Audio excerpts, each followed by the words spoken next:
why Americans have never lost and will never lose a war. Because the very thought of losing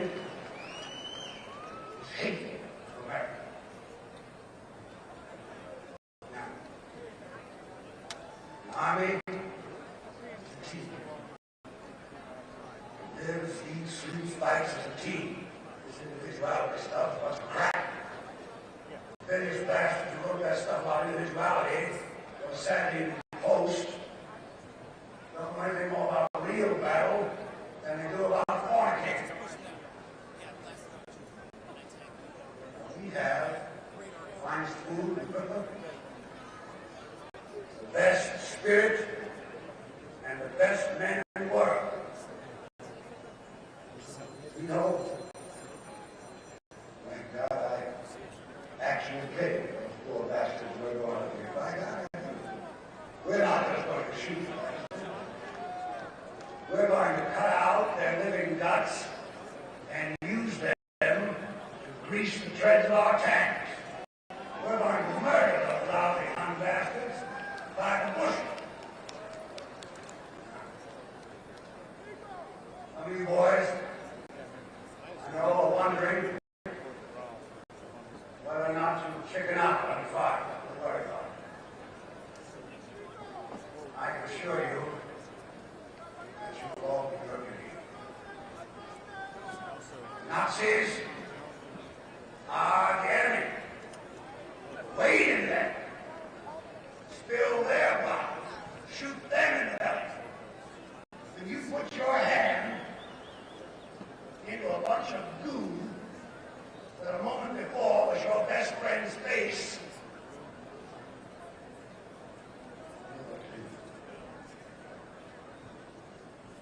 now, another thing I want you to know.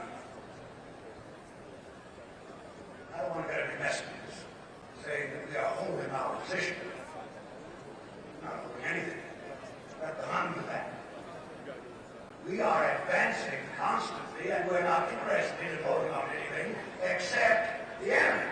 We're going to hold on to him by the nose, and we're going to kick him in the ass. We're going to kick the hell out of him all the time, and we're going to go through him like that through a goose.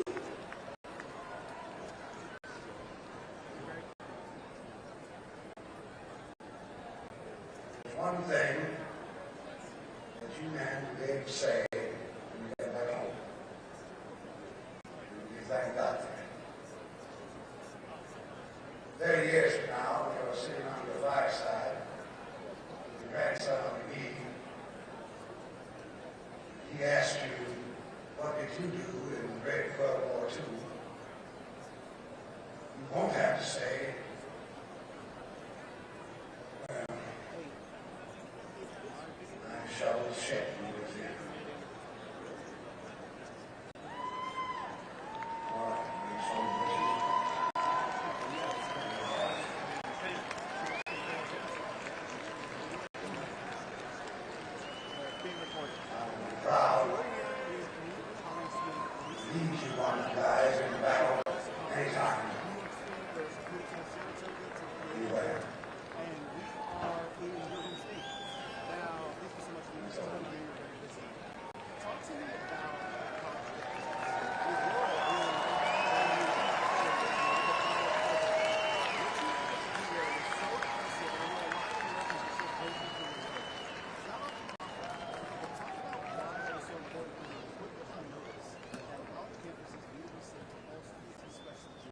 Gentlemen, please welcome the founder of Moms for Liberty, Tiffany Justice, to lead us in today's invocation.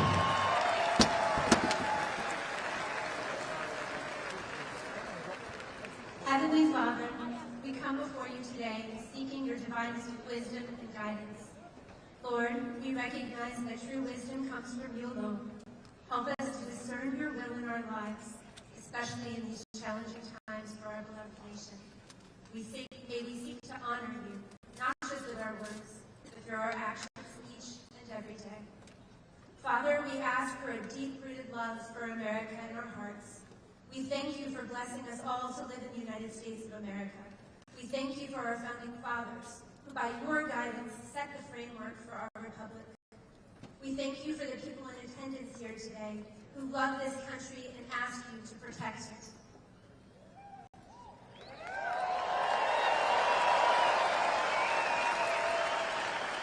We thank you, God, for our public servants and leaders who have heeded the call for a greater good and placed themselves in the service of the citizenry to protect and defend the Constitution of the United States of America. Let us remember that this great land was built on the foundations of faith, hope, and love. May we strive to embody these values, shining your light in our communities and beyond. As we face the coming days, grant us the strength to stand firm in our beliefs and to act with integrity, reflecting your grace in every choice we make. We also lift up our leaders, especially President Trump. We pray for every candidate for a school board, all the way to the Oval Office. Give them the wisdom, conviction, courage, and victory. We thank you for hope. We thank you for modern-day miracles. We all watched you spare President Trump from an assassin who will go down in history as a failure, while we give you the credit and honor for protecting this man who has promised to fight for the United States.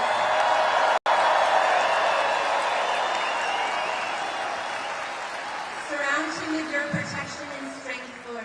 Equip him with the wisdom needed to lead with the courage, stamina, compassion, and discernment that America needs right now. May he be filled with your spirit, making decisions that align with your purpose and that serve the best interests of all Americans. Our hearts are hurting. We hurt watching our children suffer. We see them being led astray in our schools. We mourn as they are abused, manipulated, and indoctrinated to accept lies instead of truth. Help us to be joyful warriors as we fight fiercely for them and their future. We are fighting to raise them as they should go. We fight through persecution, but we will not be stopped. Help us to be strong, joyful warriors as we fight for their future. We pray for safety and stability in our country. We yearn to return to a nation united in love for one another, not divided by hate and division. Finally, we ask for you to bless our country with faithful leaders. We pray for the candidates here today that they will gain victory in the polls, that voters will vote for these good men and women of integrity by a resounding margin. Be with our election workers. Bless us with a safe and fair election. We pray that as our people go to the polls, that you will deliver us a victory so great and wonderful that all will be amazed at the work of your hand.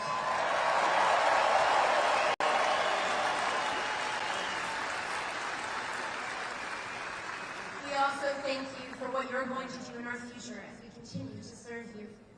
Together, let us commit to praying for our country and acting in ways that glorify you. Thank you for being willing to forgive those who ask for forgiveness, and to use every single person to work for you for good. May our lives be a testimony of your love and truth, inspiring others to turn towards you.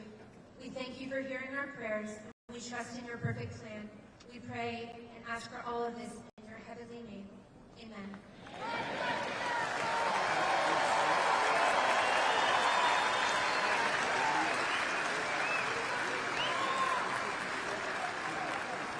Ladies and gentlemen, please welcome retired members of the New York City Fire Department to lead us in the Pledge of Allegiance.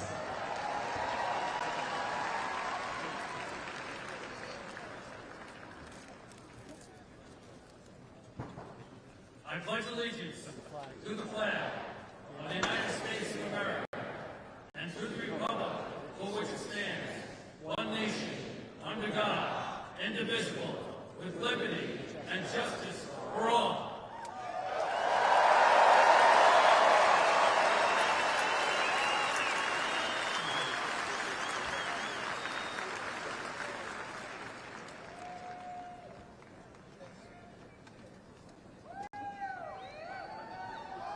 Ladies and gentlemen, please welcome Mary Milden to sing our national anthem.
Would you have done something differently than President Biden during the past 4 years? There is not a thing that comes to mind. I stood there on the tarmac watching you check the watch. The chaotic and deadly U.S. evacuation from Afghanistan stunned Americans and the world and cost the lives of 13 U.S. soldiers. Would you have done something differently? There is not a thing that comes to mind. More than 13,000 illegal immigrants convicted of murder have been caught at the border and then released into the United States. Afghan national is in custody today after being accused of plotting an election day terrorist attack. The suspect entered the U.S. on special immigrant visa. Crunching new details in the murder of Georgia nursing student Lincoln Riley. The illegal immigrant suspect, who cops say committed the heinous murder, is a Venezuelan national who crossed the unsecured southern border back in 2022. Two men investigators say are in the country illegally from Venezuela are charged with capital murder in the death of Jocelyn Moray. A fifth illegal immigrant accused of attacking two New York City police officers over the weekend showed no remorse or regret. Would you have done something differently? There is not a thing that comes to mind. 18% say the economy is in excellent good condition. US inflation has hit a new 40-year high, increasing by 9.1% over the financial year. Authorities saying Train Day Aurora, which has been linked with more than 100 criminal investigations here in the U.S., has now been found operating its criminal enterprise in apartment complexes. Are you the last person in the room? Yes.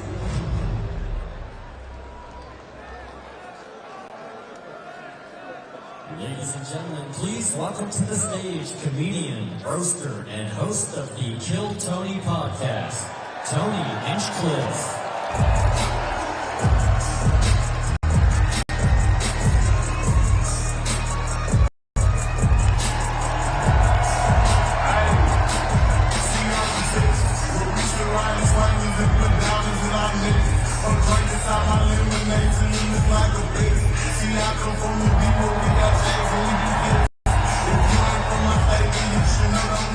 Madison Square Garden, how we feeling, huh?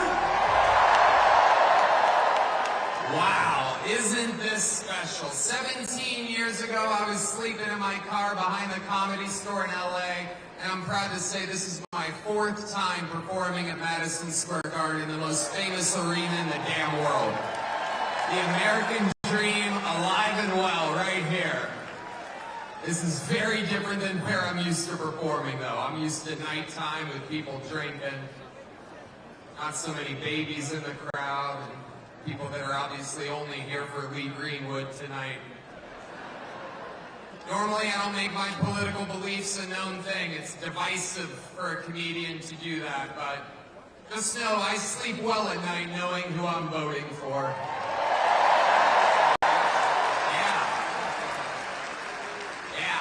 When I lay down and my head hits my pillow, it is a fantastic pillow, by the way. Just staying at the Four Seasons at my Central Park one night, I laid my head down, and it felt so good, and I thought to myself, what an amazing pillow. I have a little bit of money now, I could buy a good pillow, and I took the pillowcase off, and there it was, my pillow, my pillow, my pillow. And damn it, I bought 4 of them. And if you use the promo code KILLTONY, you can also buy 4 my pillows. There's serious stuff happening, people. I live in the great state of Texas now. 18 years in Ohio, 20 years in California, and I got to see California turn to absolute horrendous thing. And traveling the world, I got to see San Francisco turn into one of the most demented cities, one of the greatest downfalls I've ever seen. And that is where the other candidate worked for 2 decades. And it's absolutely wild to see. And in Texas, stuff is really, really crazy. We're right there by a wide open border. Where are my proud Latinos at tonight? You guys see what I mean? It's wide open. There's so many of them. It's absolutely incredible. Believe it or not, people, I welcome migrants to the United States of America with open arms. And by open arms, I mean like this.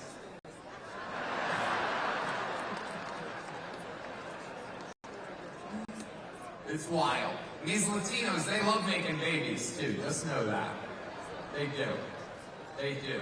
There's no pulling out. They don't do that. They come inside, just like they did to our country.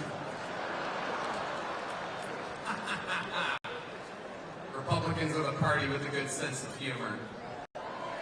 Free speech is under attack, people. I host a show, and each week I get updates what words we're allowed to use and not use anymore. It's happening right now the past few years. It's a real thing. And, you know, used to be able to tell people to Google stuff. My mom's a boomer in the state of Ohio, and there's no convincing her of anything. She's eating the cats. She's eating the dogs. They're eating the pets up there. It is absolutely wild times. It really, really is. And, you know, there's a lot going on. Like, I don't know if you guys know this, but there's literally a floating island of garbage in the middle of the ocean right now. Yeah. I think it's called Puerto Rico. Okay. All right. Okay. We're getting there. Again, normally I don't follow the national anthem, everybody. This is exactly a perfect comedy setup. There's some people here. All right. Very good. I like it. I have other policies that I think it should be implemented as well. Like me personally, I think football should be all year round. Yeah. So many great athletes. I don't know about you guys, but I think that Travis Kelce might be the next O.J. Simpson.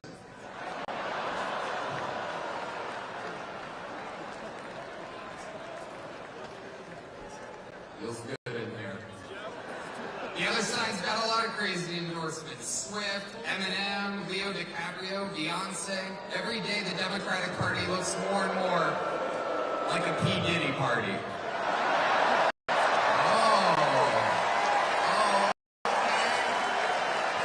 Okay, that's what you guys want. All right. Heck yeah. It's a cool black guy with a thing on his head. What the hell is that? A lampshade? Look at this guy.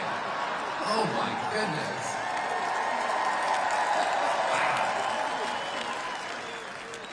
That's one of my buddies. He had a Halloween party last night. We had fun. We carved watermelons together. It was awesome. This is a groany little morning crowd, huh? It's tough to follow this audition for the next Commissioner Gordon's over here. It is, though. It's crazy times we're living in. I mean, all these pointless wars. It is unbelievable what's happening right now. It is incredible. Ukraine versus Russia, Israel, it's like bad soccer games. Who even cares? What are we doing? Why is our money involved in these wars?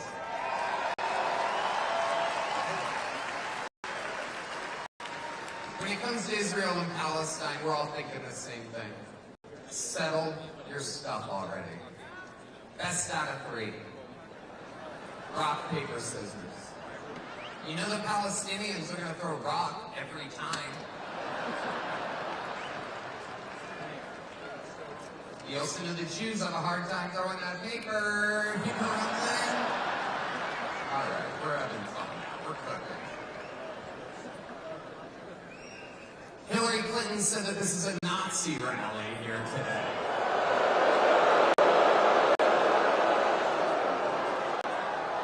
Can you believe that? For the most anti-war president of my entire lifetime. And she calls him Hitler. Let me remind you, Hillary, it was your husband who shot innocent people, or as he called them, interns. Yeah, Hillary, I bet you did not see that one coming. By the way, if I commit suicide in 3 weeks, I didn't.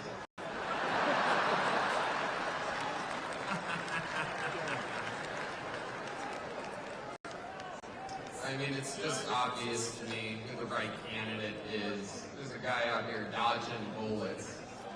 It is unbelievable, right?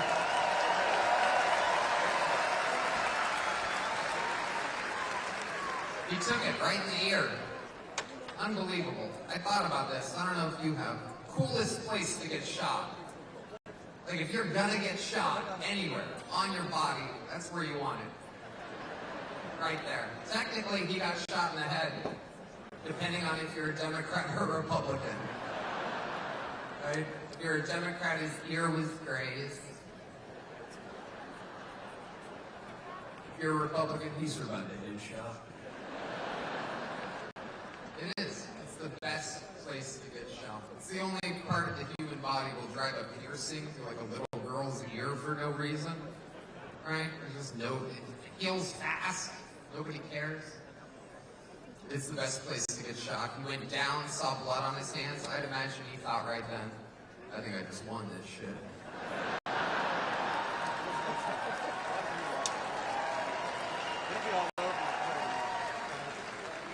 Stands up and says the most American words I've ever heard in my life.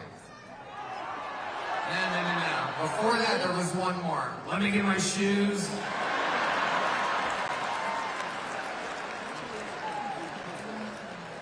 Fearless. Perhaps still with an active shooter. He's talking like a guy that just had the best one-night stand of his life. Right? Like, where's my shoes at? I gotta get the hell out of here. Let me get my shoes. And then the fight. What he did was so cool that Biden got COVID. Oh yeah. Go back. Look at the timeline of everything again. 3 days after that.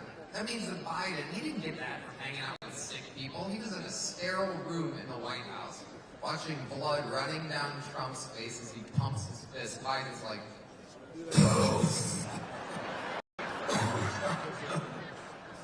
it's true. Trump survived an assassination attempt and Biden got COVID. We vote next week. God voted 3 months ago.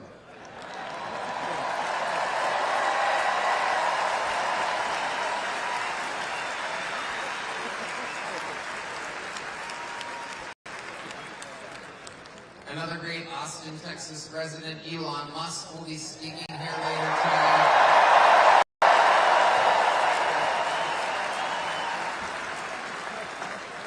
Unbelievable. Genius. You guys saw him shoot that rocket into outer space, the largest aircraft ever. Fires it off into space, and then parallel parks it back to planet Earth. Meanwhile, Kamala supporters can't parallel park their Toyota Priuses properly. Sorry, I listen to Elon Musk. I follow his lead. The world's smartest, richest man has my attention. Except for when it comes to stock trading, then I listen to Nancy Pelosi. But censorship is amongst us people. It's a very, very, very big deal. And I'm just here to say that you guys are for the right candidate. Tell your friends. Let's close it out. And let's make speech free again. Make America healthy again. Let's beat the team from California. The team from New York should beat the team from California. Not only in this election, but in the World Series of Baseball, America's sport. I love you, New York. God bless New York. God bless America. Let's make it great again. I love you. Thank you. Welcome.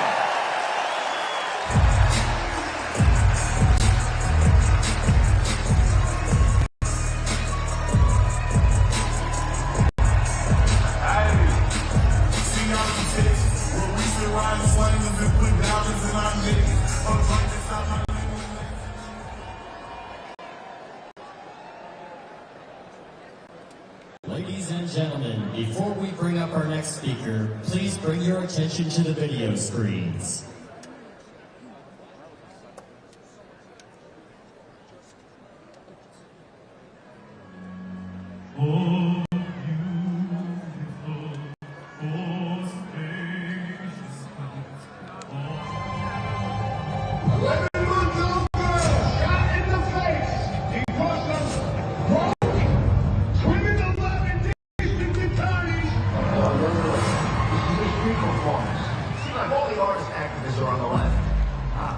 Except not conform to the elitist isms of the art clubs. And they have left it like a red-headed stepchild. This is my medium in which I shall create, and this is my canvas, the front of the Brooklyn Museum. The first, most important thing in school, or anyone else who's the Pledge of Allegiance, this is not a pro-war protest. This has to do with the increasing level of anti-Americanism. You don't keep the criminals in jail, they're gonna keep you in jail. This line is to show respect and honor to those who died, got shot in the f***ing head, protecting us. You try to take that f***ing blue line down. I'll take it till the day I die. When the towers came down, there was absolutely no doubt that feeling. It was gonna change my life. And it did. When somebody's complaining, it's so cold out, you're not addicted to traffic. And here I am, drinking with one of these guys who's got one arm, he's got a hook for another arm, and he's drinking a fucking beer, having a laugh with me, and he's not bitching about nothing. The recipient of this year's VFW Americanism Award, Mr. Scott Tomato. That's it. I want to paint a flag on a rooftop in every state near a military base. As a veteran, we all fought for that flag in World War II. And today, we want to see it flying. They will never, as long as I am alive, they will never take the American flag down. You want to find one? Then I will find out where you work, and I will find a building across the street and paint a flag 50 by 100 so you have to see it every day.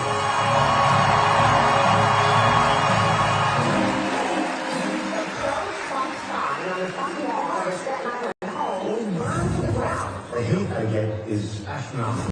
If everybody like me, I'd be doing something wrong. My mother's advice, whatever you do with your life, as long as you believe it in your heart, and always take care of those less fortunate. My father's advice was, son, take or no.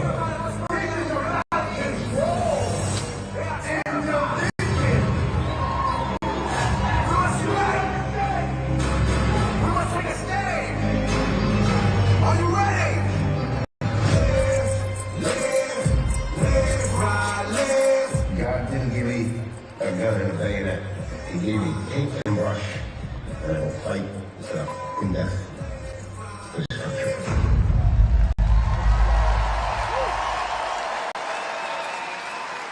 Ladies and gentlemen, please welcome to the stage artist Scott Tomato to do a live painting.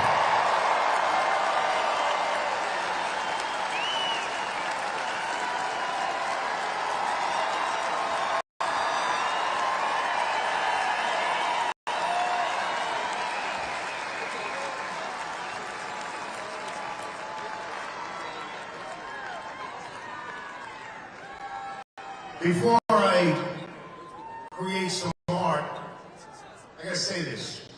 There's a lot of creative conservatives out there who've been in the closet all these years. I came out of that closet 40 years ago, and I got a lot of help for it. But now, you creative conservatives, it's a new world. Come out of the closet and get the balance back. Back in the 90s, I came to Manhattan to find my niche in the art world, and the art world didn't like me because I came from this place called Staten Island. Do I hear Staten Island in the house? The art world didn't like me because I like God, girls, and guns.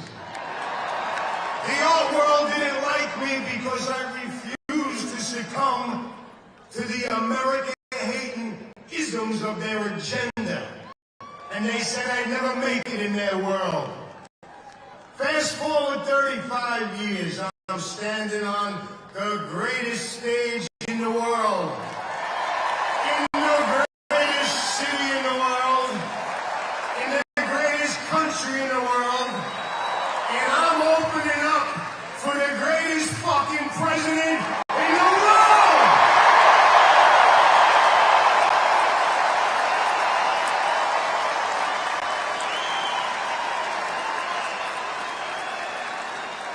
So, Before I create this piece of art, I would just like to give the art world a little something. Out of here somewhere. Oh, here it is. Bam! Ladies and gentlemen, I give you New York, New York.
This is the final battle. With you at my side, we will demolish the deep state. We will expel the warmongers from our government. We will drive out the globalists. We will cast out the communists, Marxists, and fascists. We will throw off the sick political class that hates our country. We will rout the fake news media, and we will liberate America from these villains once and for all.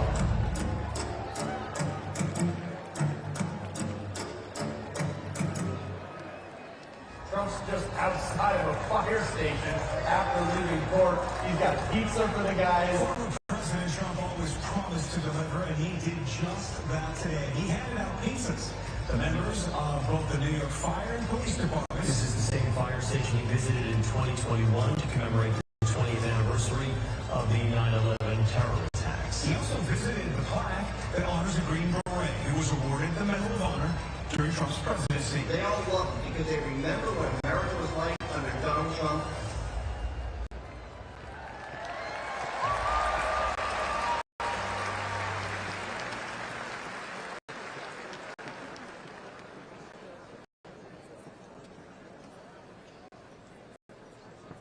Ladies and gentlemen, please welcome to the stage radio host Sid Rosenberg.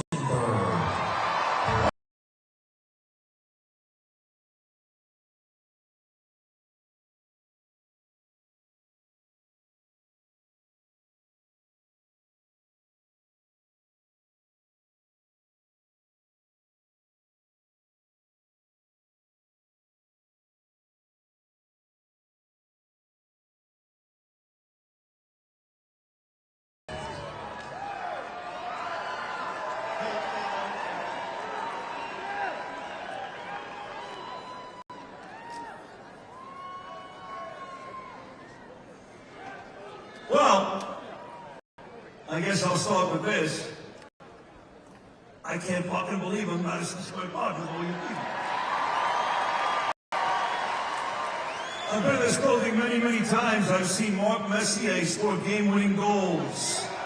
Ron Duguay score game-winning goals. Patrick Ewing make big baskets. Too young to remember Clyde and Frazier. Same building, of course, with Muhammad Ali, Billy Joel, and Frank Sinatra. A building made of champions and all-time greats. But ladies and gentlemen, don't confuse the issue. The greatest champion of all will be backstage in about an hour. He is the 45th and soon to be 47th President of the United States, the great Donald J. Trump.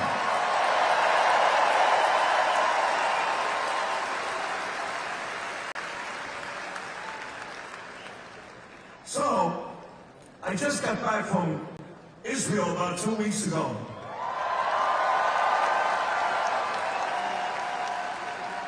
They love Trump in Israel, just so you know, they love him. They love him and Bibi, they love them both. I'm in Israel and had the opportunity to break the Yom Kippur fast with Bibi Netanyahu. What an amazing night that was. Cried with Israelis in the streets. They listen to me from Jerusalem. They want to do this like all of you listen to me, all of you. I get back and they go, Sid, you want to speak at this MSG thing? I go, sure. Out of character for me to speak at a Nazi rally. I was just in Israel, but I took the gig. She is some sick bastard, that Hillary Clinton, huh? What a sick son of a bitch. The whole fucking party, a bunch of degenerates, low-lives, Jew haters, and low-lives. Every one of them. Every one of them. Look at my city. Look at my city. Yes, this building is beautiful. You're all beautiful. Look at you. But you can't walk outside past about 10 o'clock at night here. If you're a pretty woman, like my beautiful wife Danielle out there somewhere, you're punched across the face just for walking down the street. Who did that? Bill de Blasio, Eric Adams, shitty Democrat mayors. Andrew Cuomo, Kathy Hochul, shitty Democrat governor.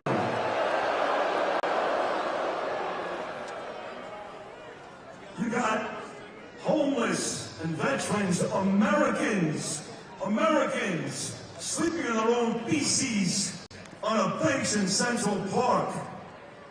But the fucking illegals, they get whatever they want, don't they?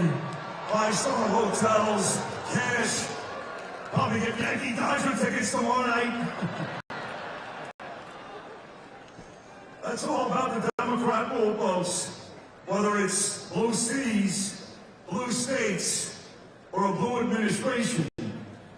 There's only one person alive today that can fix all of it. Look at all your signs. He can fix it. You damn right he can fix it. That's President Donald J. Trump.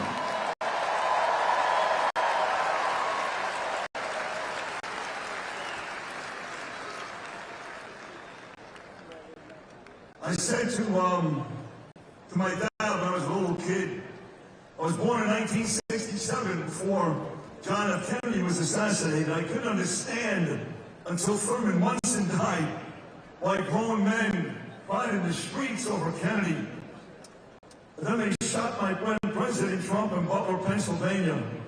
And I sat at the end of my bed in Milwaukee, Wisconsin before the RNC, and I cried.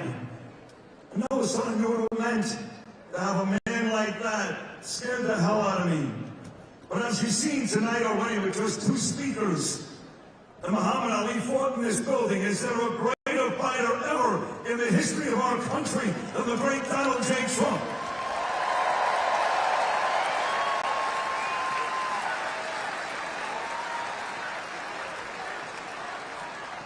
Give me some of that, let's go.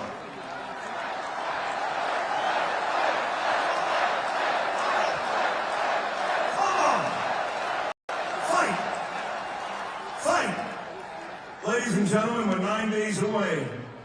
9 days away. It's really very, very simple. Really very, very simple. As I wrap this up, I get less time than comedians and painters. I don't know why. 9 days, it's very simple. You want to get cities like New York, Philadelphia, Los Angeles, Chicago, Atlanta back. You want to get the great states like New York and California running like the United States used to run again. You want to get an administration that cares about the Jewish people, the American people, women, men, and so many armed services. There's only one choice to make. In 9 days, you fight, and you vote like your life depends upon it for our great president, President Donald J. Trump.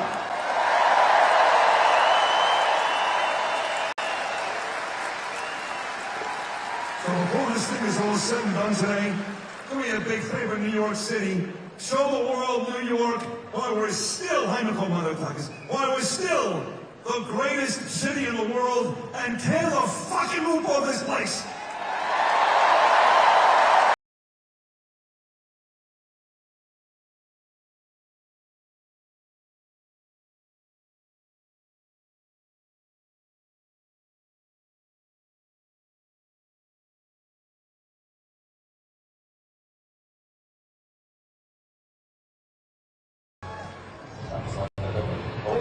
Project the winner of the presidential race. Donald Trump wins the presidency. What started off as unlikely, impossible, is now reality.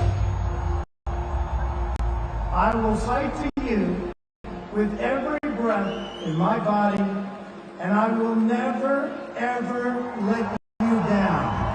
We have a president who actually fulfilled the promises he made during the campaign. Securing the borders and foreign policy. Now has a record as president. This is pretty impressive.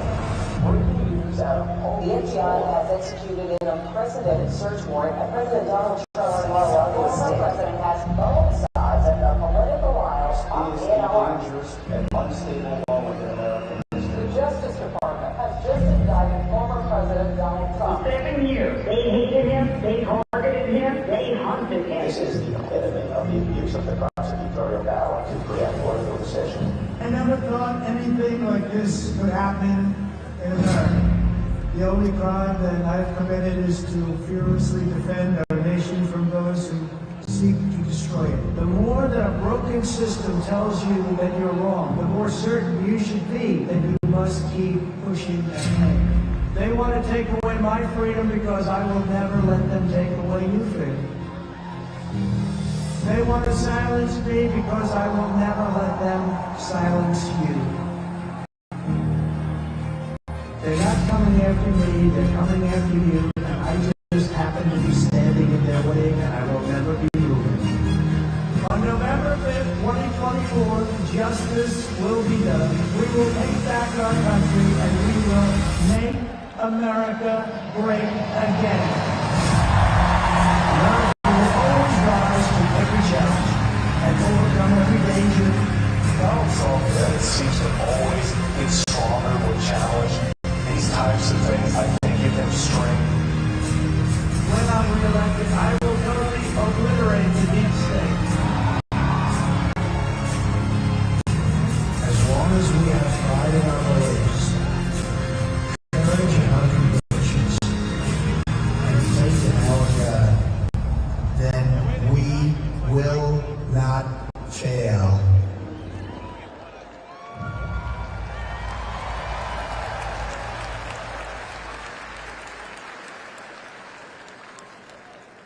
Ladies and gentlemen, please welcome to the stage attorney and senior advisor to President Donald J. Trump, Alina Habba.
To trigger Hillary Clinton.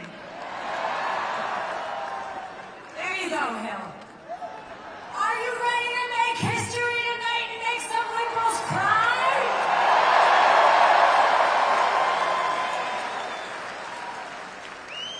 The world first got to know me on the courtroom steps right here in New York City. And they thought they could take the greatest president down through lawfare, with lawsuits, fake charges, raids, and endless investigations. They thought so, it's okay. They thought they could crush the man who built this city's skyline. But they underestimated how hard President Trump would fight.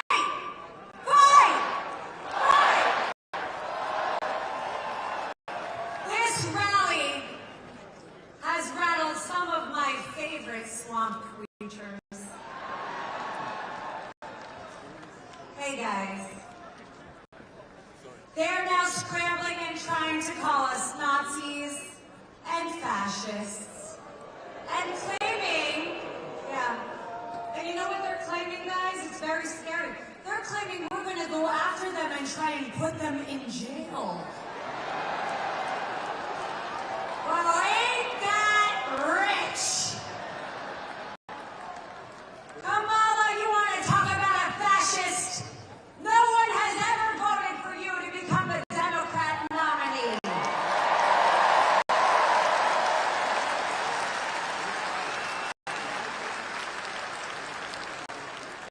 You see, I believe in something called the Constitution.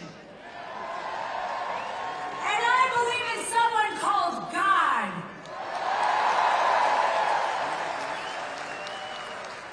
And they tried to keep President Trump and his campaign in courtrooms being persecuted. But do you know what he did while he was in those New York courtrooms? He won the hearts and minds of the American people, all from this city.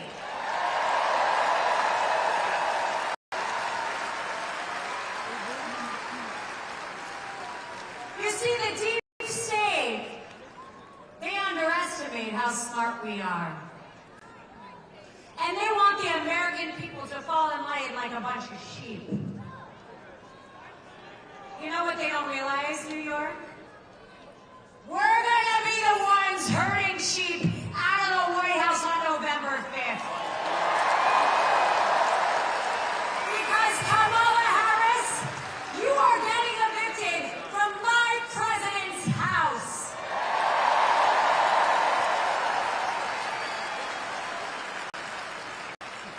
Let's not forget one thing. Kamala said she wouldn't change a damn thing.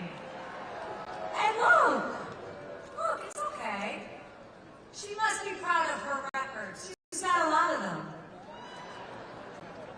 record inflation, record crime, and record boarding crossings, with over 325,000 children who are being sex trafficked, murdered, and missing. Those are the records you hold, Kamala.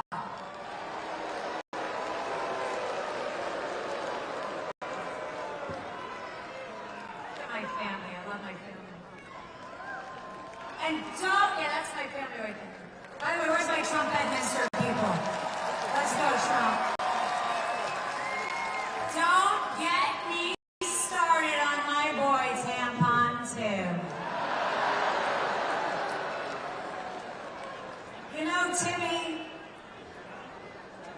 in the words of your wife, we are ready to turn the page on your indoctrination of our children, your tampons in boys' bathrooms, your deadly fentanyl pouring into our country through your wide-open borders, and your inflation that is crippling hard-working American people.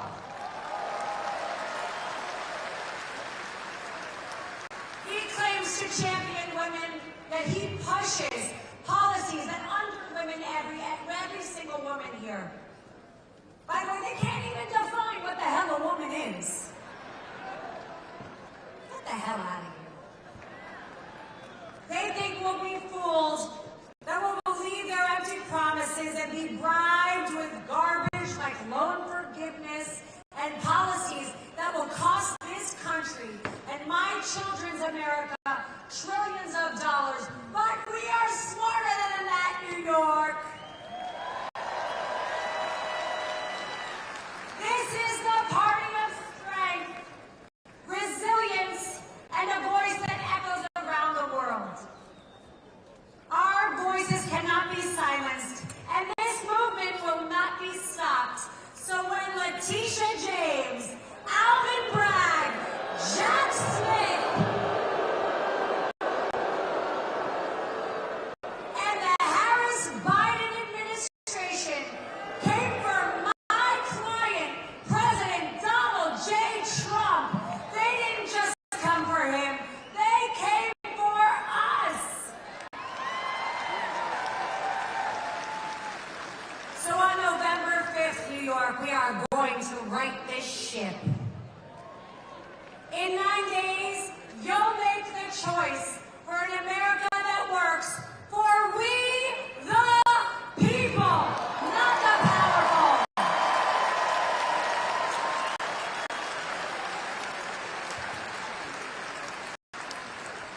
So, Nancy, it's time to sell your stocks.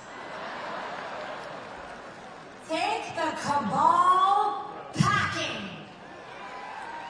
The Clintons and Obamas can get out of our White House because America has had enough with you all. Bye now.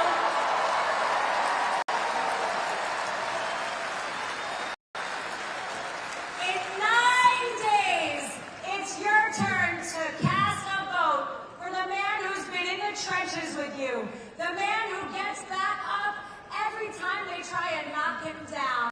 They thought they could break us. They thought they could scare us. They thought they could jail us. And they thought they could kill him. But they don't know. What doesn't break you makes you stronger. New York, let's show them what we're made of. Let's take this all the way to the ballot box.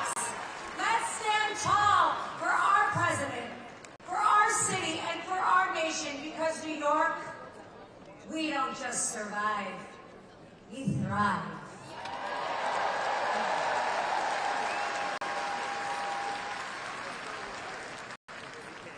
And on November 5th, Donald Trump will tell Kamala one very important thing. You are fired!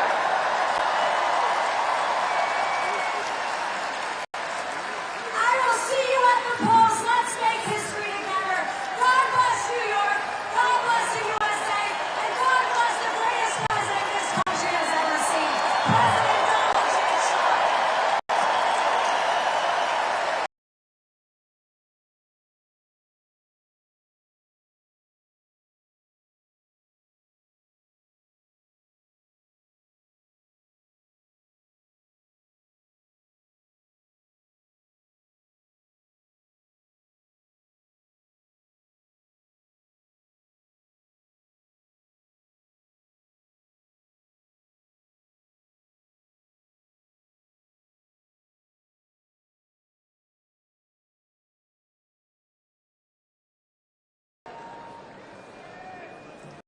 federal initiative relative to what we're going to do with more border patrol and more asylums.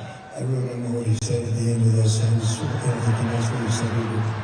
Kamala definitely covered up his cognitive decline, and it was a rapid decline. When Joe Biden and Kamala Harris came into office, they inherited peace and prosperity. All they had to do was nothing. Just not screw it up. I am radical. I do believe that we need to get radical. We went from safe streets to record crime. Argue for defunding the police. How are you defining defund the police? We went from $2 gas to $4 gas. Would you ban offshore drilling? Yes. There's no question I'm in favor of banning fracking. We went from stable prices to record inflation. They're killing us without killing us. That is called Bidenomics. The very first task that Joe Biden gave Kamala Harris was to be the border czar. Do you plan to visit the border? Not today. She's not going to have any border security. I want a number. How many people have you let into this country? Does anybody know? None of you know. We're in the middle of a war in this country. It is a war between those of us who love the United States of America and a fringe minority who hates this country and what we stand for. We gotta let people know who brought it to us. The reason you think President Trump's policies on the economy would be better for your family. All right, so that is everybody.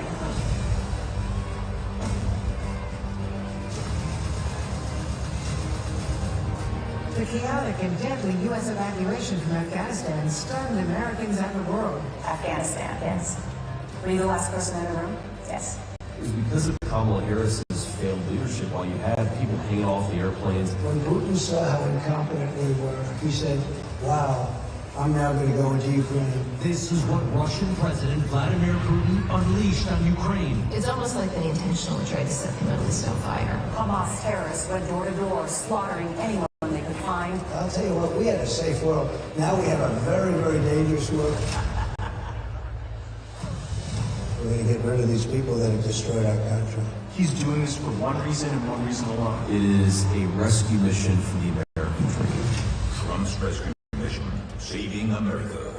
This is a rescue mission. We're going to make America great again, greater than ever before.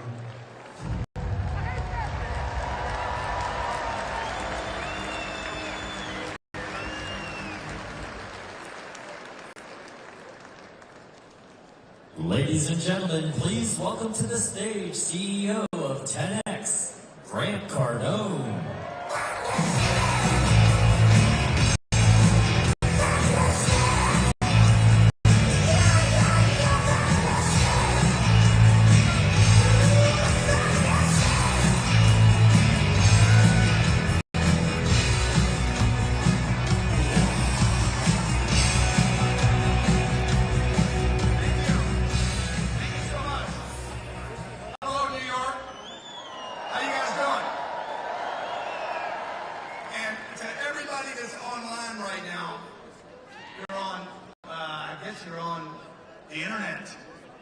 Consuming content that Donald Trump has just literally taken control of the internet the last 5 days through the finish. And that's where this game will be won.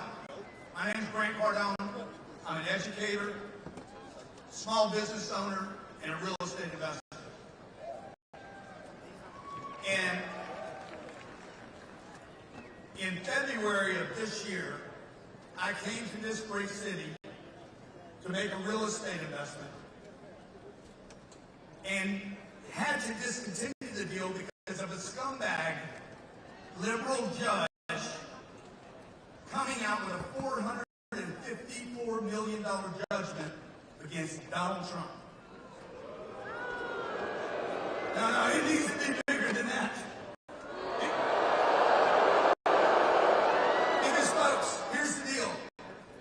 I'm telling my wife I have to cancel these deals. She says, why? I said, because if they can do this to a former president, a man that lived in this city, that built this skyline, what can they do to me? What will they do to you? This one decision, by the way, will cost this city, the city of New York, hundreds of billions of dollars of lost tax revenues. Have you guys ever noticed? Go to any of these blue Democratic liberal cities cities, have you noticed that where they go, everything is more expensive? Everything. For instance, New York City, you have the highest rents in the country. You have the highest home prices in the country.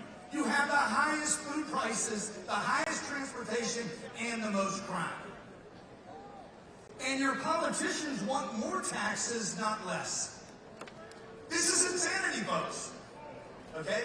Why do the politicians in blue cities want to raise your taxes? Because they live off your taxes. This is how they get paid. And that brings me to Timmy. Timmy and Kamala. No, it's bigger than that. Come on. They're going to ruin this country, folks. You guys need to get angry right now. The country's pissed. And I'm not here to invalidate them. The whole world can see their incompetence. They're complete tools of the elites. They're mere puppets. That's right, puppets. And a little common sense. Who's got a little common sense in the room? Just a little bit. And literally the math of a 5-year-old tells you that their policies don't add up. Common sense. For one, she wants to add 87,000 employees to the IRS. For what, 800 billionaires? That's 1,000 employees for every billionaire. No, she's here for your pockets, your money, your small business. She's here to audit everybody in this room. She passed a $3 trillion Inflation Reduction Act that created inflation, didn't reduce it. She promised to build 3 million homes in her first year. She's never built one house in her damn lifetime. And at the same time, led 20 million homeless people, illegal immigrants, into a country that has a housing shortage. Come on, man. It don't make sense. She proposes 20 million people to get new businesses. She's going to give tax money to fund 20 million new businesses while we have 22 million small business owners in America that are breaking even or losing money. And lastly, the most insane of the insane. She wants to tax unrealized capital gains. No. This is complete gone. Not even her simp, Mark Cuban, can sell this. Even Marky Boy says this would destroy the global economy and take the USA down with it. Ladies and gentlemen, Kamala Harris is the least qualified candidate to ever run for any political office in American history. She makes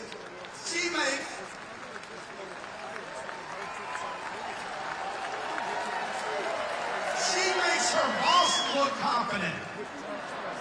She's a fake. I'm not here to invalidate her. She's a fake, a fraud. She's a pretender. Her and her pimp handlers will destroy our country. They will.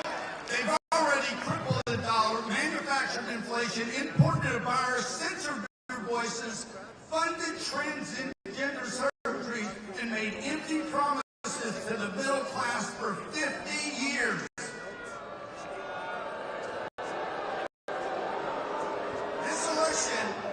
This election has to be more than a victory. It needs to be a landslide. We need to slaughter this other people. We need to bring 100 million votes to Donald Trump. Not 74, not 81, 100 million votes.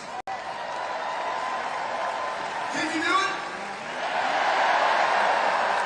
Because if you bring 100 million votes to this man, you send this finger to the elites, and you say, we are done. We are done.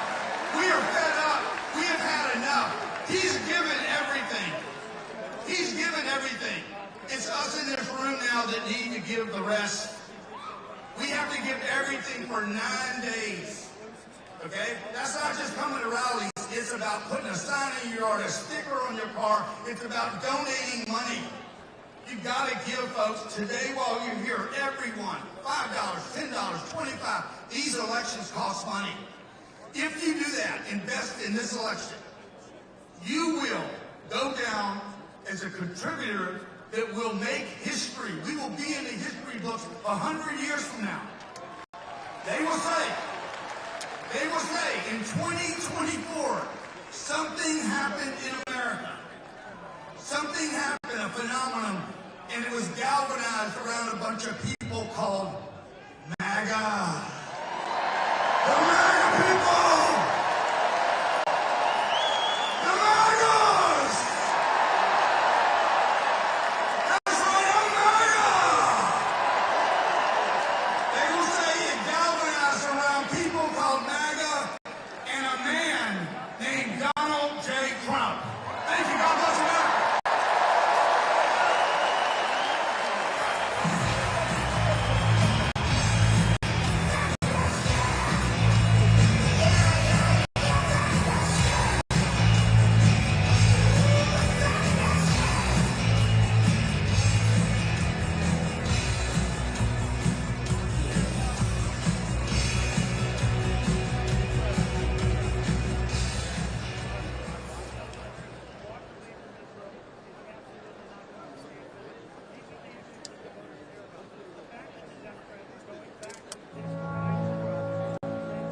Greatness doesn't discriminate. It doesn't see where you're from, what you look like, or who you know. Greatness is for those who work for it, for those who keep moving forward. Greatness is for anyone willing to fight for it.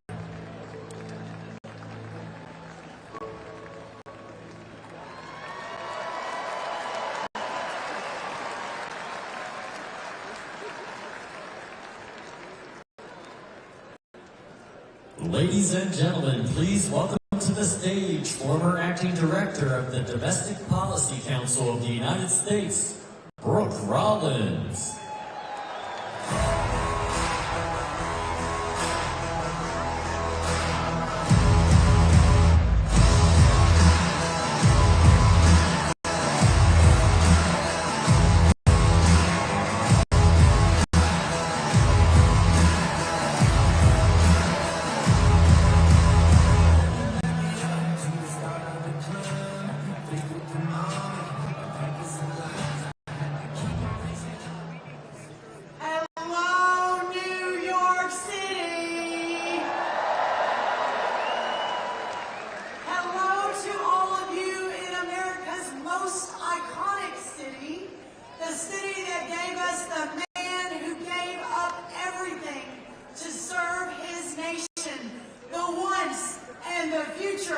President of the United States, Donald J. Trump.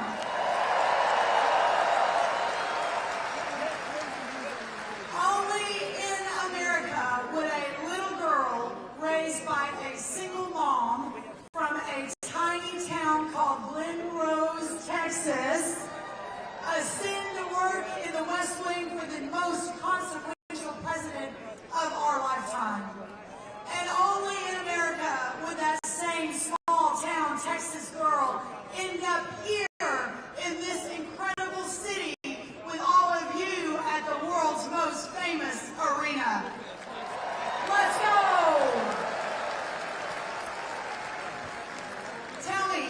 Tell me, who here loves President Donald Trump?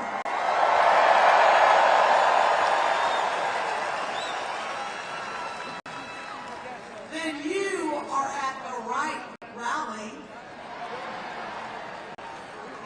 You know, a few days back, Kamala Harris heard someone at one of her rallies say, "Christ is Lord."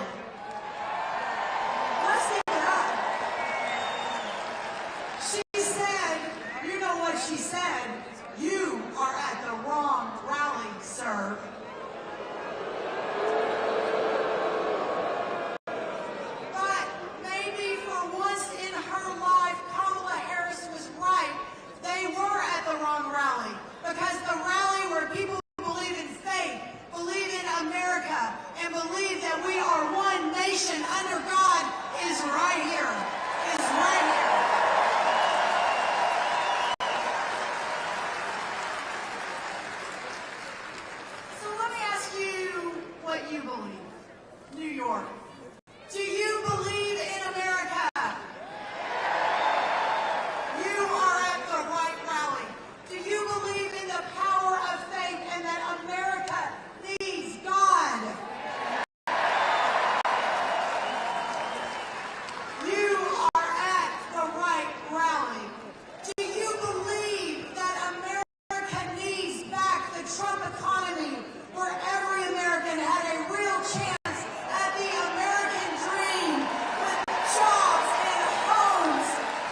Trump, because he is the one who taught us that one man plus the truth really is a majority, and we also understand what that means. It means everything.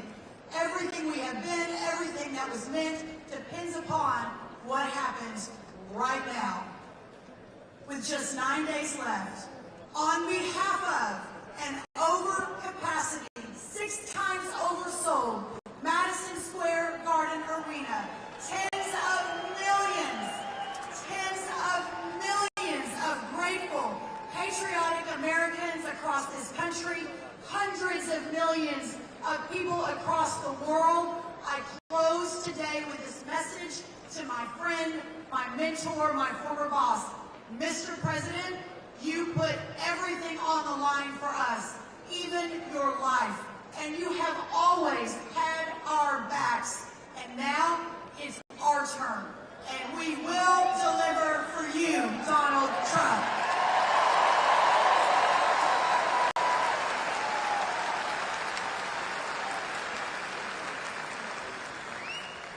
My friends, we are going to win, and when Donald J. Trump wins, America will win. Now let's go get our country back. God bless you, God bless America, and God bless Donald J. Trump. Thank you all so very much. Thank you.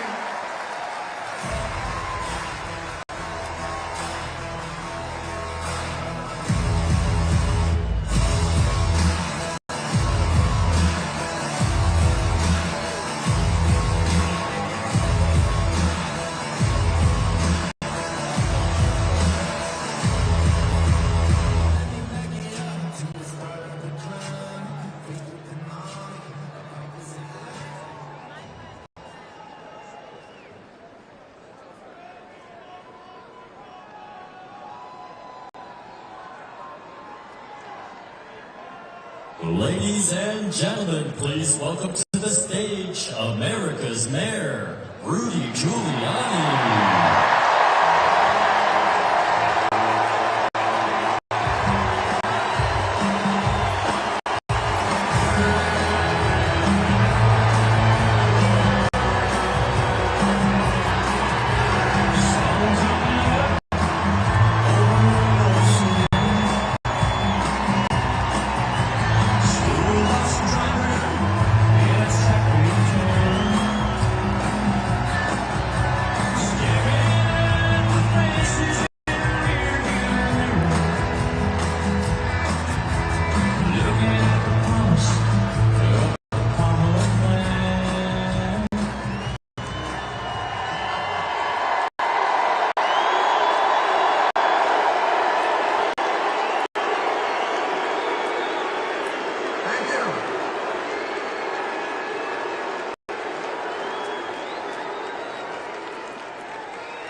Thank you very, very much.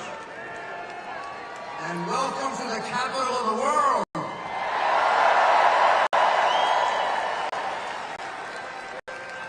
That's not me. That comes from Pope John Paul. When he came to New York and said, "This is the capital of the world." No one could dispute it after that. New York City, this is the city I was the mayor of for 8 years. Sitting over there is my police commissioner, Bernard Carrick, who saved my life on September 11. And when I was mayor, I need to remind people the Yankees won 4 world championships. You think they need my help now? What the heck does Adams know about baseball? And de Blasio's so stupid, he doesn't know about anything. Oh, for the good old days when I used to be able to sit at Yankee games with Donald Trump.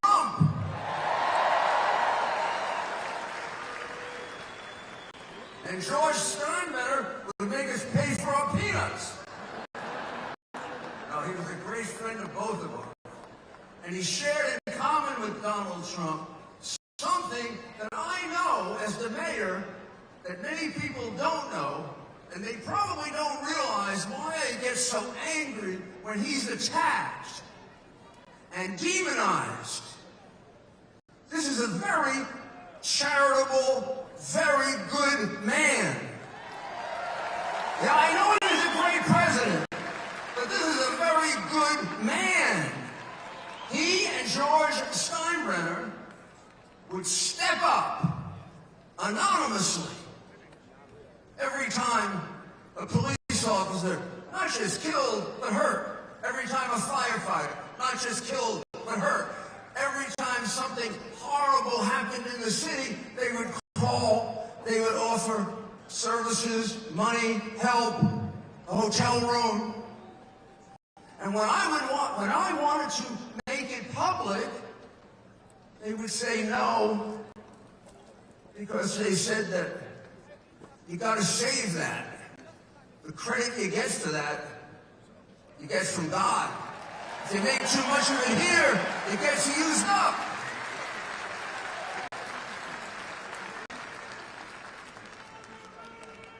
As the mayor,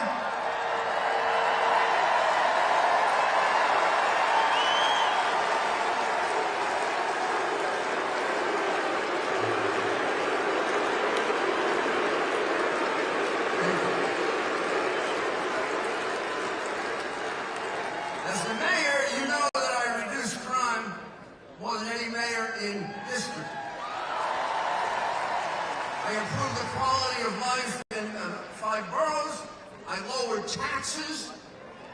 It was the biggest tax reduction in New York history.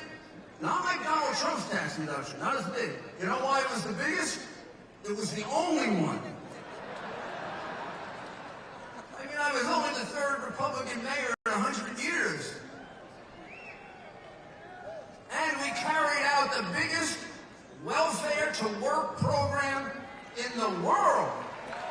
We had 1.3 million people on welfare, and when I turned over the city to Mike Bloomberg, it was down to 500,000, and almost all of them were working. That word working is anathema. It frightens Harris. It frightens Biden. It frightens the radical Democrats today. None of these people they're giving money to, they require to work. Because they don't care about them. Because they don't love them. Because what are they? They're votes. Who cares if they don't learn a trade or have a job? We gather here today in the middle of Midtown Manhattan. This is the most iconic venue of venues in the United States. This is where a Republican's not supposed to come, which is why Donald Trump came here. There's no place in America the president shouldn't be able to come.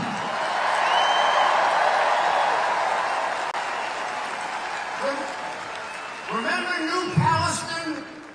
Remember New Palestine? When they had the subway derailment? The place was horrible. People are still dying. He went there. I went there. I did my television show from there. It took Biden a year to go there because those people are deplorables. Like you, like me, we're deplorables. We don't count. The Hollywood stars count. The big money counts. 20 million from China counts. But we don't count.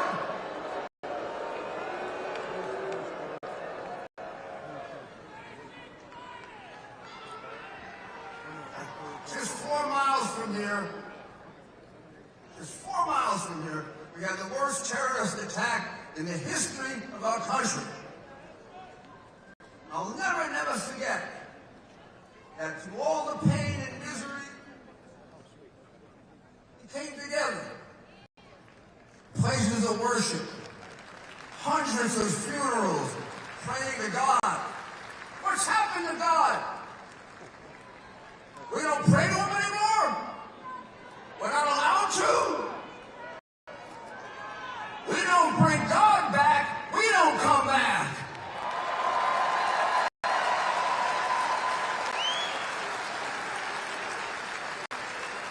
September 11 was our darkest hour.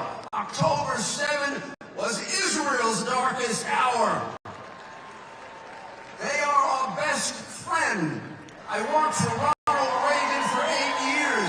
Ronald Reagan said, we have to be there for Israel always because they are always there for us.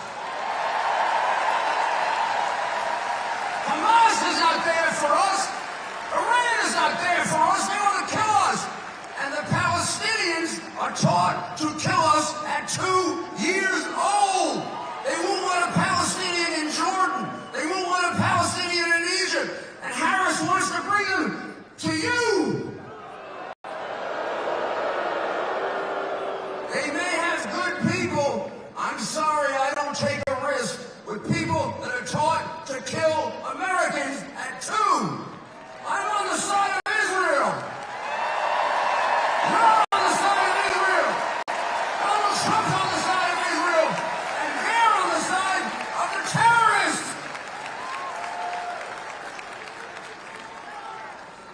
Like me, President Trump grew up here. He's a New Yorker.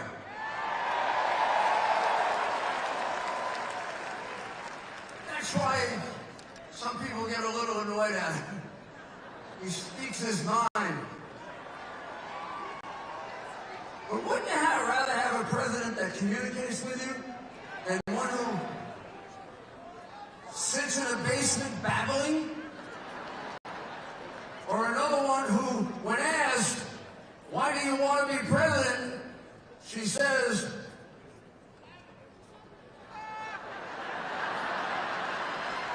my mother was from the middle class.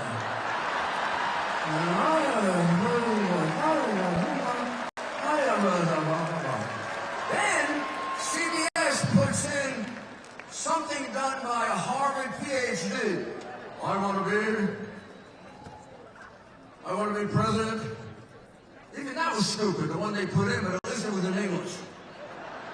In any case, maybe you don't like what Donald Trump says sometimes. Maybe you don't agree with it. But I'll tell you what, you always know what he's thinking. And we need that from a president. He built a great empire here. He built a great real estate empire. He built some of the most iconic buildings in New York. That skyline wouldn't be as beautiful without him. That's enough for a man's lifetime. That's enough. He's built some of the greatest golf courses in the world. He's had and created for himself a privileged life. And here he is fighting 24 hours a day, twice almost murdered. Twice! And why is he doing it? For you, for me, to save our country.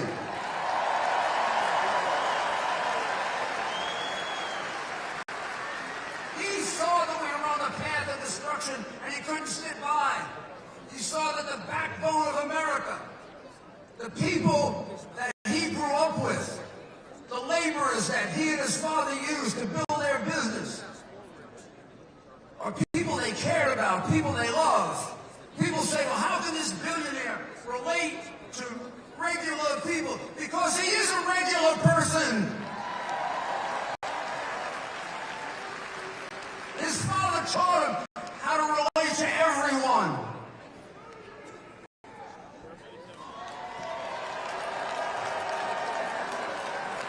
I owe him $10. Now, they tried everything, right? Russian collusion, wrong conversation with the Ukrainian president. Oh my God, everything possible. Phony cases with perjury, and they committed so many crimes trying to get rid of him. Using a false story to unseat a lawfully elected president. And then they indicted him 4 times. They had to stop. If they indicted him one more time, he'd have been elected by acclamation. And now, I don't know. I'm not going to do conspiracy, and I'm not going to do conspiracy. But it's kind of funny that they tried everything else They better not! Try again.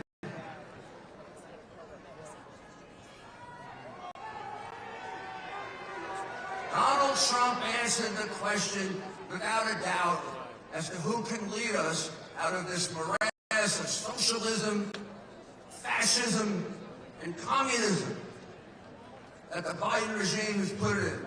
He answered it, in so many speeches and so many rallies, and in the great work that he did as president 4 years ago. I don't have to ask you, are you better off now than you were 4 years ago? There are a few people in a nut house who think they are. Otherwise, we all know things cost more. Donald Trump gave them a world at peace. They're giving us a world at war.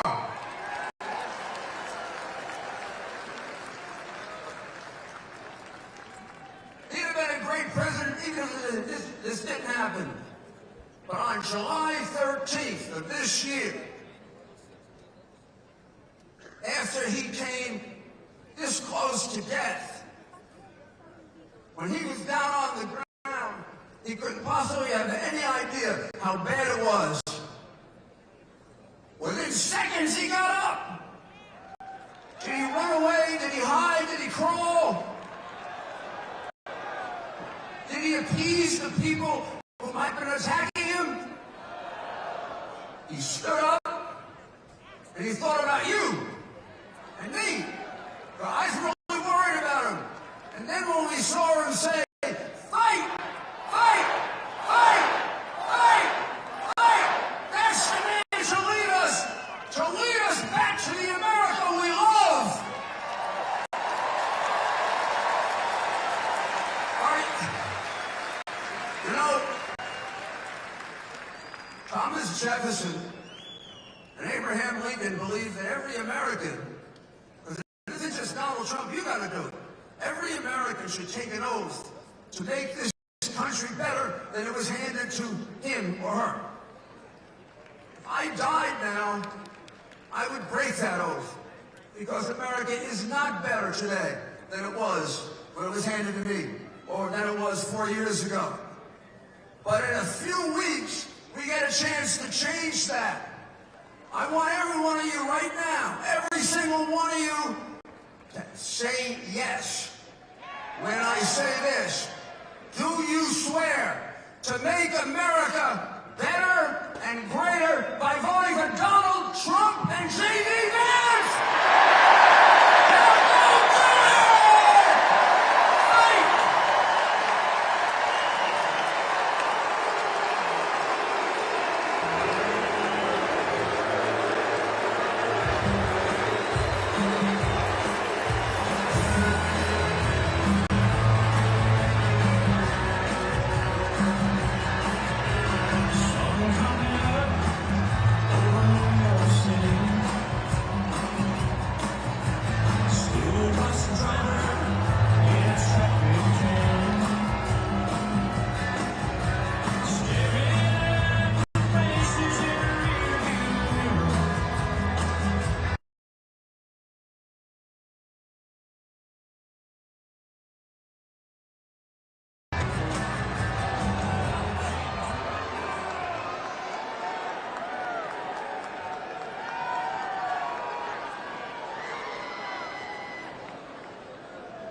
Ladies and gentlemen, please welcome to the stage founder of Death Row Records, Michael Harry O'Harris.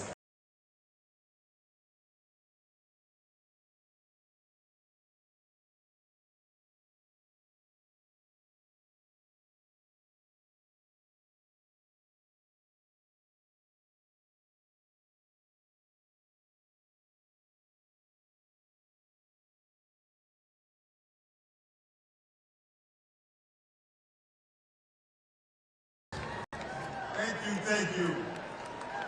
Thank you.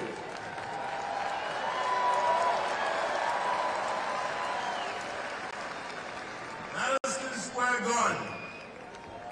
I gotta thank God for allowing me to speak in front of you today. And I'll tell you something else. God is great. Can I get a second?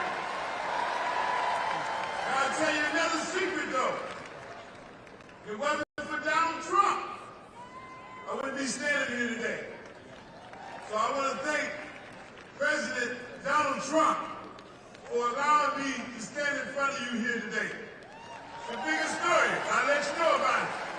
God spoke to his heart. And Donald Trump signed with his heart my release after 33 years. God spoke to his heart. So I don't have but a few minutes, so I want to say what I got to say. First thing I want to do is speak to this elephant in the room. Our nation has had a complex history with racism and sexism. And we can all agree that we got to do a little work there. But that's not what we're here to talk about today. What we're here to talk about is our similarities that unite us.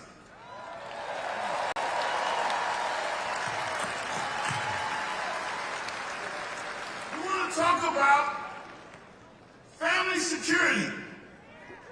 It's important. We want to talk about economic development. It's essential. We want to talk about education for our children. It matters. It matters. For example, Kamala Harris talks about an opportunity agenda for black men. But there is no opportunity unless you have the foundation that starts with a strong education. And we cannot allow our children's zip code to dictate the opportunities for our children's future.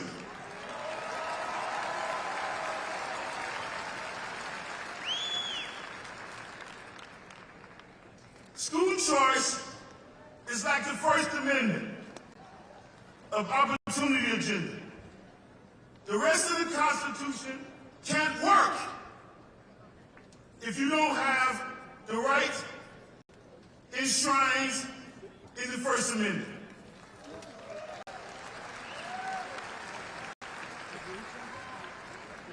That is why we created Community First, to promote economic self-sufficiency, to increase access to capital, to expand educational opportunities. And in order to do this, we need a commander-in-chief that has the ability to bridge the gap with government, business, private sector, and our communities.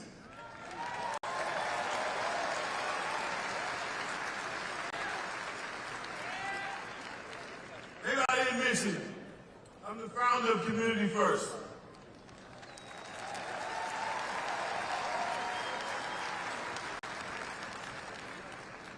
President Donald Trump has committed to working with Community First when he's back in office. And in case you didn't know, Community First is you, and people that look like me.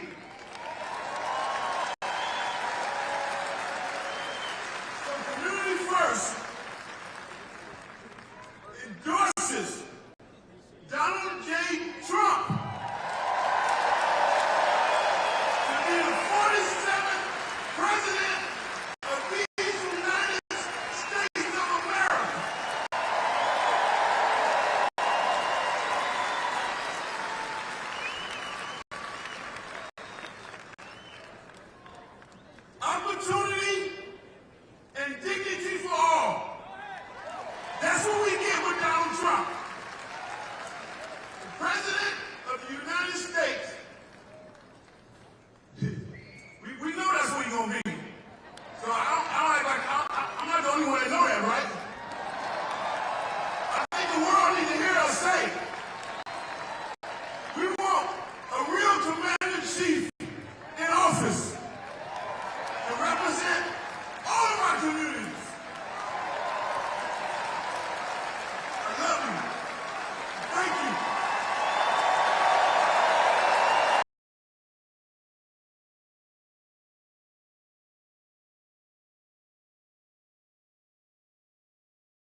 Ladies and gentlemen, please welcome to the stage CEO of the Right for America PAC, Sergio Gore.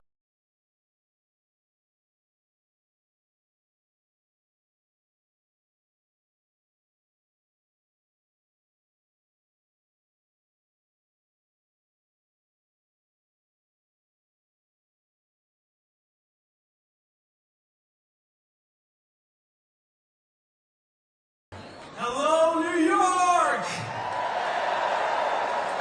Are you ready to make history in 9 days? I said, are you ready to make history in 9 days? Are you ready to send Donald J. Trump back to the White House? Only one man is fighting for America's prosperity. Only one man is fighting for America's security. Only one man is fighting for you. Will you join the fight? Fight! Fight! With only 9 days left, it is so important for you to vote. It is so important that you drag every like-minded family and friend. Grab your grandma, grab your brother, grab your sister, your neighbor, and drag them to the polls. You are part of the greatest comeback story in history because one man has refused to back down. In the last 4 years, we have witnessed the destruction of this once great nation. We have seen countless criminals cross our borders. We have seen our economy crippled. Prices are out of control. Ask yourself, are you better off today than you were 4 years ago? Ask yourself, can you afford 4 more years of Kamala Harris? America, we have a solution for you. We must send Donald Trump back to the White House. President Trump has reshaped our party into the party of the working class, a party which values prosperity and security, a party which doesn't want new wars in faraway lands. Kamala Harris today is crisscrossing the country with Liz Cheney. Well, we have a message for you. You can keep Liz Cheney and, for that matter, Dick Cheney too. I am so honored to be with all of you tonight as we work to push President Trump over the finish line. You and I are witnessing the greatest movement in American history. A movement that will be remembered for generations. A movement that will be remembered long after we are gone. Nothing will stop Donald Trump. He's been indicted more than Al Capone. They have tried to imprison him, bankrupt him, and even kill him. Well, it didn't work because he will never stop fighting for you. There is nothing that can stop the America First movement or the man who started it all, the 45th and soon 47th President, my friend Donald J. Trump.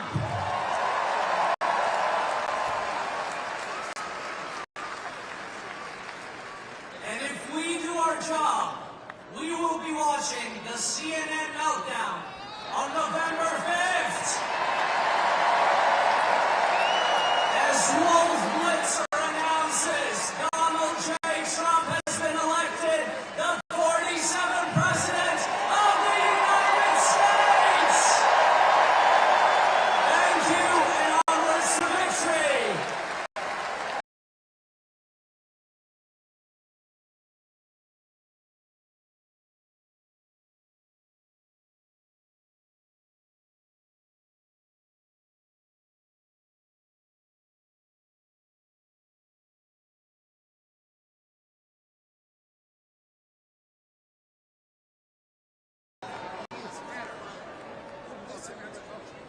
Ladies and gentlemen, please welcome to the stage, David Rem.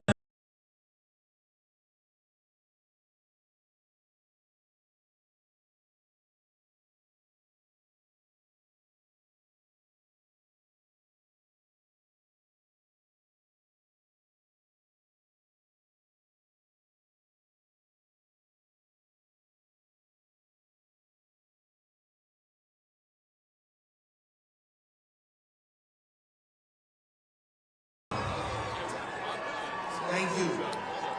On November 20th, 1974, my father suffered a massive heart attack and died. I went to this New Forest school, the same school as our president, Trump, attended. 3 days after my father's burial, there was a knock on the door. One school morning, about 7 a.m. I answered the door. It was a very distinguished gentleman standing in front of me, and he said, when I opened the door, "Kid, call your mom down, please." I called upstairs to my mom. "Mom, there's some guy here, please come down." And she came down.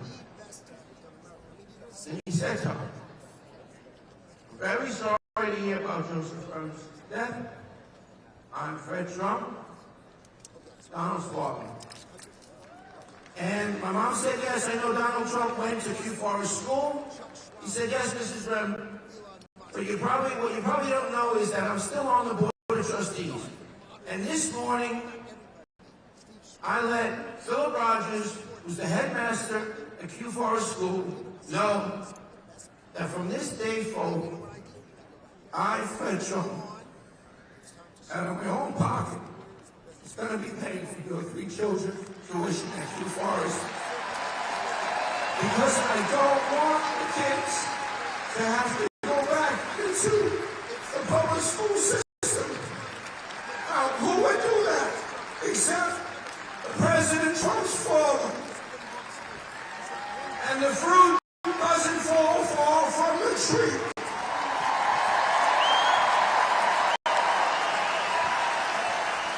Can you imagine Kamala Harris performing a random, kind, generous act like that? Never! Never, ever! In fact, she is the devil, whoever screamed that out. She is the Antichrist. At her rally last week, she said that Jesus Christ followers are not welcome at my rally, that you should go down the block to President Trump's rally. Let me say this, and maybe I'm speaking for the president, I shouldn't, but I think that President Trump loves Jesus followers at his rally.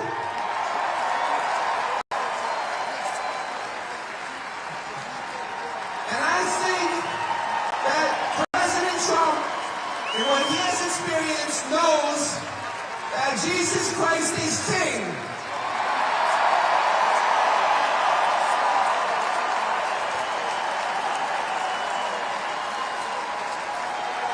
The victim of a violent, armed with a gun carjacking. And I'm lucky to be standing here. If it wasn't for this man, Jesus Christ, I wouldn't be standing here.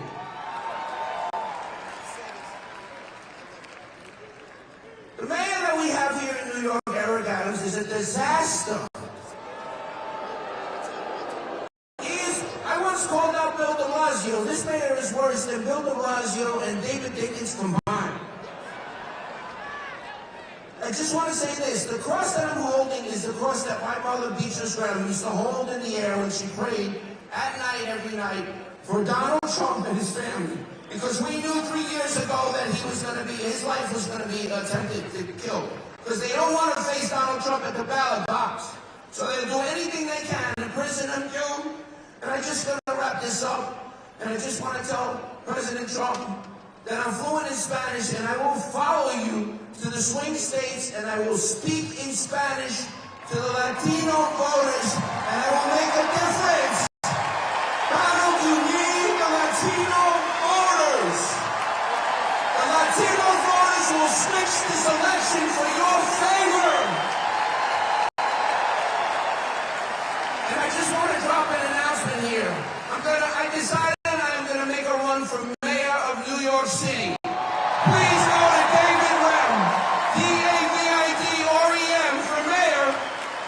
just want to say that we need to make New York red. We need to make New York great again. We need to make New York healthy again. We need to make the world great again. And I want to say, I love you, President Trump. I love your entire family. They give you nothing but grief. And to the fake media out there who won't show my story or won't back Donald Trump, I love you, Donald. God bless America, and God bless the United States of America. USA, USA, USA, USA.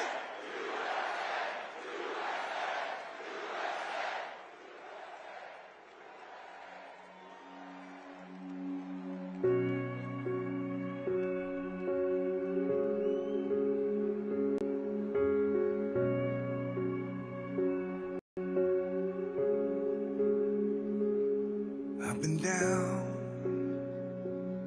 counting out, smiling through the taste of blood in my own mouth.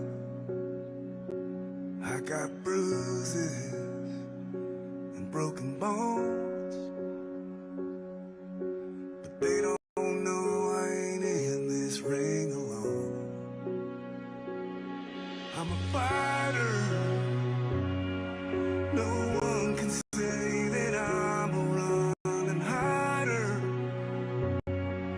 I was born to be a do-or-dyer, a make-it-righter. Don't throw that towel just yet. Don't cash in that last bet, 'cause I hit harder when I'm tired. I'm a fighter.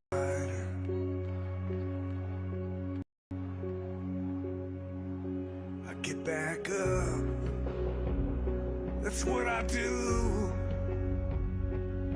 I didn't soldier on this far just to lose. So take your shot. Is that all you got? I'm a fighter. No one can say that I'm a running hider. I was born to be a do-or-dyer, a make-it-righter. Don't throw that towel just yet. Don't cash in that last bet, 'cause I hit harder when I'm tired. Yeah, I'm a fighter. Oh, no one can keep me down. They didn't know, but they know now.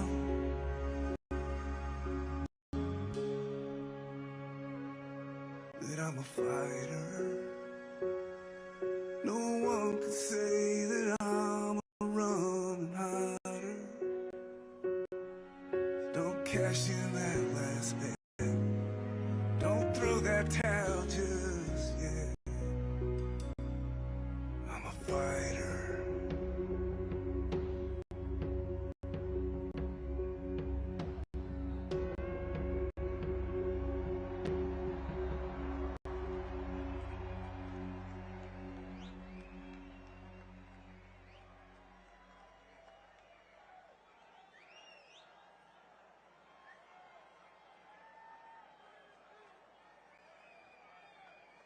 Ladies and gentlemen, please welcome to the stage former White House Deputy Chief of Staff, Dan Scavino.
Wow. Hello, New York City. How's everybody doing this evening? Hi, Mom. Hi, Dad. Look at me at Madison Square Garden, the world's most famous arena. Who would have ever thought? I've been with this man for 30 years. 30 years. Through it all. I joined with him in 2015 when we started running for the presidency. When nobody said we had a shot. When we were a joke. We were polling at 1%. Then he won the presidency. I went to the White House with him for 4 years. It was an incredible journey. The president always, behind the scenes, will tell, and Team Trump will know what I'm saying here. Sometimes on the plane or in the office, he'll say, "You are all so lucky I took you on this journey." In good times and bad. Yes, Mr. President, we are so honored to be on this journey. And you know what? You're damn straight I'm honored to be on this journey through the good times and the bad for the right and to fight for this country in which we all believe in. Hey, Hillary Clinton. She had some not nice things to say about this rally today at Madison Square Garden. Take a look, Hillary. USA, USA, USA.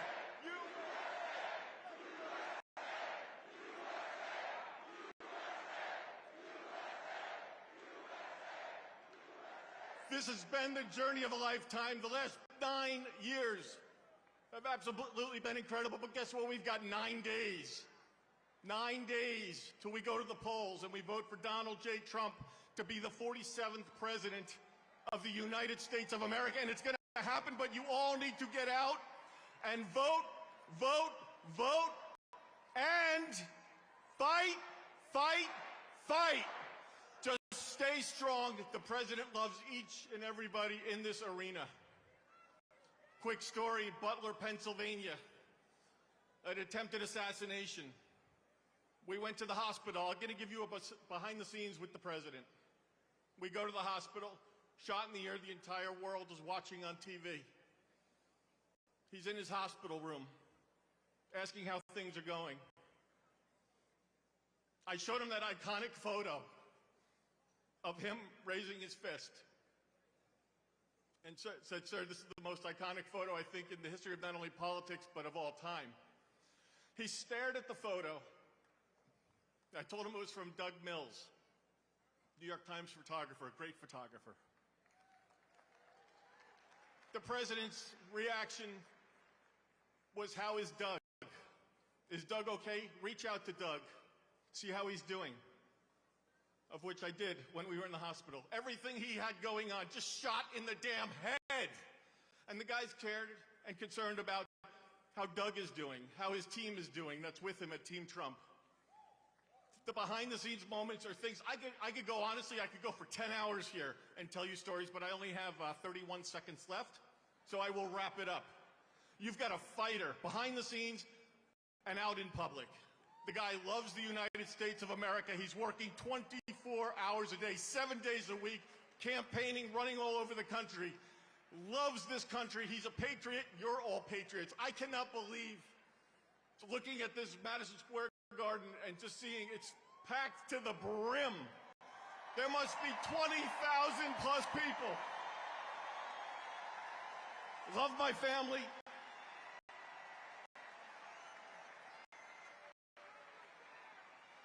Just do me a favor, go to TrumpForce47.com, check it out, okay? Get on there.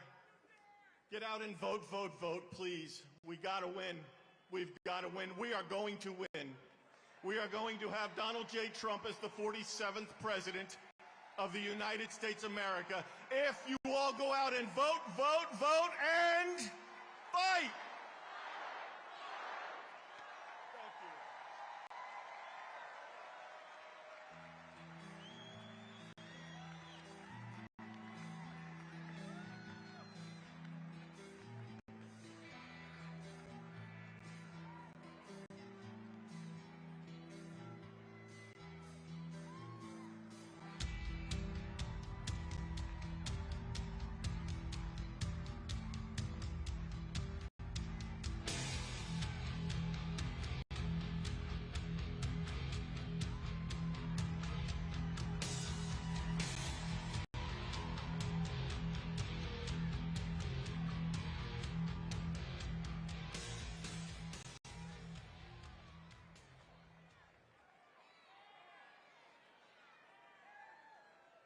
Ladies and gentlemen, please welcome to the stage Senior Advisor for President Donald J.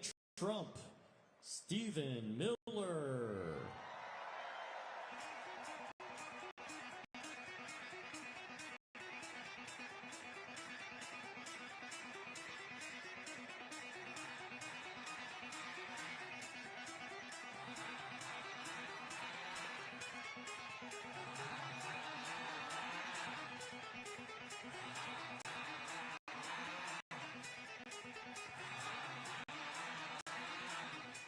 Hello, New York. Hello, Madison Square Garden. And hello to the United States of America, people watching in all 50 states. We are here tonight with a message for you. In 9 days, your rescue is coming. In 9 days, your salvation is at hand. In 9 days, Donald J. Trump is going to go back to the White House. We stand here today at a crossroads in the history of this nation, in the history of our civilization. This is a choice between betrayal and renewal, between self-destruction and salvation, between the failure of America or the triumph of America. I want you to think for a minute about the decades of abuse that has been heaped upon the good people of this nation. Their jobs looted and stolen from them and shipped to Mexico, Asia, and foreign countries. The lives of their loved ones ripped away from them by illegal aliens, criminal gangs, and thugs who don't belong in this country. A political system that punishes hard-working citizens, oppresses them at every turn, takes away their right to free speech, the right to political expression, the right to fundamental safety in their own country. One man dared to step forward 9 years ago and say, enough, no more, America gets its future back. And what happened next? What happened after he stepped down that escalator 9 years ago? The system he was fighting tried to do everything in its power to stop him, to take away your voice, to take away your vote, to take away your right to have your own country. They lied, they defamed, they smeared, one witch hunt after another, one hoax after another, one betrayal after another, lie after lie, slander after slander, libel after libel, lawsuit after lawsuit. They tried to jail him. They tried to bankrupt him. They tried to imprison him. And they even tried to take his life with not one, but 2 assassination attempts. And let me ask you, when his life was on the line, did he falter? Did he waver? Did he yield? Did he surrender? Did he hesitate? Did he back down? Did he give one single solitary inch? Or did he stand up, strong and proud and resilient, the warrior that he is, and raise his fist into the air and shout on behalf of all of you, fight, fight, fight. And what was he fighting for? He was fighting for your children, for your wives, your husbands, everyone that you love and know in the world. The right to live in a country where criminal gangs cannot just cross our border and rape and murder with impunity. Think about how corrupt and hateful and evil a system is that allows gangs to come into this country and rape and murder little girls. I'm not just saying that. You've read the stories. It happens every day. You read one of these heartbreaking headlines. Who's going to stand up for our daughters? Who's going to stand up for the girls of America, the women of America, the families of America? Who's going to stand up and say, the cartels are gone, the criminal migrants are gone, the gangs are gone, America is for Americans and Americans only?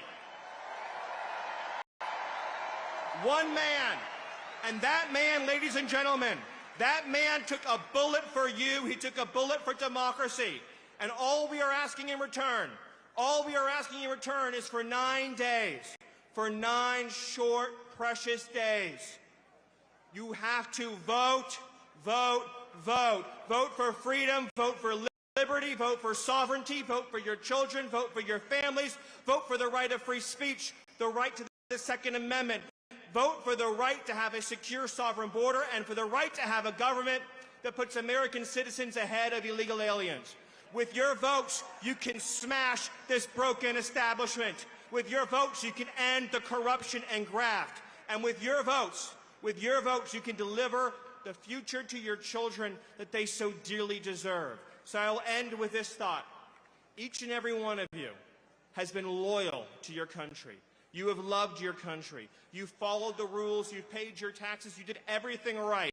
And the system just keeps beating you down, beating you down, and beating you down. And I say to you, are you going to let that system win? Are you going to surrender? Or are you going to follow the example of President Donald J. Trump and fight, fight, fight to the finish and save this nation, save this country, save this civilization, and save this glorious republic? Thank you, New York.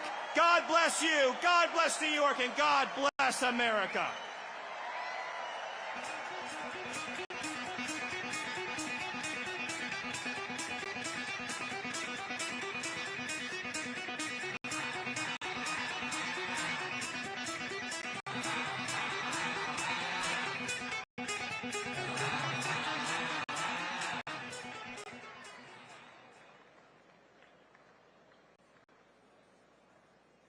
Ladies and gentlemen, please welcome to the stage the founder of the Witkoff Group, Steve Witkoff.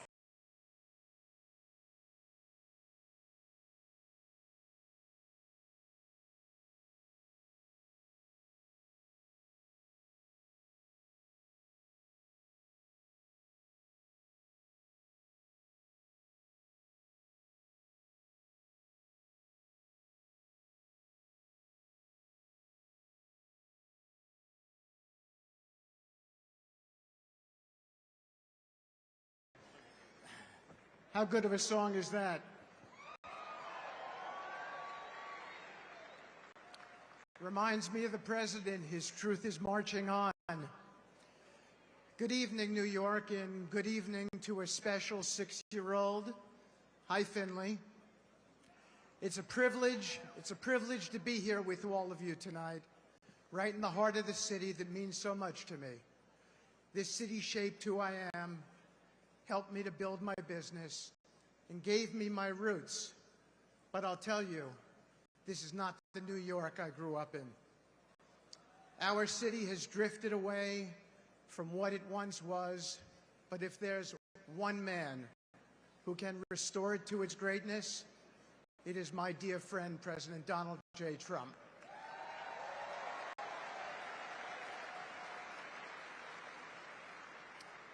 I've known the president for over 30 years, not just as a leader, but as a friend.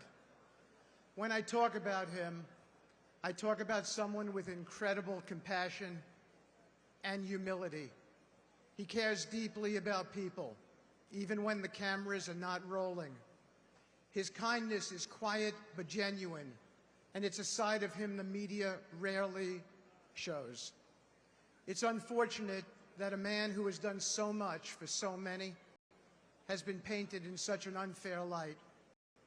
Accusations of extremism, they couldn't be further from the truth. President Trump is not just a man of vision and leadership, he's a man of faith. He respects all faiths and has always stood for religious freedom.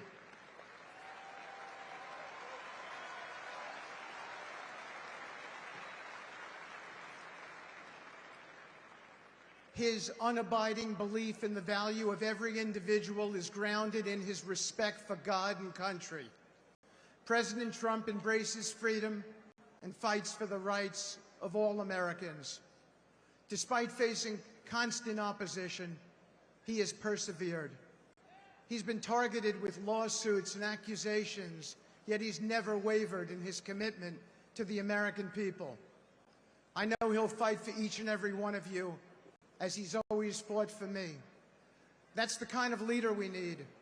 Someone who never backs down when things get tough, but keeps pushing forward for what's right. In a world,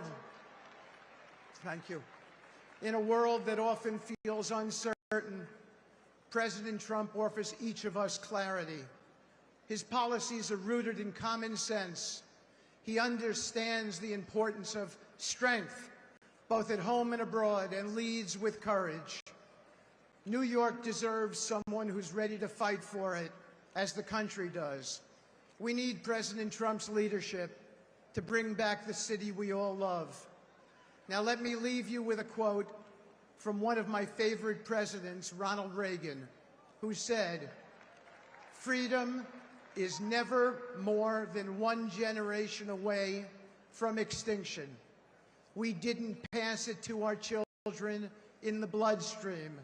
It must be fought for, it must be protected, and handed on for them to do the same." While Reagan was an extraordinary president, there is no doubt in my mind that President Donald J. Trump is the greatest leader and president this nation has ever seen.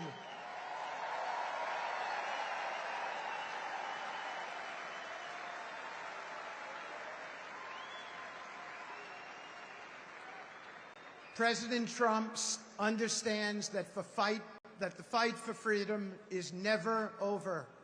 If we fight for him, my fellow Americans, we can restore New York, restore this country, secure the future of this great nation for generations to come. Thank you. God bless you. God bless the Trump family, and God bless the United States of America.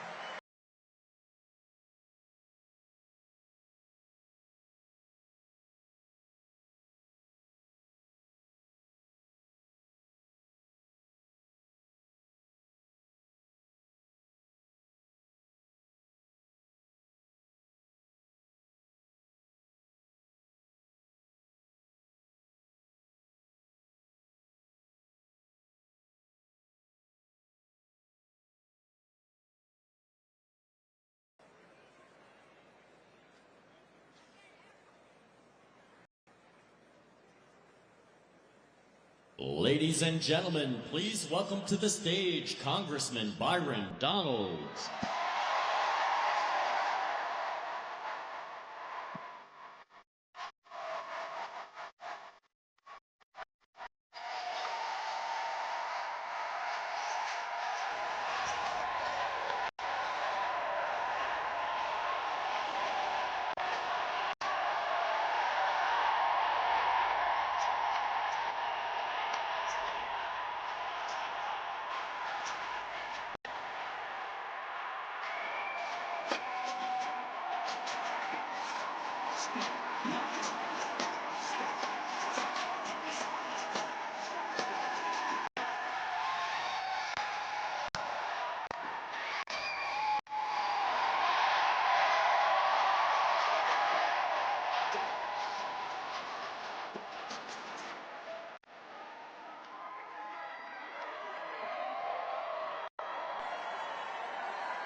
Man, is it good to be home in New York City.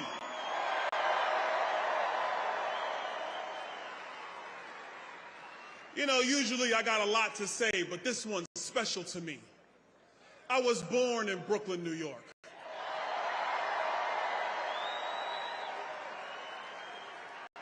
In New York, we refer to MSG as the Mecca. We refer to it as the center of entertainment. And in 9 days, it's going to be the launch point for the center of making Donald Trump the 47th president of the United States.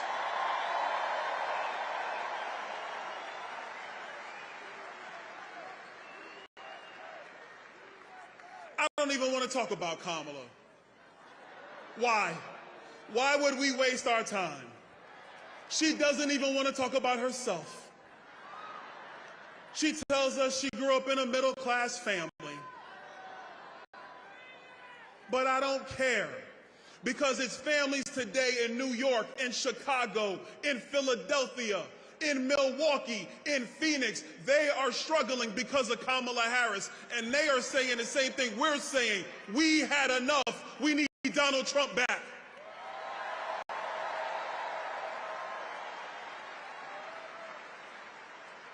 She broke the border. She broke the border and doesn't even have the guts to tell you the truth. But that's okay, Because the next president of the United States, he's going to fix the border because he did it once and he's going to do it again.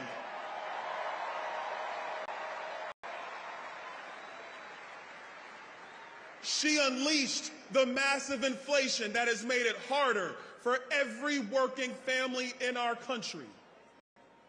If she was around when I was a kid, it would have devastated my mom, who still lives in Brooklyn. Hi, Mom. How you doing? And you think she has an answer for the people who are trying to find ways to get ahead? No, she doesn't. Nothing but word salad. I kind of like salad. Everybody should have some. It's healthy. It's good for you. But this word salad mess is demented. It is meant to make you think that she's smart and you're somehow dumb. The truth of the matter is, the common sense of the American people is what is needed today, and that will be brought by Donald J. Trump.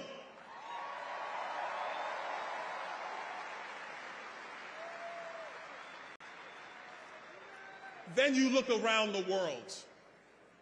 Look around the world.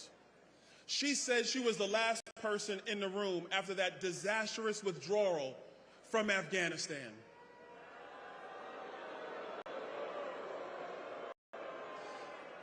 You know, that withdrawal is seared into my mind. I remember watching Afghanis hold on to the sides of airplanes to escape the Taliban. And as I'm watching this, the one thing I know is that if Donald Trump was president, that never would have happened. Never would have happened. But I have a special message to everybody around the world, especially those who want to find themselves getting into the business of other people or messing with our greatest ally in Israel. Donald Trump is going to stand by Israel 100% of the way. 100% of the way. And Donald Trump is going to get us out of these wars because he did it once and he's going to do it again. But the last thing we're going to fix, and it's a big one. You see, I got 3 kids. They're all boys. And I'll be damned if you're going to have some school tell my boys that they can now be girls. Not on my watch. Not on the watch of Donald Trump, I can promise you that. We're going to have common sense in America again under Donald Trump. We're going to get men out of women's sports under Donald Trump.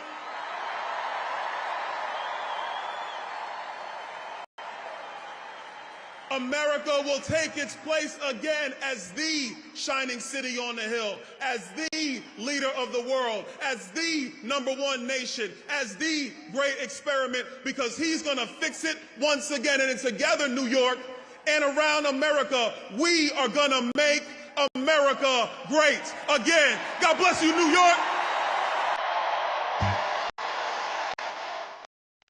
God bless America. Let's go win. Let's go win.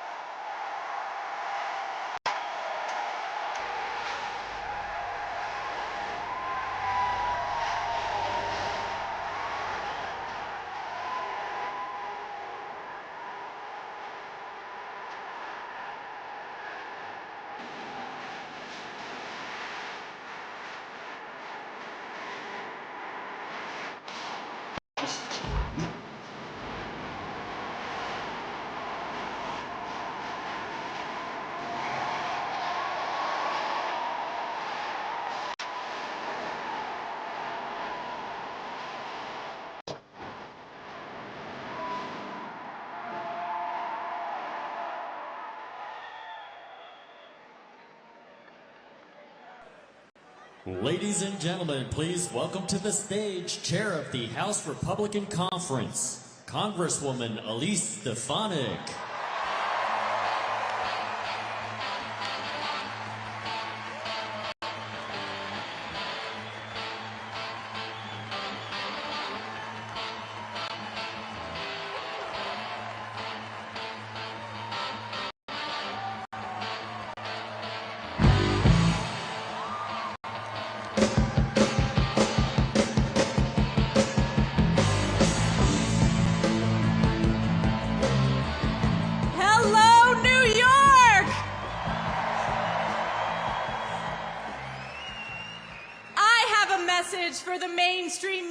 and I can say this as a born and raised New Yorker, New York is Trump country.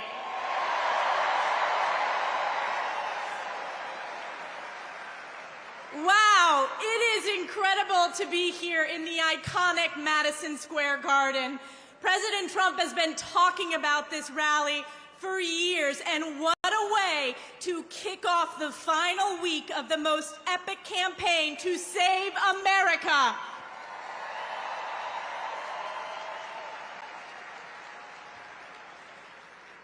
Every election, we say, is the most important in our lifetime, but this one really is.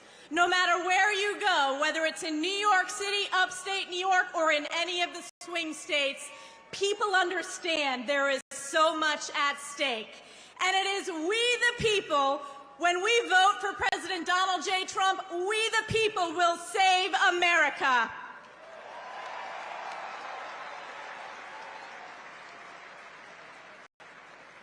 Just look at the crises that Kamala Harris and Joe Biden have brought to our nation and have brought right here to New York. The border crisis, illegals swarming our streets, taking billions of our hard-earned taxpayer dollars, all because Kamala Harris is Joe Biden's open border czar. She owns this border crisis. She created it. Or the inflation crisis, the highest rate of inflation in our lifetime. And you know who was the deciding vote for Joe Biden's Inflation Expansion Act? Kamala Harris. And the crime crisis. Democrats are the party of defund the police, and Kamala Harris has turned her back on our men and women in blue. New Yorkers, support our police. We will always back the blue.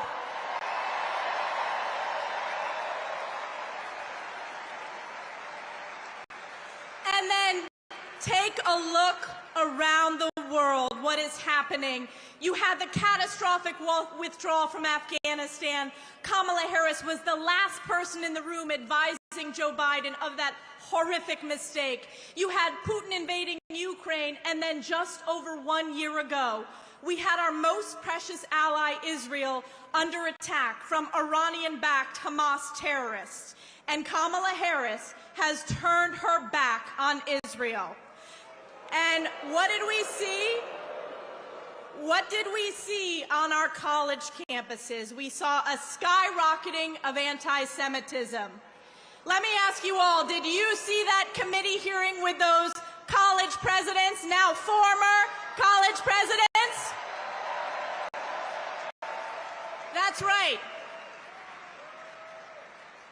I asked the presidents of Penn, MIT, and Harvard, does calling for the genocide of Jews violate your university's code of conduct? And one after the other said, it depends on the context, and the world heard. You're fired. 5 have been fired, so many to go. And you know, compare that with President Trump. He brought us the most secure border in our nation's history. He brought us the strongest economy. He proudly supports our law enforcement, and he has and always will stand with Israel.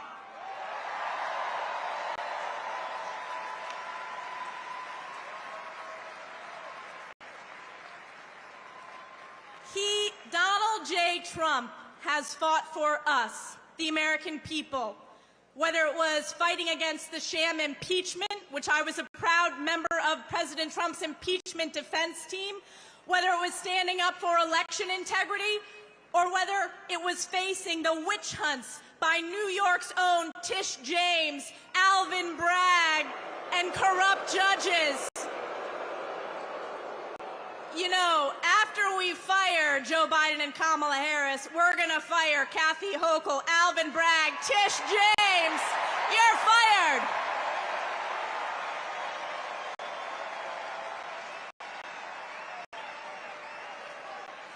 As I said, President Trump has fought for us, It is now our opportunity to fight for him. And New York, we made history when we fired Nancy Pelosi once and for all and flipped those 5 congressional seats.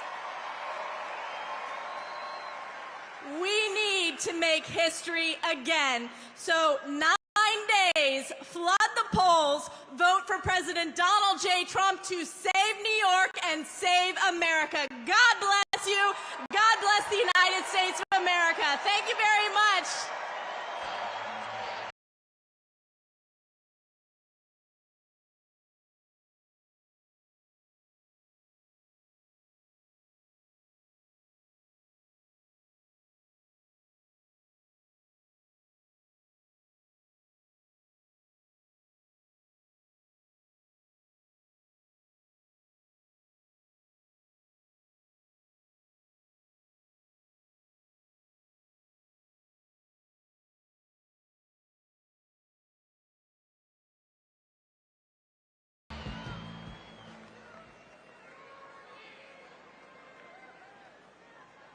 Ladies and gentlemen, please welcome to the stage Speaker of the U.S. House of Representatives, Mike.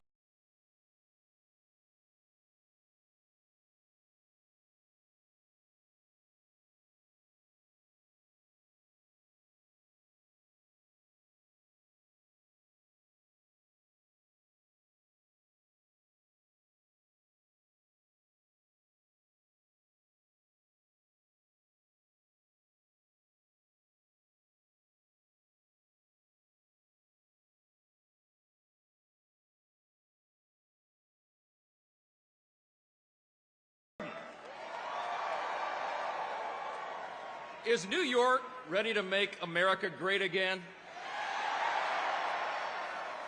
My friends, I came here tonight so excited to be with you. I came off of the field to give you a very important field report.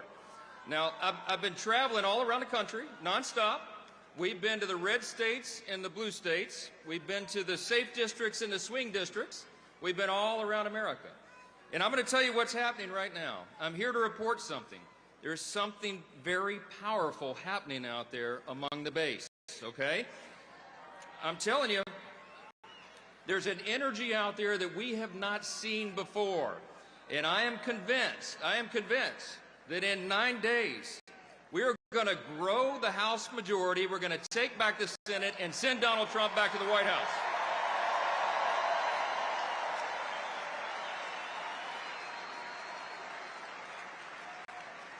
Let me tell you why that is. Let me tell you why that is. Because everywhere around the country, no matter where you live, everybody is fed up and they are fired up.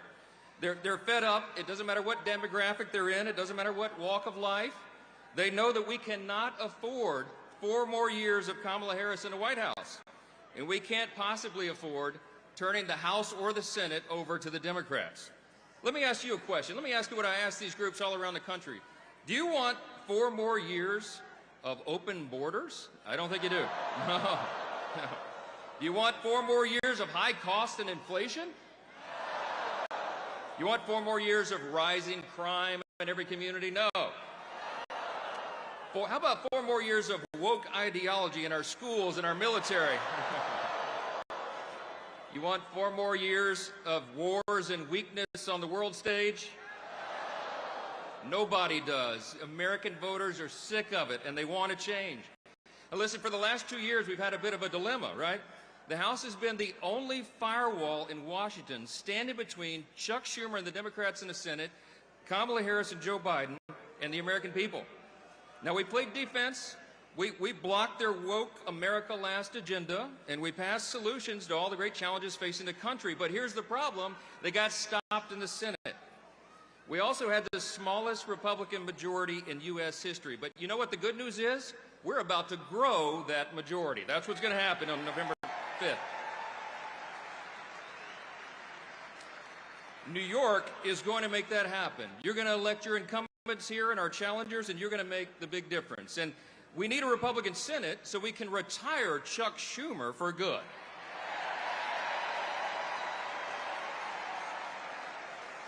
And America needs, and everybody knows, no matter where we are in the country, we know we have to get Donald J. Trump back to the White House so we can get this thing fixed. When we do that, we're going to secure the border once for all. We're going to unleash American energy dominance again. We're going to lower the cost of living. We're going to support our allies and stand up to our adversaries. We're going to defend our rights and our freedoms and the troops and the veterans who fought for them. And we will protect the values and the principles that made America the greatest nation in the history of the world.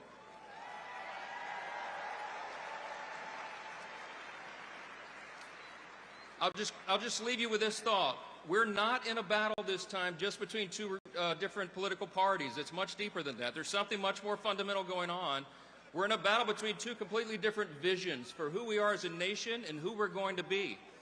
We revere the founding principles. We revere our Judeo-Christian foundations. We revere individual freedom and limited government and the rule of law and peace through strength and fiscal responsibility, free markets, human dignity, secure borders. But the other team doesn't anymore, my friends. This is not your father's Democratic Party. They are now full on to Marxism and socialism.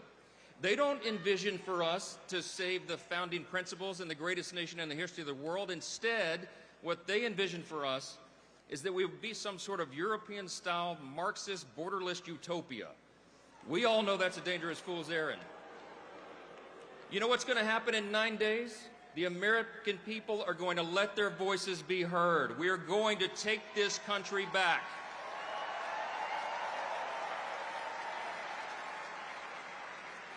We're going to restore the foundations, and we are truly going to make America great again. Thank you so much. God bless you. God bless the United States of America.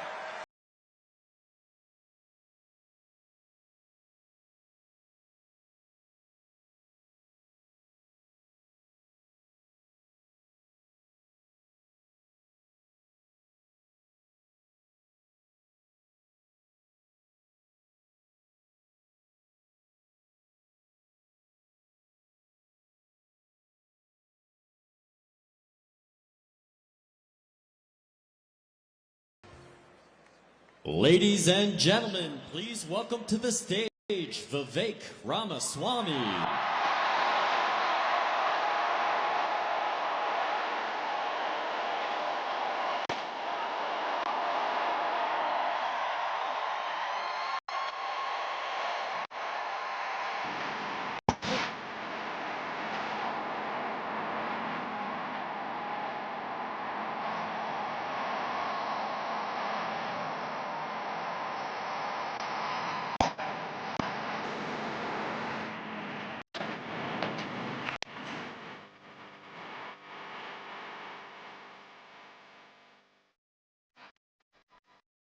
I'll tell you something, I don't follow the polls, I don't follow the pundits, but I follow the energy. And this does not feel like second place energy in here tonight. I had a friend of mine, smart guy, he's a billionaire, texted me this morning. And he said, why the hell are you guys wasting your time in New York City instead of going to a swing state? You want to know what I told him? I said, welcome to 2024. New York is a swing state.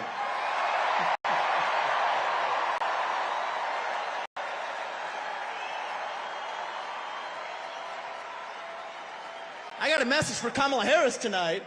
We're feeling the joy in New York City tonight, aren't we?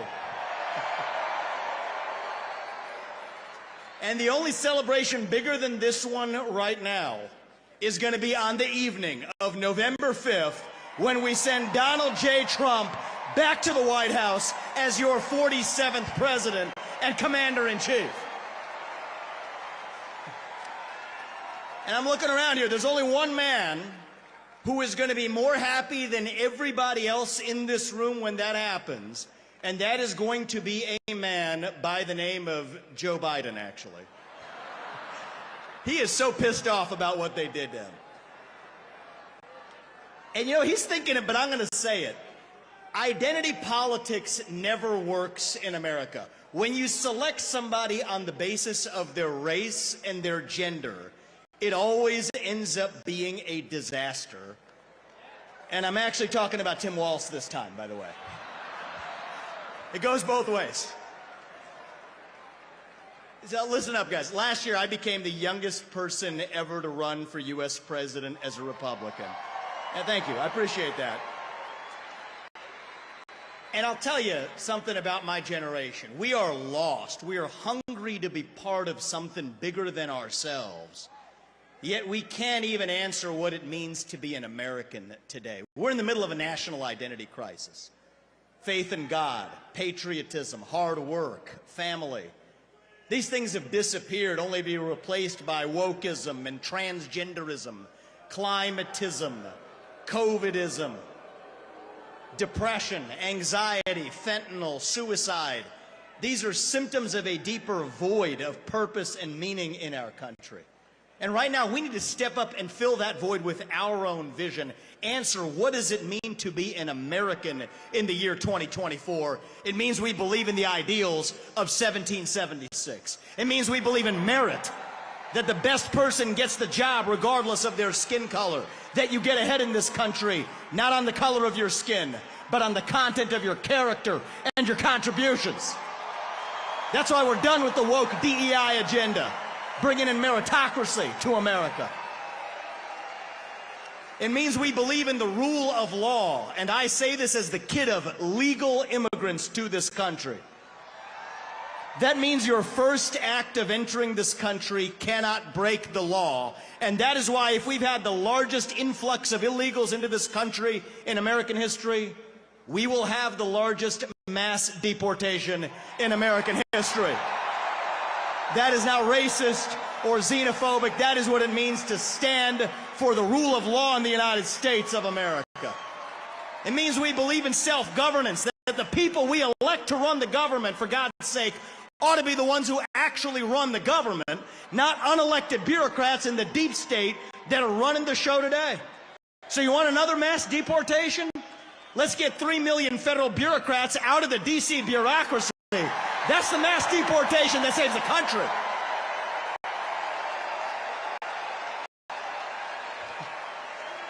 What does it mean to be American? It means we have elections we can trust and believe in, and that means single-day voting on Election Day as a national holiday with paper ballots and government-issued ID to match the voter file. That's how we save the country after we win it this time by voting early. These are not black ideas or white ideas. They are American ideals that set this country into motion. We're in a war to revive them, and right now we need the commander-in-chief who will lead us to victory. That is your next president, Donald J. Trump. If you want to seal the border, vote Trump. If you want to restore law and order in this country, vote Trump. If you want to grow the economy in this country, vote Trump. If you want to revive national pride in this country, vote Trump. If you want to stay out of World War III in this country, vote Trump. If you want to make America great again, vote Trump. I'm going to give you one more reason to vote Trump, and it's this. It's the one the media in the back, they won't talk about this. But they know it to be true. Donald Trump is actually the president who will unite this country, actually. And we don't talk about that enough. America First includes all Americans, regardless of their race, their gender, or their sexual orientation. Our message to black Americans tonight is this. We want you, what we want for every American. Safe neighborhoods, good jobs, clean streets. A country where you are judged based on the content of your character, not the color of your skin or your political beliefs. That's the America we know.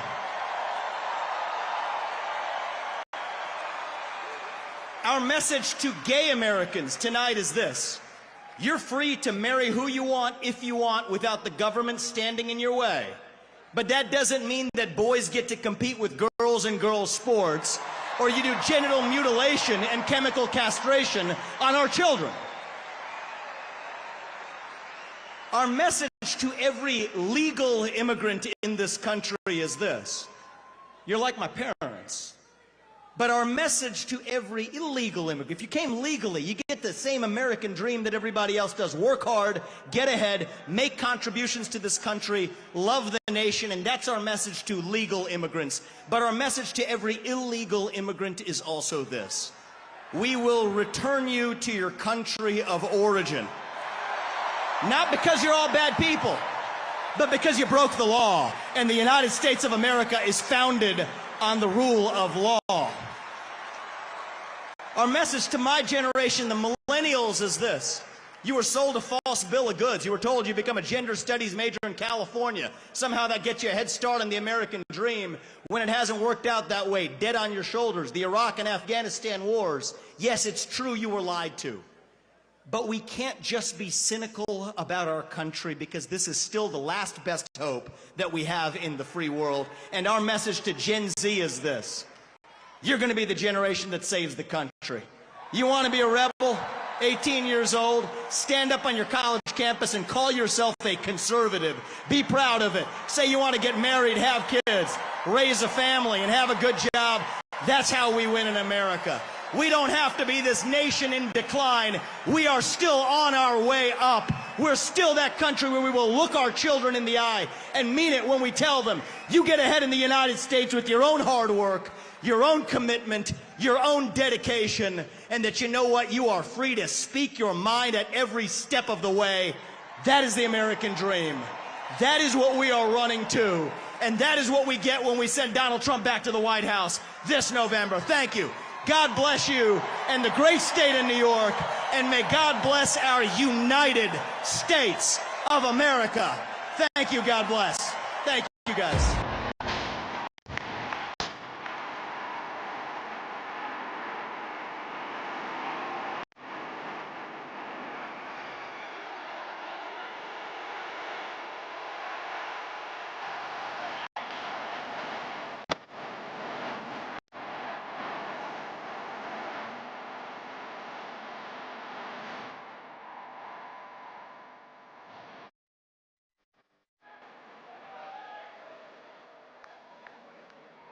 Ladies and gentlemen, please welcome to the stage former Congresswoman Tulsi Gabbard.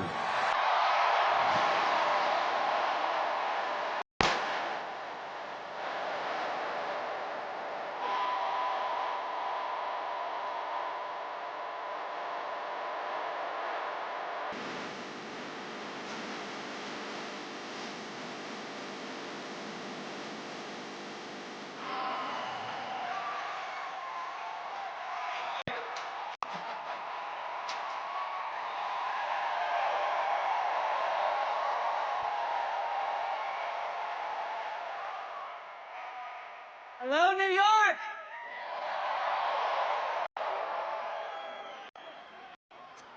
Join me as I say these words. We hold these truths to be self-evident, that all men are created equal, and that we are endowed by our Creator with certain unalienable rights, and that among these are life, liberty, and the pursuit of happiness.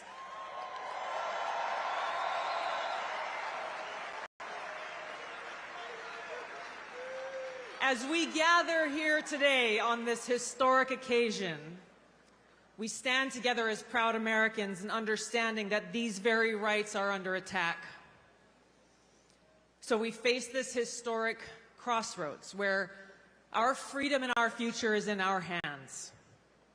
There's never been a more clear choice in any election in my life, and our ability to live in a truly peaceful and free and prosperous country is on the line. I love you too.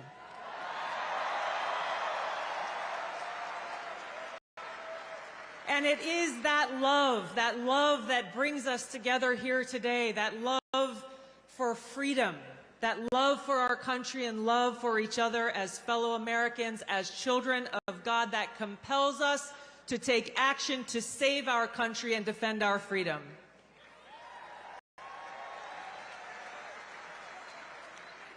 Now, this choice that we have before us is very personal to me. I'm a lieutenant colonel in the Army Reserve. I've served now for over 21 years.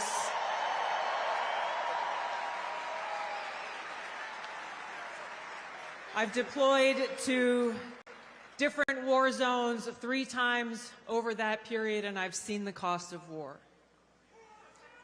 For my brothers and sisters who paid the ultimate price, I carry their memories and their sacrifice in my heart every day. So this choice that we have before us as Americans is critical. It's important to us. It's important to those of us who serve, who have volunteered to put our lives on the line for the safety, security, and freedom of our country and our people, and it's critical to all of us.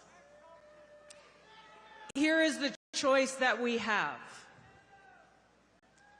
A vote for Kamala Harris is a vote for Dick Cheney, and it's a vote for war, more war, likely World War III and nuclear war.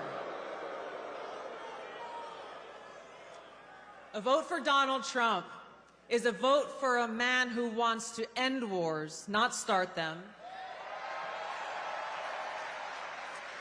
and who has demonstrated already that he has the courage and strength to stand up and fight for peace. A vote for Kamala Harris is a vote for open borders, where known violent criminals and Islamist terrorists are streaming across our borders, placing us at risk. A vote for Donald Trump is a vote for secure borders and safe communities, and a confidence that he will seek out those who seek to do us harm and get them out. A vote for Kamala Harris is a vote for economic hardship, high cost of living, poverty, and homelessness, and a vote for Donald Trump is a vote for economic prosperity and opportunity for every single one of us as Americans. A vote for Kamala Harris is a vote for censorship and a complete erosion of our fundamental and constitutional rights and freedoms. A vote for Donald Trump is a vote for someone who will defend freedom and every one of our God-given rights that are enshrined in the Constitution and Bill of Rights.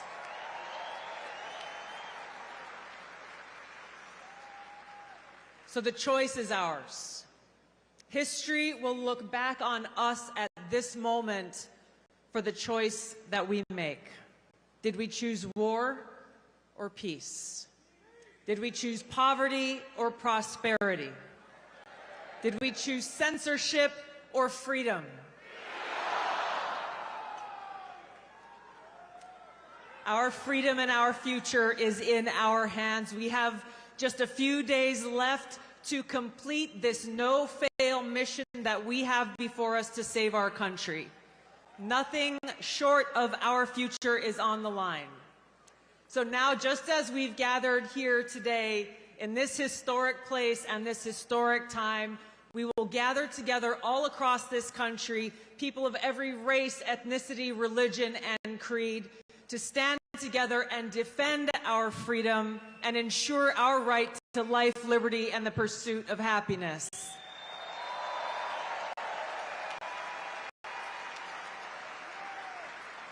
Now is the time for us to send Donald Trump back to the White House to be the 47th President of the United States, where we can stand together and make America great again. Thank you so much. Let's get it done. Aloha.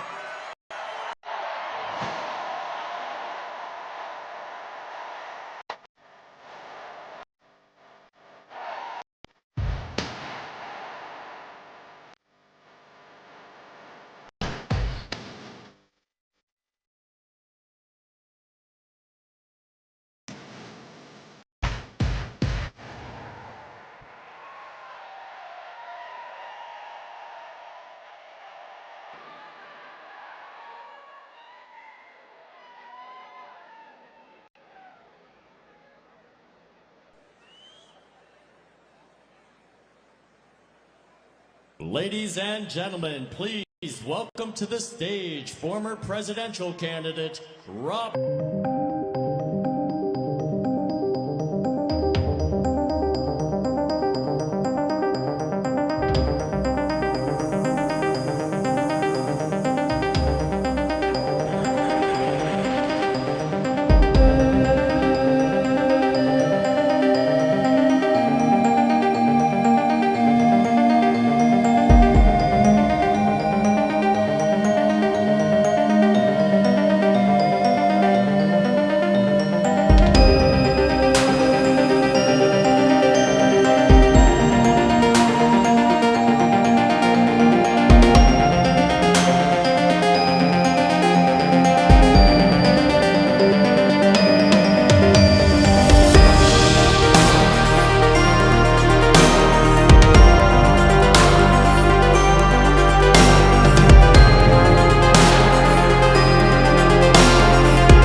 trying to undermine voting rights in this country by weaponizing the federal agencies against political candidates, including me and Donald Trump and all other political candidates. They can't win an election.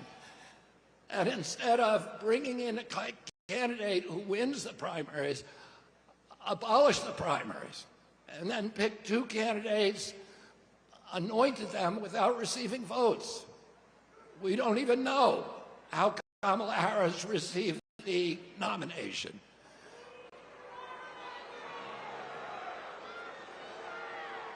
And this is the party of Wall Street, of big banks, of big data, of big tech, of the military contractors, and the parties of big pharma, big ag, big food, and big chemicals. This is the party that's given us the sickest children in the history of the world. When my uncle was president, 6% of Americans had chronic disease, and we spent 0 on chronic disease in this country. Today, 60% of Americans have chronic disease. This is existential for our country. We're spending $4.3 trillion a year, 5 times our military budget. 77% of American boys cannot qualify for military service because of chronic disease diagnoses. This is existential for our country. President Trump called me 3 hours after his shooting, and he said, would I come and sit down with them? And he said to me during that meeting, he said, there are some things that we can agree on and some we disagree on, but the landscapes on which we agree are so much larger. He said, I want to end the wars.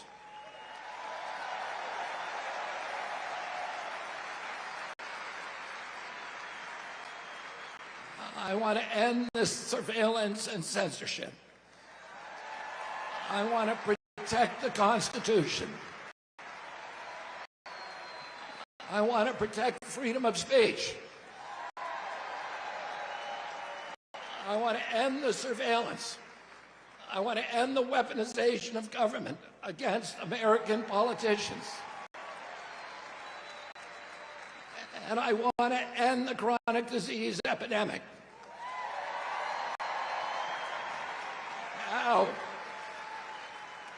don't you think that we deserve a president in this country who's going to restore the moral authority of the United States of America? Don't you think that we deserve a president who's going to end the warfare state and rebuild the middle class? Don't you want a president who's going to put America first?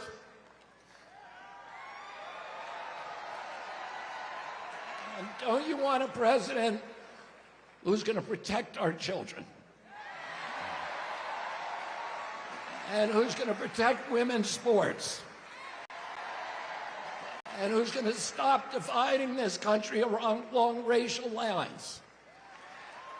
And don't you want a president who's going to end the corruption at the federal agencies, at FDA, at NIH, at CDC, and at the CIA? And don't you want a president who's going to make America healthy again?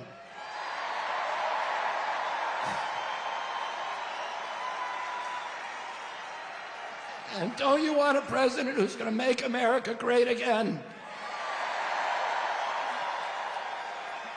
And we need to go to the polls on November 5th and vote for Donald Trump. God bless you and God bless America.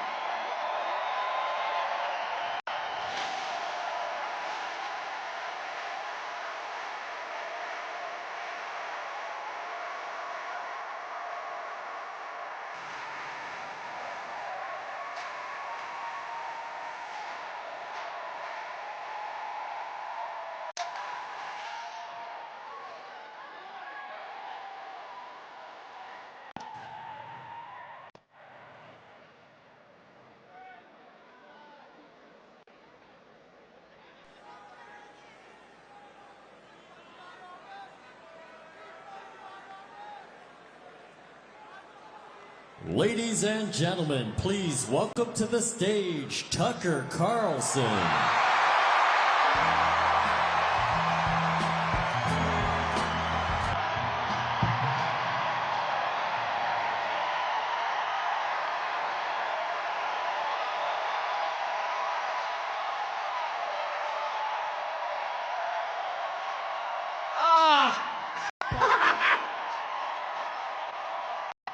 Thank you.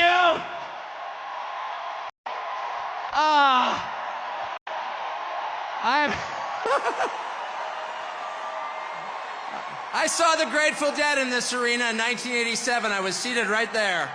How weird. It's such an honor to be here, and it's wild. Just another day following Bobby Kennedy Jr. at a Donald Trump rally in Madison Square Garden. I mean, what? That's totally normal. Liz Cheney's out there with Kamala Harris. And there's Bobby Kennedy calling to protect women's sports at a Trump rally. It's a realignment. It's unbelievable. And the fact that it's here is even sweeter. Imagine if you're, and just pause for one moment. Imagine you're Donald Trump. You're from New York City. You become famous in New York City. You make your fortune in New York City. And all of a sudden, the leadership of New York City decides they're going to destroy you because they don't like your politics. And so they, yeah, boo. Imagine if that were you, though. And they try and take everything that you have. They try and put you in prison. They try and put your children in prison. If that happened to you, how often do you think you'd be going back to New York City? How about never? And yet he's here. It's like getting thrown out of a bar. And you think to yourself, well, you know, all my friends are in the bar. And you approach the door and there's the bouncer like, you're not allowed in here. But from behind the bouncer, you hear the cheers of your friend, come on in! And the bouncer hangs his head in shame. He's embarrassed that he's working for the man trying to keep the most popular person out of the bar. And that's Donald Trump back in the city that produced him with no embarrassment at all, in a room full of his friends. The stones that takes, the bravery that takes is incredible. Donald Trump's gonna win. He's gonna win. I know that that's true. Why is Donald Trump gonna win? The people he's about to defeat have no idea. And they're panicked. They have no idea why people like Donald Trump. And their first theory was, well, Donald Trump is evil, so half the country's evil also. And that's one of the reasons they spent the last 4 years trying to destroy the country, because they're mad at its voters for liking Donald Trump. How much easier would it have been just to pause for 20 minutes and ask yourself honestly in some silent place, why do people like Donald Trump? And if they had been honest enough to ask themselves that question, they would have come up with the two main reasons, and here's what they are. The first reason that people like Donald Trump is because he likes them. That's why. And it's real. Affection is something you can't fake. I don't care how many times Kamala Harris would tell me she loves me, I don't believe her. I saw her kiss her husband with a mask on. A mask on. That's her version of love. It's fake. It's not real. They spent 10 years telling you Trump is a hater. Do you feel that on him? No, you don't. Because it's not there. I've spent a lot of time with Trump. And there's not one moment I've ever been with him off camera where he's spending his time grousing about people he hates. Ever. He's talking about the people and the country he loves in his private time. Trust me. And people know in a country that has been taken over by a leadership class that actually despises them and their values and their history and their culture and their customs, really hates them to the point that it's trying to replace them, they know someone who actually has affection for them, and that's Donald Trump. And it's requited. It's requited. They know.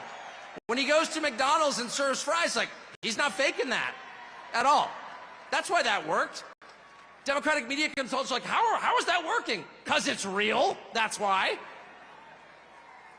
And the second reason that people love Trump, and I put myself in this category, it's why I'm here today, is because he's liberated us in the deepest and truest sense.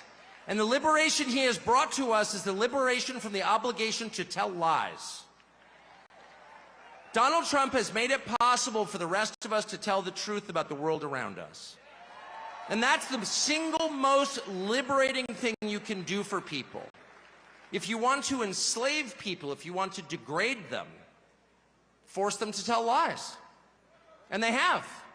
They forced us to lie about everything at gunpoint, effectively. They put people in prison for refusing to lie.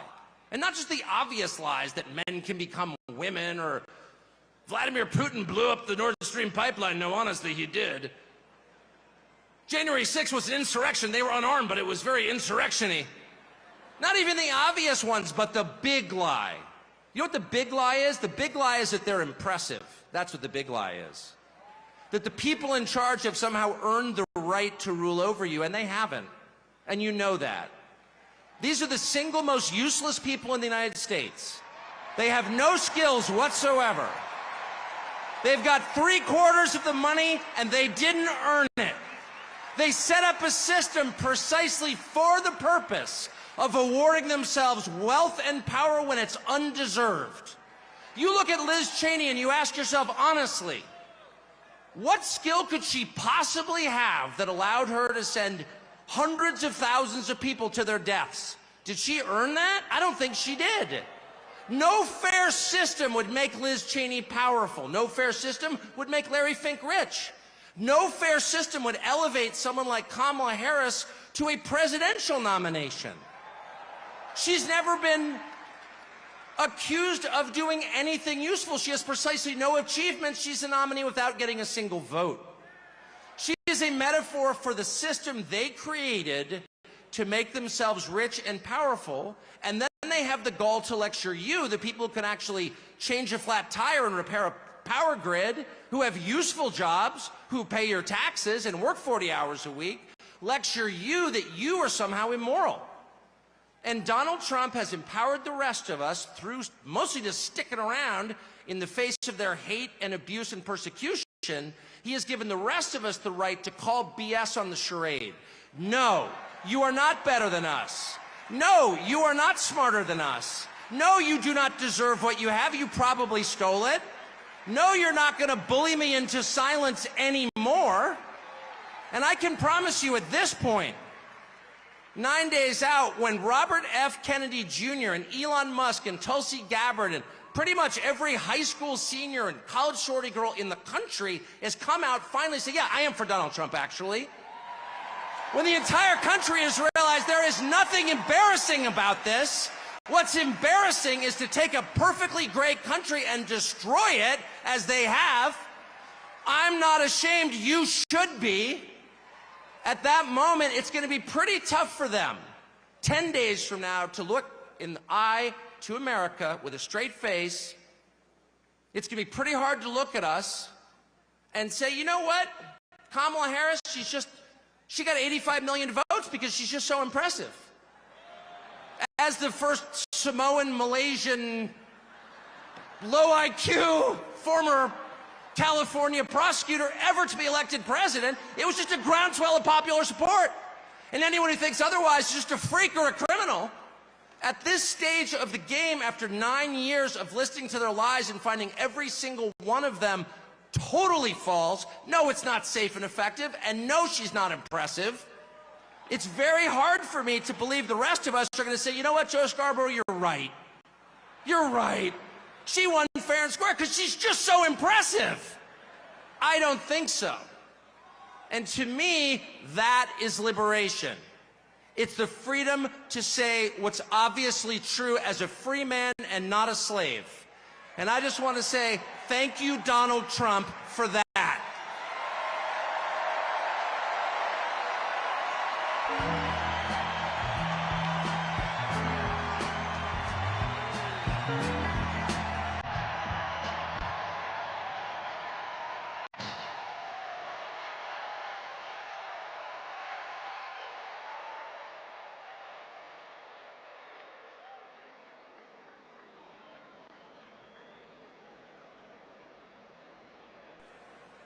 Ladies and gentlemen, please welcome to the stage professional wrestler Hulk Hogan. I am a real American, fight for the rights of every man. I am a real American, fight for what's right, fight for your life.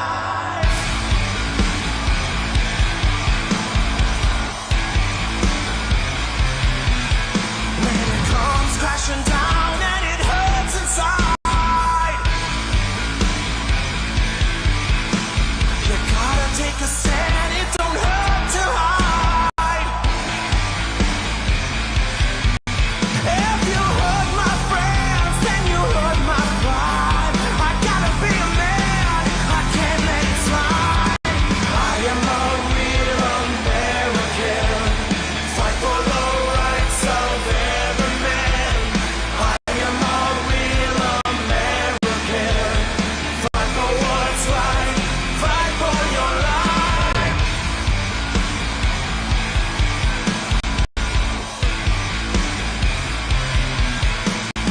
I feel strong about right and wrong, and don't take trouble for very long. I get something deep inside of me, courage is the thing that keeps us free. I am a real American, fight for the rights of every man. I am a real American, fight for what's right, fight for your life. I am a real American, fight for the rights of every man. I am a real American.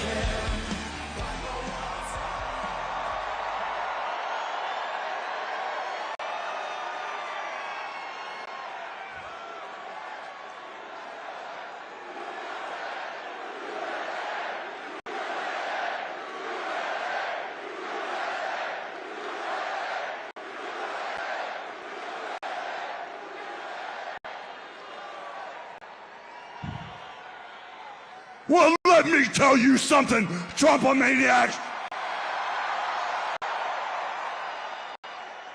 Welcome to the house that Hulkamania built.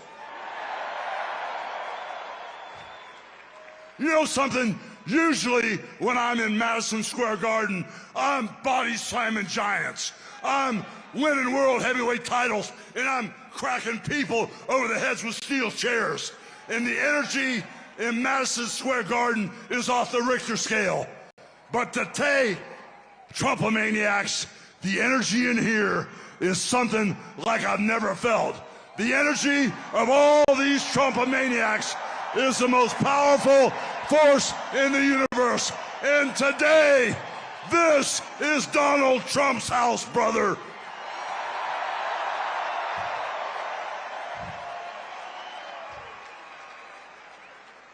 You know something, Trump maniacs? I don't see no stinking Nazis in here. I don't see no stinking domestic terrorists in here. The only thing I see in here are a bunch of hard-working men and women that are real Americans, brother.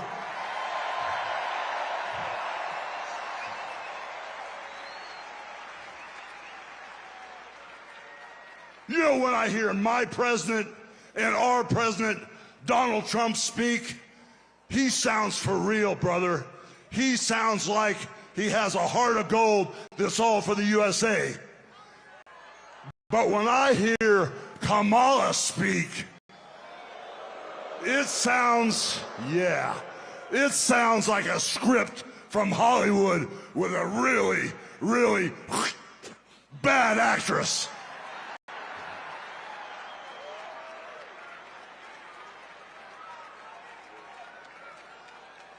You know, Kamala is responsible for the border crisis, and Kamala is also responsible for inflation. And then you know something? She acts like she's the victim. And then all of a sudden, she flips, she flops, she spins and turns it around and acts like she's gonna be the damn hero. But we all know Trump is the only man that can fix this country today. And with Trump as our commander-in-chief, peace through strength will fix all the problems in the Middle East.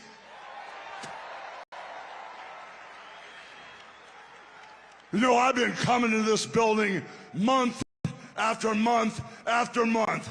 And I've seen sold-out crowds over and over again for over 40 years. And for 40 years, I've always asked the question, what you gonna do? Over and over and over again, what you gonna do?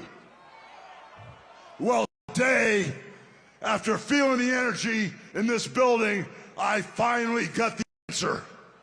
And the answer is, vote for Trump.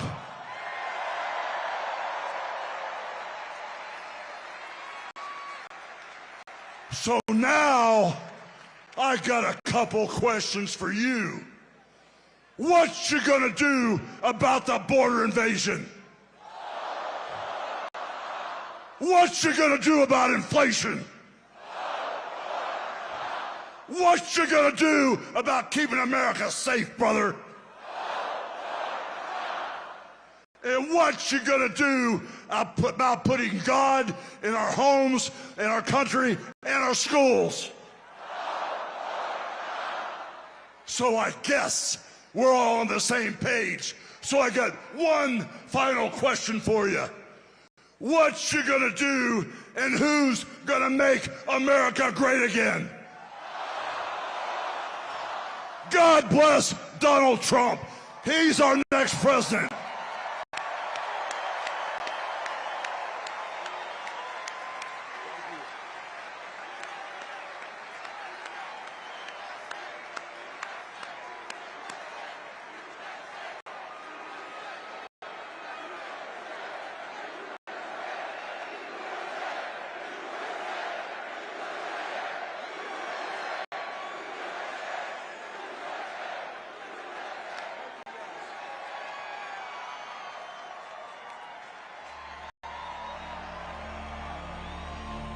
I am a real American, fight for the rights of every man. I am a real American, fight for what's right, fight for your life.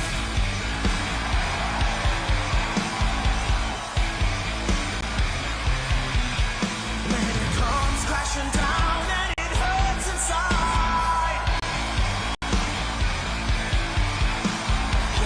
Take a stand, it don't hurt to hide.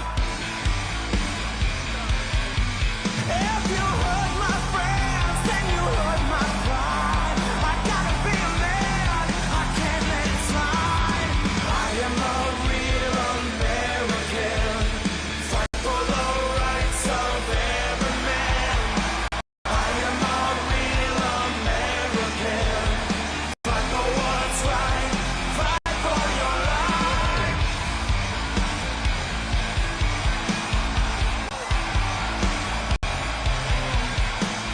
I feel strong about right and wrong, and I don't take trouble for very long. I get something deep inside of me. Courage is the thing that makes us free. I am a real American, fight for the rights of every man. I am a real American, fight for what's right, fight for your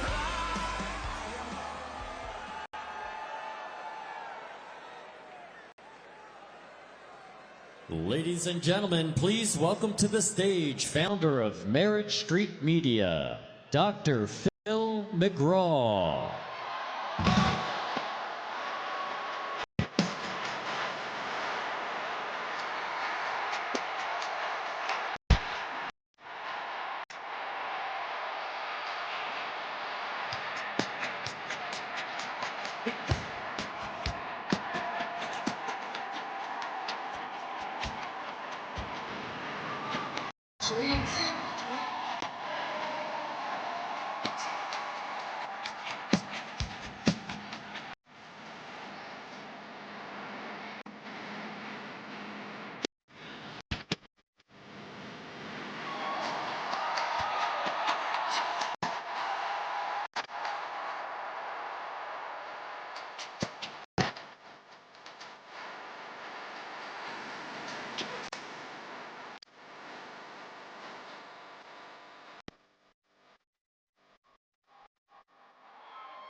Well,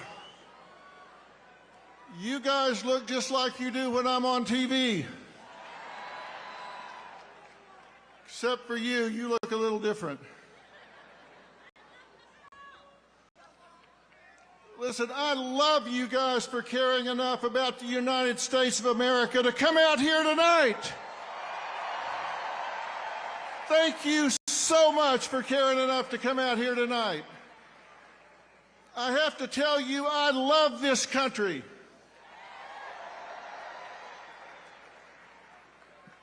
I do. I love this country. I stand up when our flag goes by. I put my hand over my heart when they play our national anthem. And I'm so proud to see so many people take time out of their day to come out here and stand up for this country.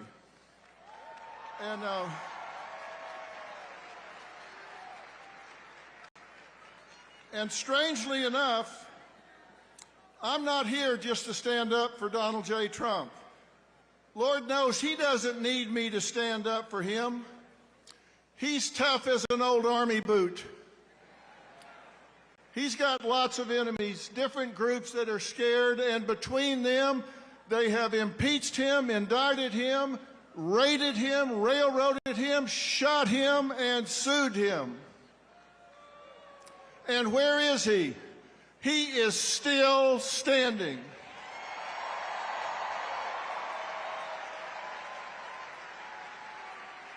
He just keeps on coming because he loves this country too.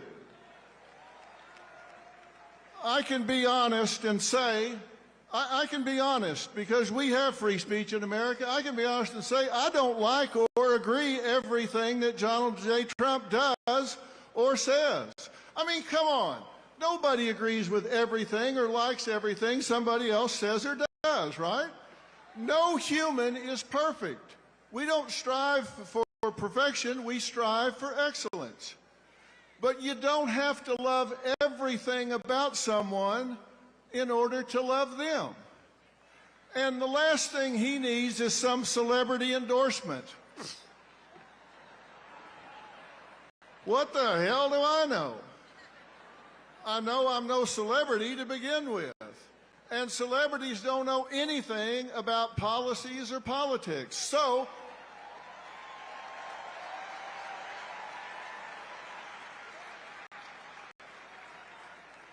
only difference between me and them is I'm willing to admit it. So, why am I here? Well, I'll tell you why I'm here. I'm here to talk to and stand up for the people who have declared their support for Donald J. Trump, or they got found out, or they want to do it, but they're too intimidated. Because you know what happens when somebody in this country says, hey, I'm going to vote Republican, I'm going to vote Donald J. Trump?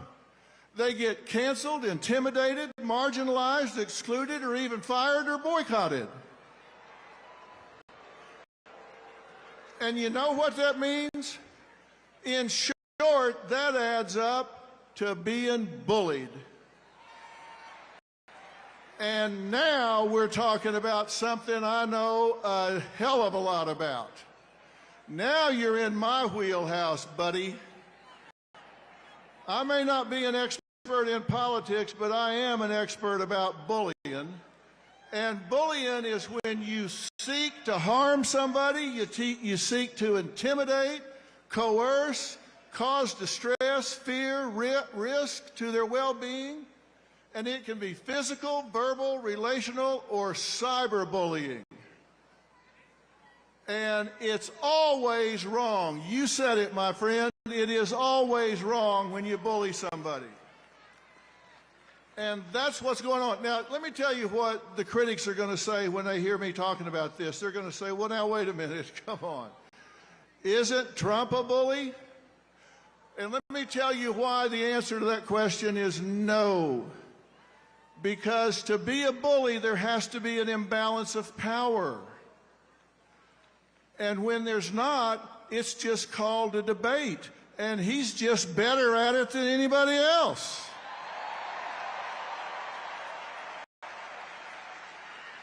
It's called debating. It's called arguing. It's just, it may even name calling, but it's not bullying unless there's an imbalance of power. And whoever he talks to, they've got a microphone, they got on their big boy pants, they got a stage, they got everything else. He's just better at it.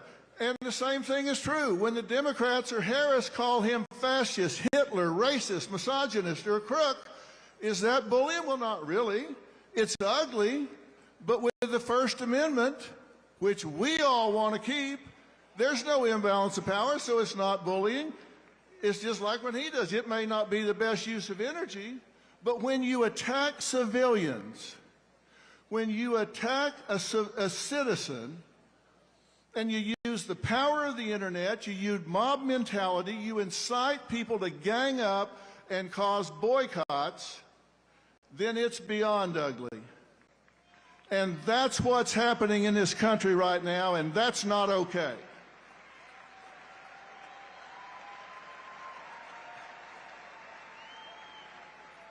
There is an imbalance of power there, and it's time that every one of us close ranks. We have to stop this now.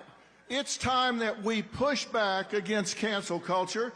It's time that we push back against intimidation tactics.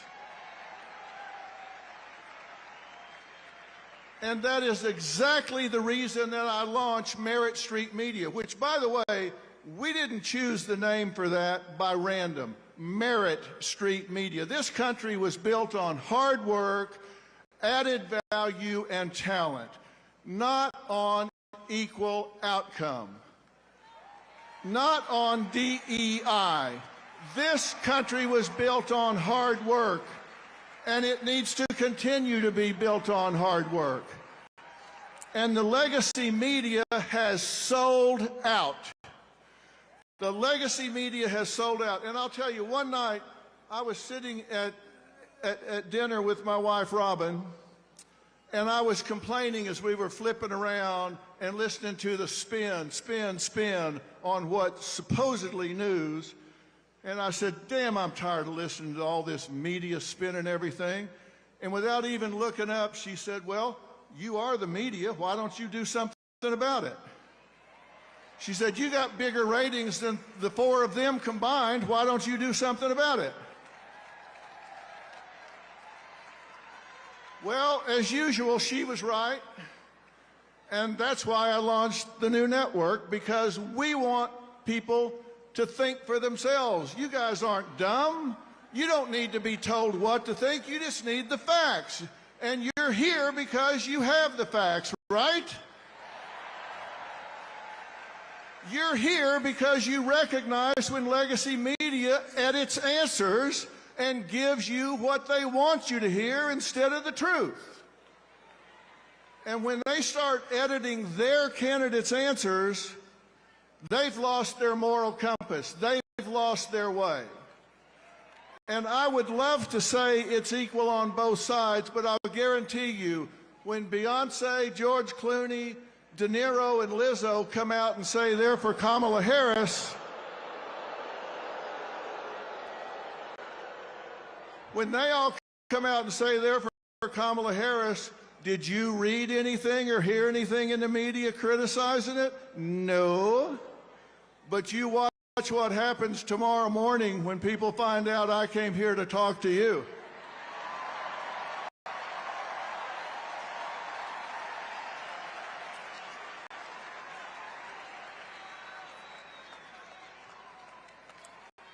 You say this in Hollywood and all of a sudden you ain't got a job. The problem is I don't need one.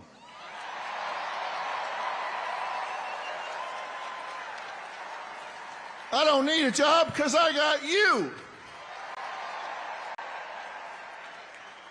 And I've got a question for all of us. Have we lost our minds? We have the First Amendment in America where our government has said we will pass no laws to infringe on our freedoms for religion and speech. So that's the law, but we're muzzling each other.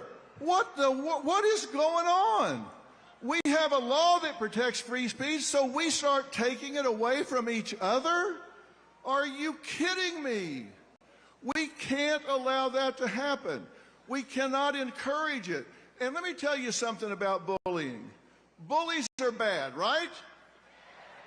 Let me tell you what else is bad. Bystanders. If you are a bystander, if you are watching somebody get picked on, if you're watching somebody get bullied, and you don't do anything about it, you're just as guilty as the bully that's doing the bullying.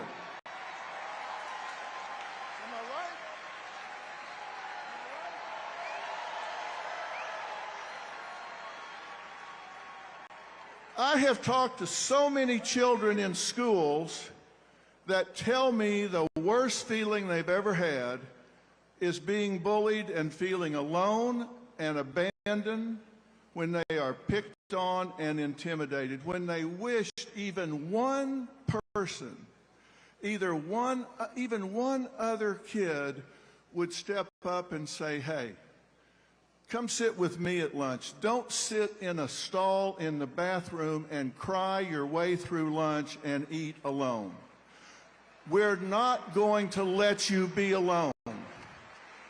And it's the same thing with adults. Adults don't want to be cut out of the herd and feel like they're alone. The number one need in all people is acceptance. The number one fear is rejections, and bullies, they prey on that. We must claim the right to our point of view. We must be critical thinkers, and when you see somebody being picked on, then you've got to be willing to step up and say, hey, I'm with you. Don't let that happen. And you've got to know why you're strong on the issues you're strong on. You've got to know why you're strong on affordability and safety and security and the border and family care for men and women and law and order and your core values for your children's education and our military. Know why you're where you are. And when you come to your friends and coworkers being bullied, don't be a bystander. Don't be a bystander. You can't let it happen. When you say you love America, that's a verb. That also means you love Americans. You've got to push back and call out the bullies. You've got to stand with those that have targets in their lives. Targets if they're picking on them by calling their jobs to get them fired. Boycotts or kicking them out of their jobs at church or their groups at church. I've spent 45 years listening to people. And I was just in North Carolina and after the hurricane hit down there. And you know what? I saw neighbors helping neighbors, and not one of them asked, are you a Democrat or a Republican?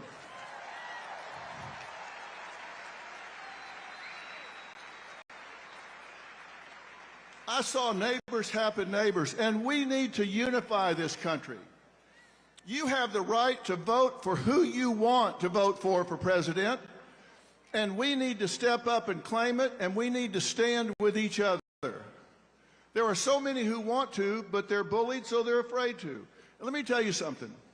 One of the most important days in American history was 9/12/2001. Not 9/11. We all know what happened on 9/11. One of the most important days was 9/12, because on 9/12, we all woke up and we were all Americans on 9/12. If you were an American on 9/12, stand up right now. If you were an American on 9/12, stand up right now. That's who we were. That's who we are. And the difference between winners and losers is winners do things losers don't want to do. And we have to stand proud to help our neighbors who want to vote their conscience and not be afraid. No one should be alone. No one should feel abandoned. No one should have their business boycotted. If you hear somebody's getting their business boycotted, you should get your friends and make sure their business gets doubled. If somebody pulls their advertising from your friend's business, you should let those advertisers know you're going to spend the rest of your life making sure that advertiser is boycotted until they do the right thing.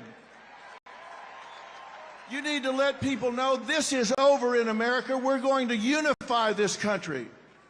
We're going to listen and not be intimidated. We're going to go out and lead by example. Let's quit complaining about what is and start doing something about it.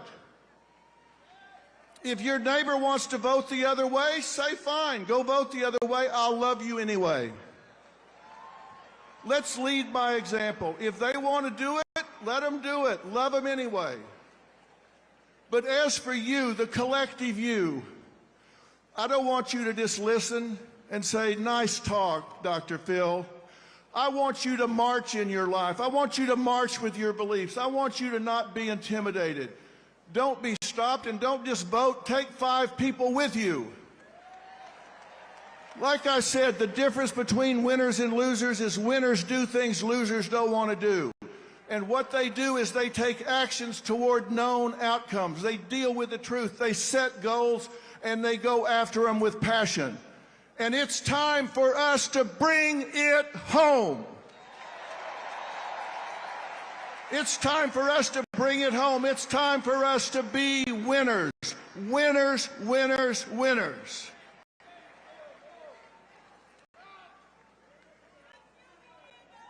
I started by telling you I love this country. I'll finish by telling you I love this country, and I love you for loving this country.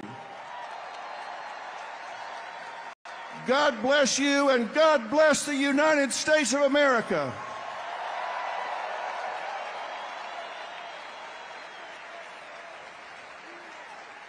And before I leave, ladies and gentlemen, please welcome the next Vice President of the United States, Senator J.D. Vance.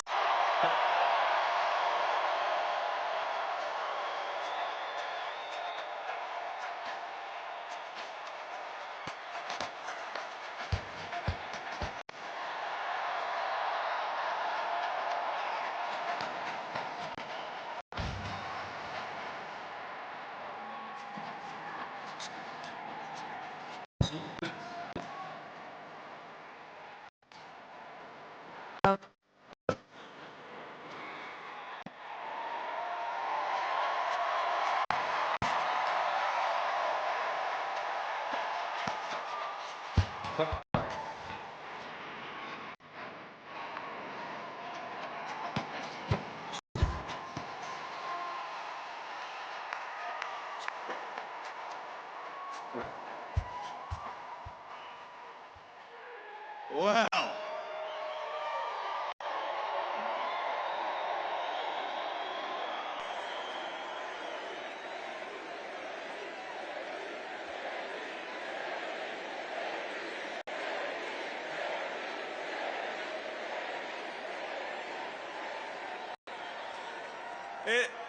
It is an honor to be here with all of you at Madison Square Garden.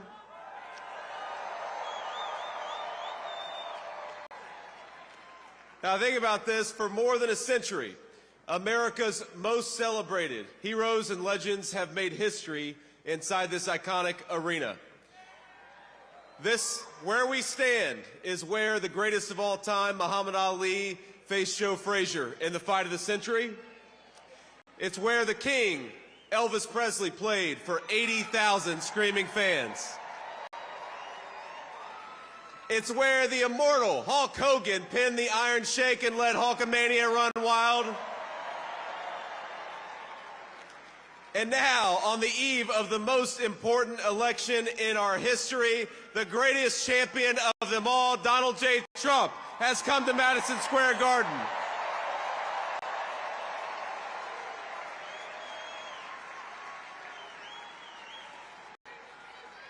And I believe in just 8 short days, we are going to turn the United States of America red and make Donald J. Trump the President of the United States.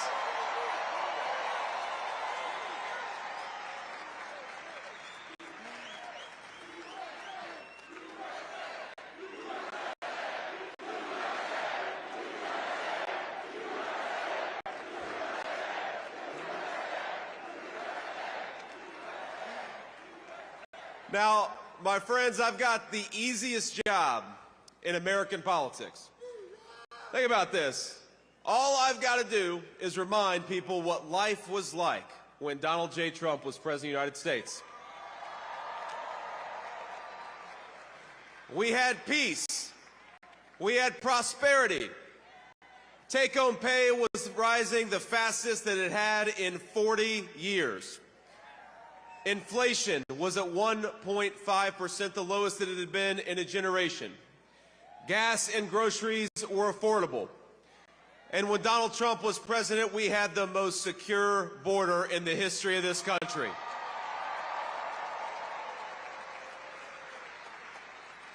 That's the Donald Trump record, and that's a record that's going to win in just 9 short days.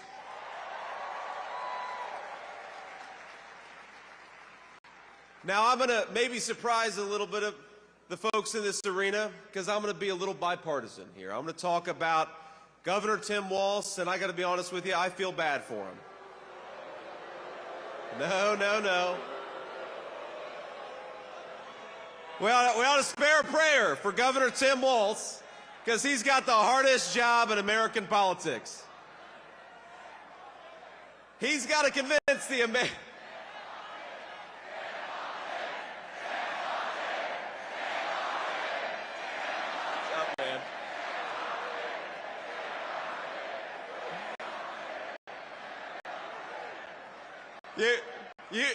You all can say that. I probably shouldn't say that.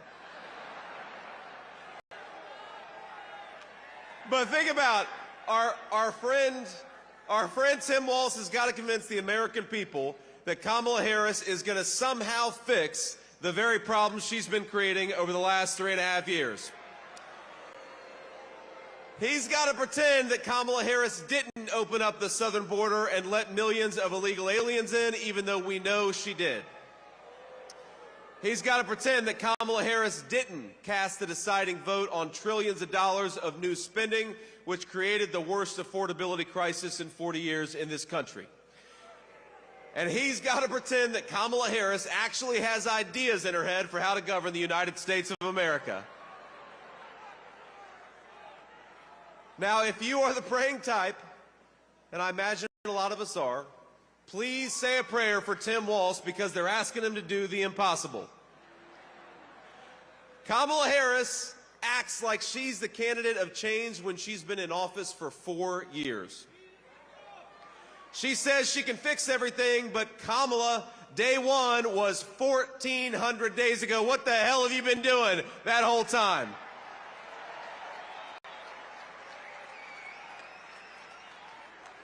Now, my favorite Kamala Harris moment is that when somebody asks her for specifics on how she'll make life more affordable or groceries cheaper, she'll say, well, I grew up in a middle-class family. You say, Kamala Harris, how are you going to close down the southern border? Because for 4 years you've left it wide open. And she'll say, well, I made the hash browns when I worked at McDonald's, and I was pretty good at it. And anybody with a lick of common sense is saying, Kamala Harris, you didn't answer the question. You didn't actually tell the American people how you're going to fix what you broke. And I got to be honest with you, even on that McDonald's answer, I'm not sure that she ever worked at McDonald's. In fact, I think our president, Donald J. Trump, has probably worked at McDonald's for longer than Kamala Harris has.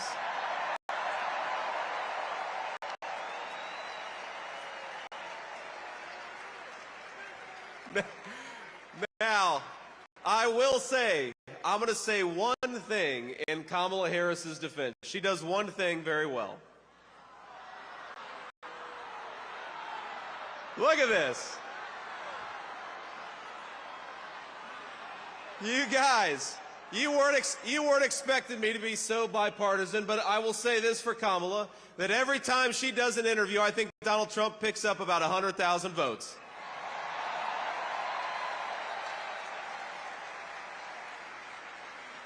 Now, we're, of course, in one of the proud baseball cities in the United States of America.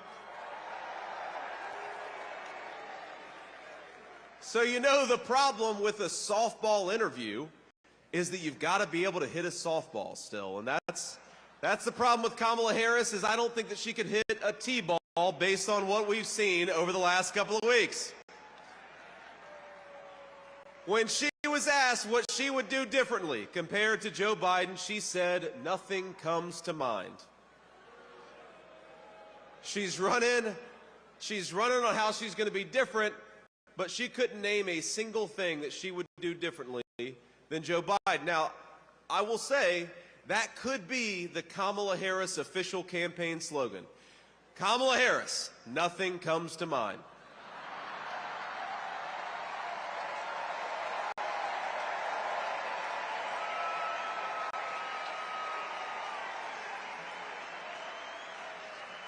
Now, the other day, CNN asked if she had made any mistakes as vice president. Now, here's what she actually said, and I am quoting word for word. She said, "In my role as vice president, I've probably worked very hard at making sure that I am well versed on issues, and I think that is very important." It's a mistake not to be well versed on an issue and feel compelled to answer a question. Now, I have no idea what any of that means, and frankly, neither do any of you. None of us know what the hell she says. Now, she may not be able to name any of her mistakes, but the American people sure can.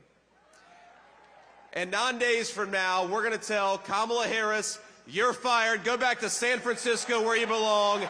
Get the hell out of the White House."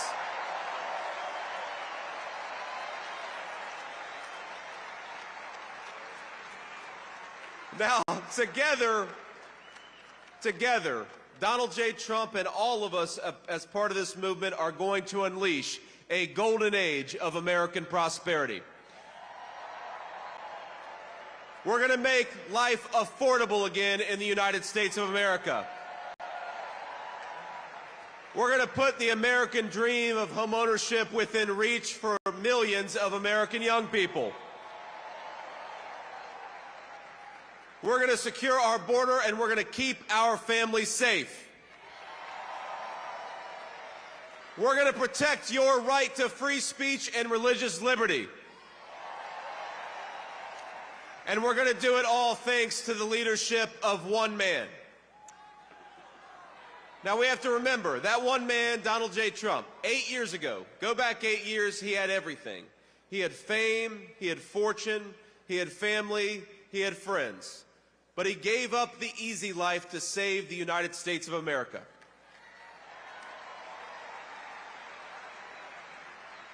When they couldn't beat him, they tried to bankrupt him. When that didn't work, they tried to impeach him. When that didn't work, they tried to put him in federal prison, and when that didn't work, they even tried to kill him. But as sure as the American flag still waves, Donald Trump still stands, ready to fight, ready to win, and ready to make America great again. God bless you all. Thank you so much. Let's do it.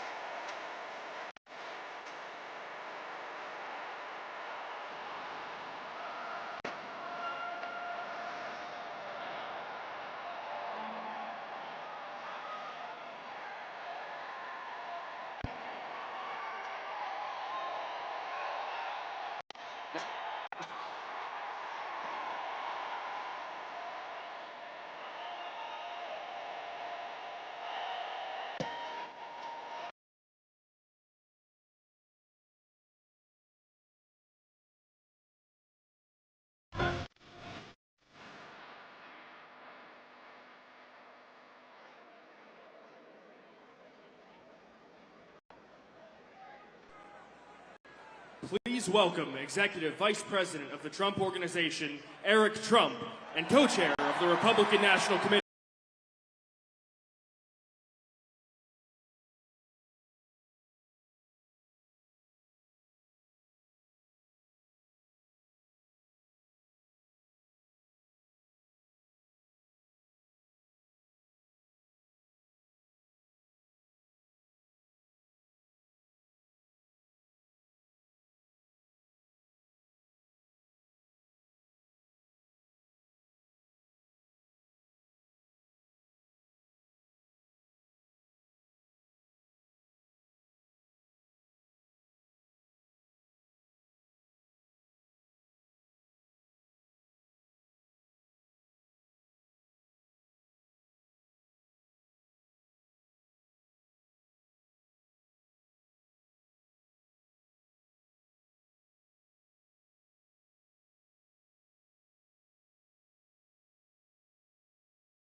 The greatest president we have ever had is right behind us. Let's make some noise for him.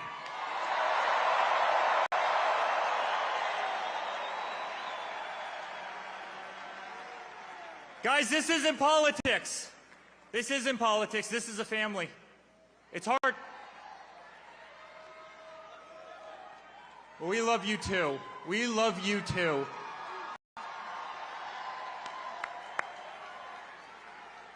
This is so much more than a political movement. This is the greatest family in the world. We are fighting for a country we love. We are fighting for the American flag. We are fighting for the Constitution. We are fighting for our liberty. And as a family, we've been out there every single day over the last 10 years. They've tried everything they could to destroy my father, to destroy us.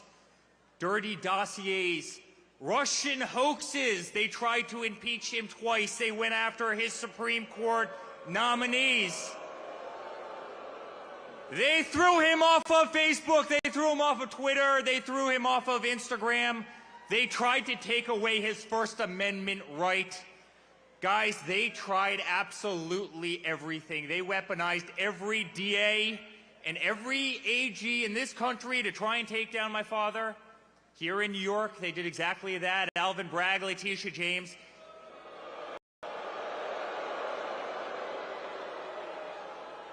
They tried to destroy his life. They tried to take him off the ballot in Colorado. They tried to take him off the ballot in Maine. They tried to subdue the vote of literally hundreds of millions of Americans who absolutely adore the guy. Guys, it's been political lawfare every single day. And then somebody tried to kill him. And despite that, every single time he stands up and he says, fight, fight, fight. And how do you think it feels for them as we're back at Madison Square Garden, the greatest arena anywhere in the world?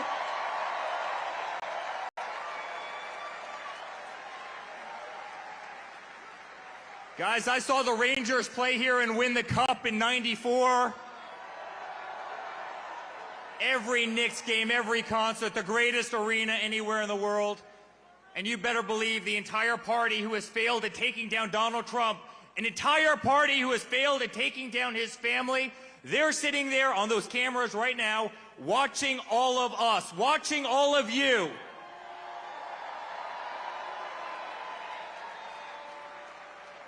Almost 200,000 people tried to get into this event tonight.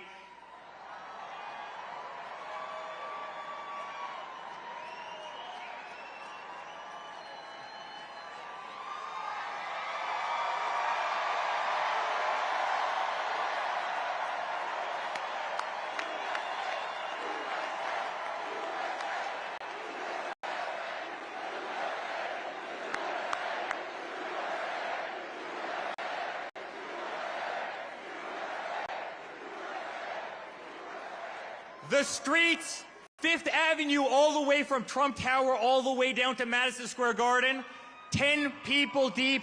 That's how much love there is in the greatest city anywhere in the world. Guys, in 9 days, we're gonna win. We're gonna win.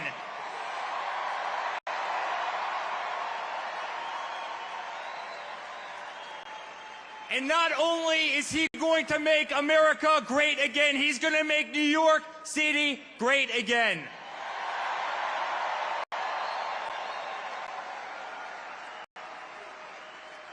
So on behalf of our entire family, thank you. Thank you for being on the greatest ride I could have ever possibly been a part of. Thank you for 10 incredible years. I want you to know, and I speak on behalf of my entire family, I want you to know that we will never stop fighting. My father will never stop fighting. Laura will never stop fighting. I'll never stop fighting. We live in the greatest country in the world. We are not going to allow that to slip away. And I promise you guys the best days of this nation are ahead of us. I love you very much. New York, it's an honor to be here.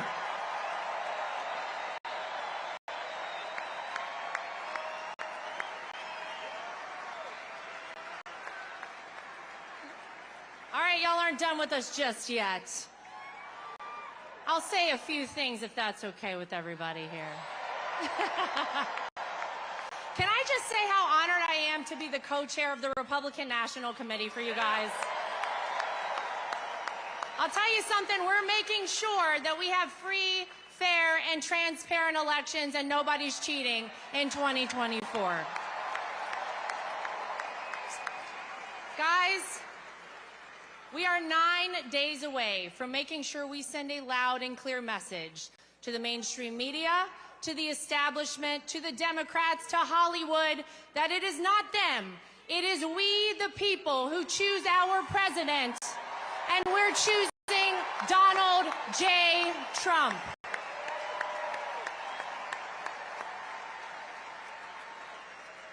And I got to tell you, it is incredible to be here in Madison Square Garden, in New York City, the greatest city on earth, in the greatest country on earth, the United States of America. Because if you think about it, New York City made Donald Trump, right? But Donald Trump also made New York City.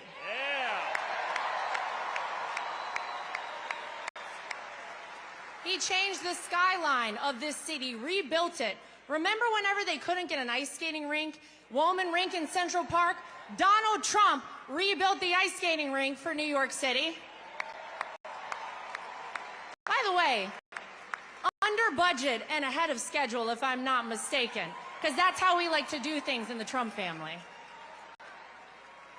And when nobody else was doing it, Donald Trump put his heart and soul right here in New York City. It's true, and this is the city that made him a household name. This is the city that put Donald Trump in so many rap songs, by the way, right? And truly made him the American dream. But I'll tell you something, being a New Yorker teaches you something else, doesn't it? It teaches you how to be tough. It teaches you that it doesn't matter how hard you get hit, you get back up and you keep fighting.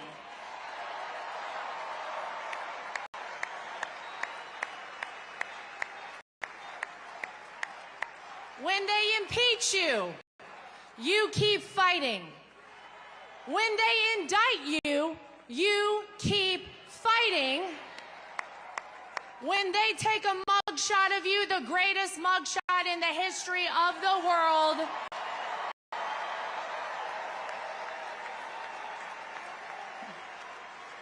you keep fighting.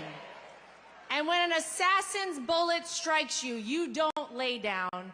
You get up, you stand strong, and you keep fighting, right? Now, in case you guys don't know, Donald Trump likes to go places nobody expects him. Anybody hear about a little rally up the street in the Bronx? Yeah.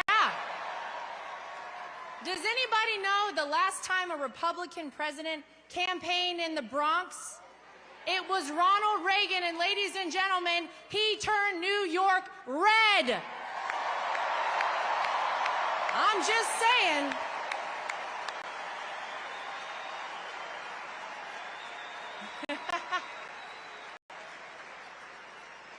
It is the honor of my life to be part of this movement, and Eric is right.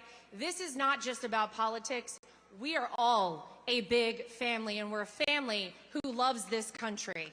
And I can tell you something, 9 days from now, it is going to be the sweetest comeback, because we know the art of the deal. We also know the art of the comeback from Donald Trump that this country has ever seen. Everybody get out, vote early, take a friend to vote. Let's make America great again. We love you, New York.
Ladies and gentlemen, please welcome to the stage Donald Trump Jr.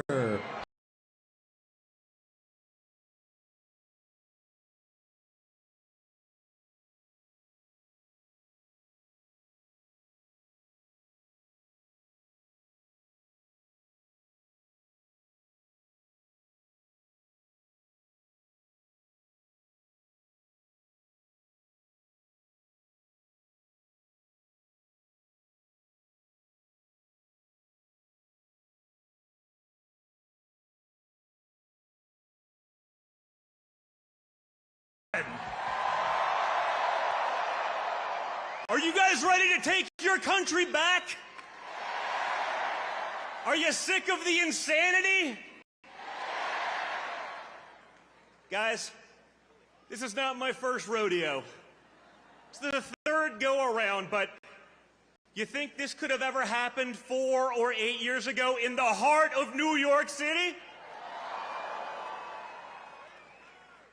The King of New York is back to reclaim the city that he built.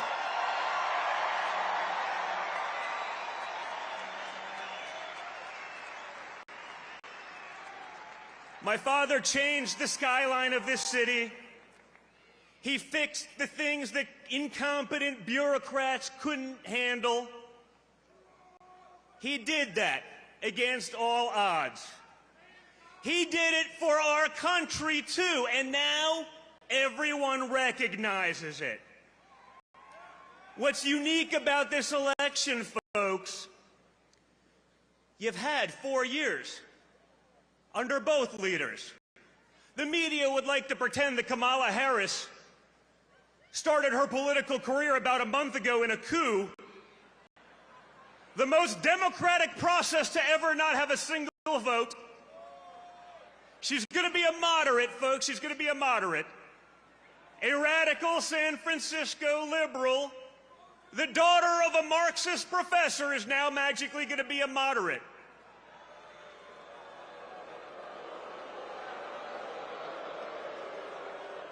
No one's buying it anymore. You know why? Because they've been lying to you for the last 9 years, and you're not buying their crap anymore. You've had enough. The fact that I could drive here today with my father for like 25 blocks and watch the streets of New York lined up with red MAGA hats tells us everything you need to know. You had 4 years under Donald Trump, and despite the most vicious opposition from the media, from big tech, from the Democrats, and even from the weakling Republicans, you got results. We got peace deals done. Our enemies weren't invading their neighbors. The economy grew. Inflation was next to nothing. And then Kamala Harris and Joe Biden took over, and everything went to hell like that. I keep watching it in the news. It's amazing. Kamala Harris is going to fix all these things. I say, you know what? Why hasn't she started fixing them? You know, you've had 4 years. Why didn't you maybe get going? You're going to wait till January 20th? Americans are suffering. People can't make rent. Businesses are going under. Grocery prices are too expensive. I tell a story. Last summer, I was coming back from a fishing trip with 2 of my boys. And we went to McDonald's. And it was $48 for a 10-year-old, a 14-year-old, and me. And guys, let me tell you, if Donald Trump Jr. has sticker shock at McDonald's, we have a serious problem.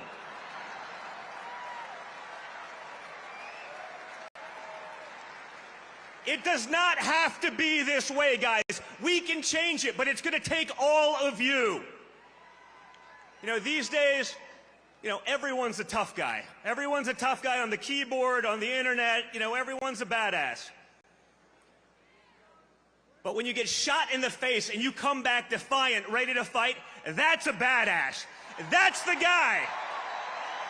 That's the guy that can fix the problems that we have. That's the guy that's going to keep our enemies in check. That's a guy that's going to fight for each and every one of you. He's done it once. Let's send him back to Washington, D.C. with an overwhelming mandate to fix the nonsense once and for all.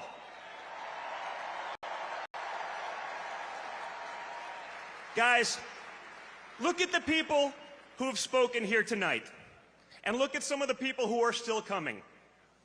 When did you think you'd be able to get RFK Jr., Tulsi Gabbard, Elon Musk, people from all different walks of life, incredible skill sets, whether it be health, whether it be technology, everything. You have them on one unified ticket. Think about that. Compare that to Kamala Harris and Tampon Tim. It ain't the same, folks. Timmy ain't fixing anything, and neither is Kamala. We have a once-in-a-lifetime opportunity to change Washington, to put in common sense practices, to put Americans first, because they're not first right now. The Democrat Party has forgotten about Americans. Rather than cater to Americans, they decided, you know what? It would just be easier to replace them with people who will be reliable voters. The insanity has to stop, and the fact that we can pack Madison Square Garden in the heart of New York City shows me that the spirit of the American people is there. That same spirit my father showed on July 13th, that's the spirit of America. That's the spirit we need going into Election Day. So for the next 9 days, each and every one of you, you line up like you're the third monkey on line for the Ark and it's starting to rain. You vote early, and then you bring your friends so that we can take back our country once and for all. And when we do that, guys, we're not just going to make America great again. We're going to make the world great. We're going to make the world safe. We're going to fix it all. Get out there, guys, and just like you're going to fight, get out there and vote, vote, vote. Thank you, New York City. Love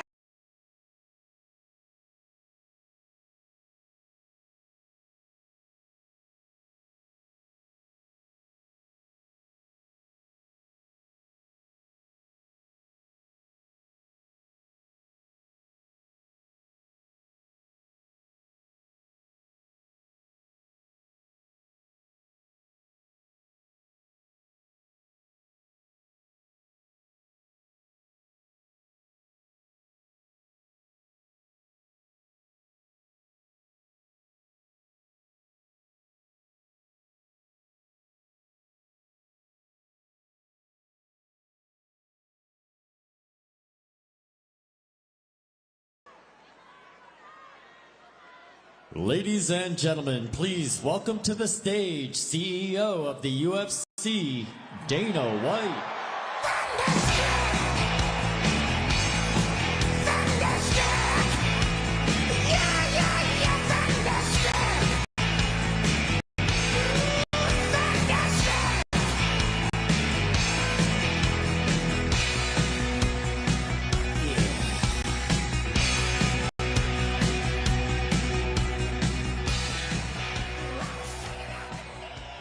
Ladies and gentlemen, we are 9 days away from the most important election of my lifetime. Stakes have never been higher, and the choice has never been clearer. President Trump and I have been friends for 25 years. I've said this before, and I'm going to say it again. He is the most resilient, hardest working human being that I've ever met in my life. I know he's a great leader. This is not my opinion, not my hope. He's proven he can build the strongest economy in American history. He's proven he can secure our borders and keep our nation safe. He's proven to be the strong leader allies and adversaries alike must respect. He's proven he loves this country so much, he's literally put his life on the line for it. What has the other candidate proven? She can get your party's nomination without even facing voters. What else? What else can she offer the American people other than vague promises and no plan? She talks a lot about the need for change and her hope for the future. Hope and change. Does that sound familiar? She can use the old Obama playbook, but she's not Obama, and she is no agent of change. She is the sitting vice president of the United States right now. What she hopes is voters will focus on the future because she doesn't want us looking at the last 4 years to see what we really need to change. We need change from sky-high inflation. According to Yahoo Finance, the cost of groceries is up over 25% during the Biden-Harris administration. Food is unaffordable for most Americans. That has to change. We need change from wide-open borders. BBC News reports illegal immigration reached record levels since they took office, with an estimated 10 million border crossings. That's a 300% increase compared to the Trump administration, and that's not including the unknown millions who cross undetected. That is the record of the other candidate, the border czar of the Biden administration.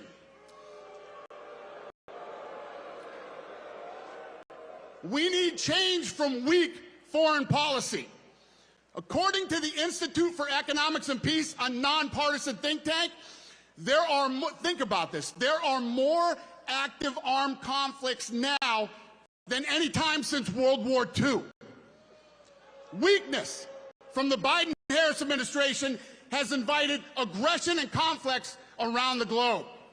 When President Trump was our commander-in-chief, the world was a much more peaceful place. J.D. Vance touched on this, but I want to hit it again. Vice President Harris was asked recently by the objective journalists of The View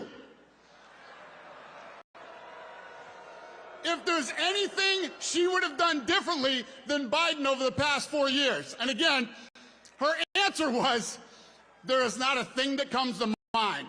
So, don't take my word for it, take hers. She will not change a thing. Hope is nice, but hope is not a plan. Change is needed, but change won't come from the status quo. And she is the status quo. If you want real change, you'll vote for proven leadership.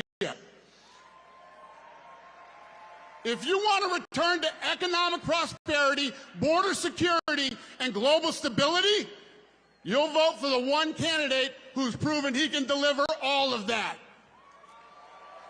My fellow Americans, if you want what's best for your family and this country, you're going to vote Donald J. Trump as the 47th President of the United States. Thank you, New York. Have a good night.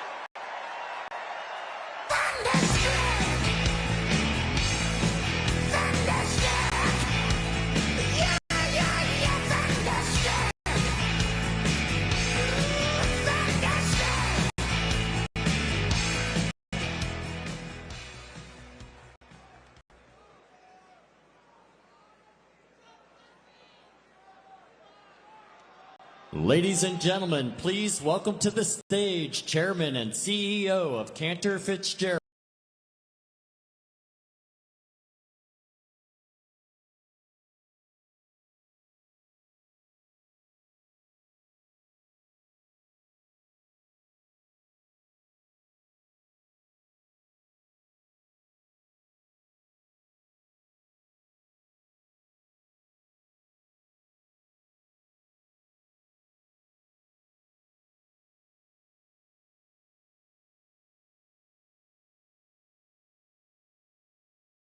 Hello, New York!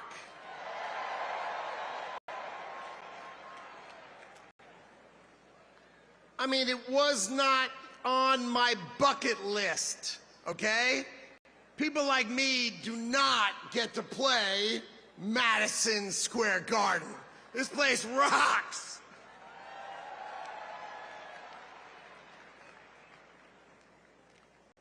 All right, most of you in New York, maybe you know my story. My company is called Cantor Fitzgerald. And we were located on the 101st to the 105th floors of the World Trade Center. I get to be here today because I was taking my son Kyle to his first day of kindergarten that morning, 23 years ago. I lost 658 of my friends and colleagues. I had 960 who worked in New York that day, and we lost 658 people. And we rebuilt that company to take care of the families of those that I lost.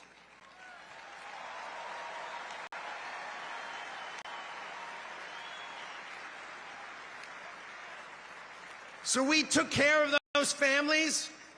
Each of my employees, they took 25% of their salaries and they gave it to the families of the people we lost, because that's what New Yorkers do.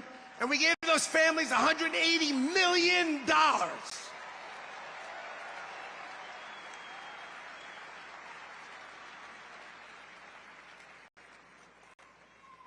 So the first thing, we must elect Donald J. Trump president, because we must crush jihad.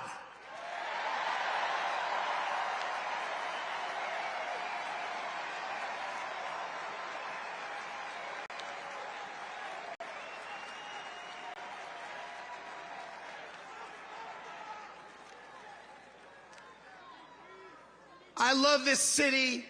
I love this city. And Donald Trump loves this city no matter how crappy they treat him. He is back because he loves you and he loves this city.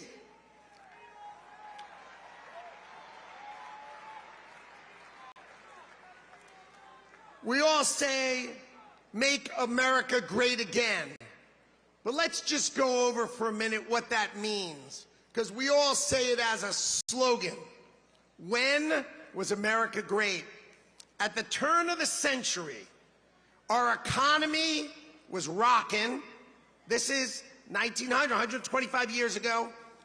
We had no income tax.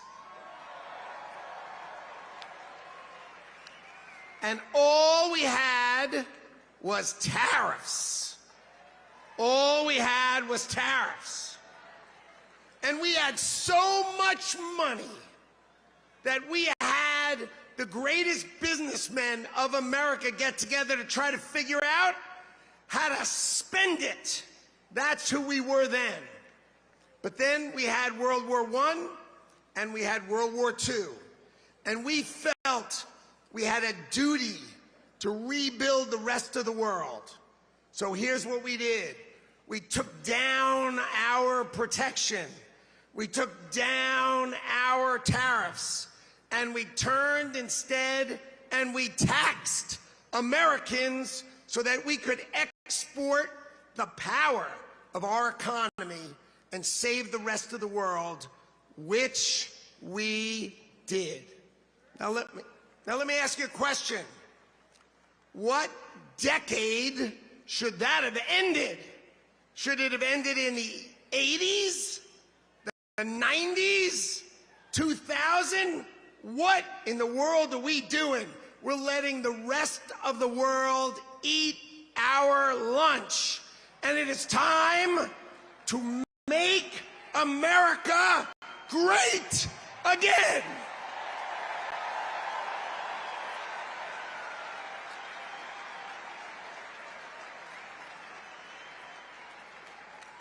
All right. What does America first mean? We all say America first. What does America first mean?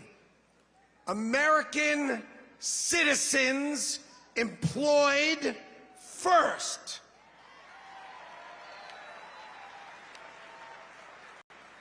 NAFTA. NAFTA. Bill Clinton's favorite I hate Michigan move. Open the border, take all car manufacturing and move it to Mexico, and screw over everyone in America who works in the auto industry. We don't make cars here. I mean, they make our cars in China and ship them here. It's got to end. So when he says America first, let's be crystal clear. He is saying employ American citizens first.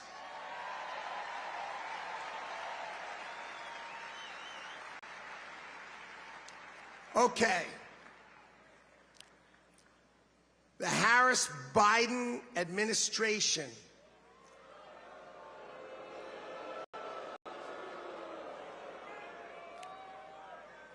has set us up with a $6.5 trillion spending budget on our taxes of $4.5 trillion as they screw our children's future to the wall. We lose $2 trillion this year, $2 trillion.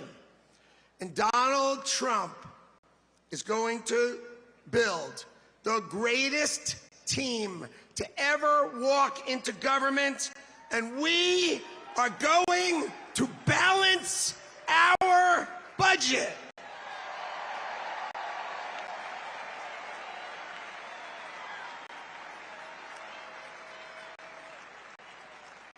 And when we balance our budget, the world is going to feel what it feels like to unleash the full power of the United States economy and its amazing workforce. Okay. So, ladies and gentlemen, I have the honor to introduce the co-founder with me of the Department of Government Efficiency,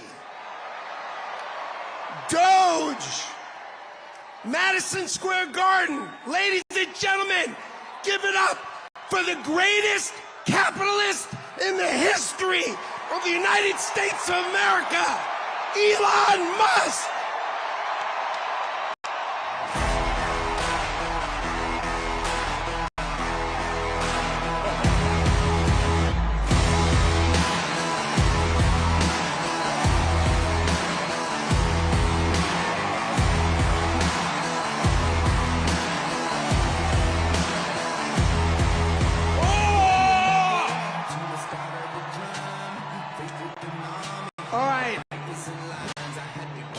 As you can see,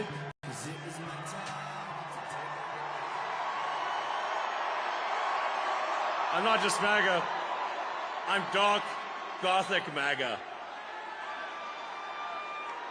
Well, the energy in this room is incredible.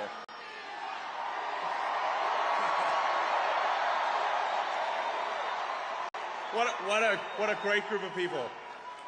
All right, I've only got one question for you, and then I'm getting out of here because All this right. is your stage. But we set up Doge. Yes. How much do you think we can rip out of this wasted $6.5 trillion Harris-Biden budget? Well, I think we can do at least $2 trillion. Yeah! Yes. $2 trillion. I mean, at the end of the day, you're being taxed. You're being taxed. All government spending is taxation. So whether it's direct taxation or all government spending, it either becomes inflation or it's direct taxation. Your money is being wasted, and the Department of Government Efficiency is going to fix that. We're going to get the government off your back and out of your pocketbook.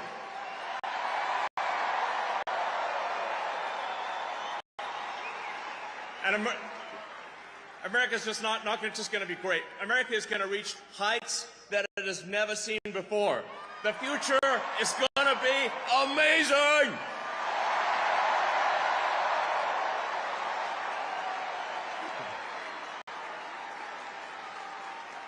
Now,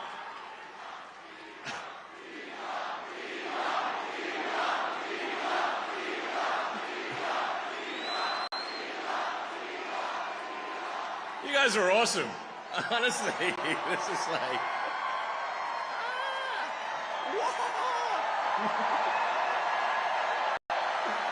Yeah. I mean, this is the kind of positive energy that America is all about.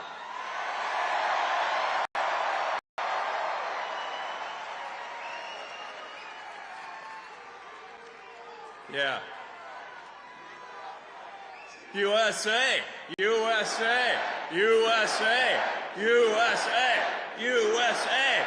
Ha! Yes. Now, I have something I want to ask you to do, though, because obviously we're somewhat preaching to the converted in this stadium, but there's a lot of people out there who need to vote for President Trump. Okay, so this is a real battle. This is a real election battle. So you need to get friends and family to vote. Make sure they vote. Vote early. This is important. We're going to be putting up a scorecard, okay?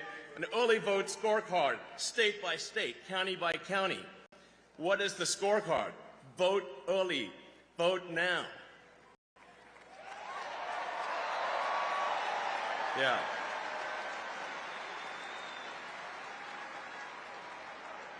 Make the margin of victory so big that you know what can happen.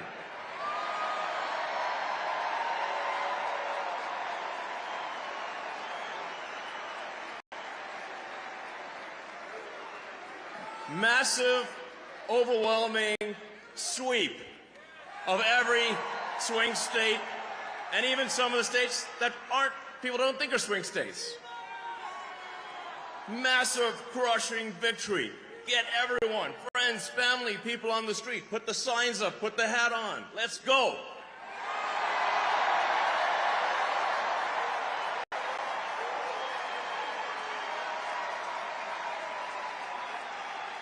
And with that, it is my honor to introduce the First Lady, Melania Trump.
Good evening, New York City.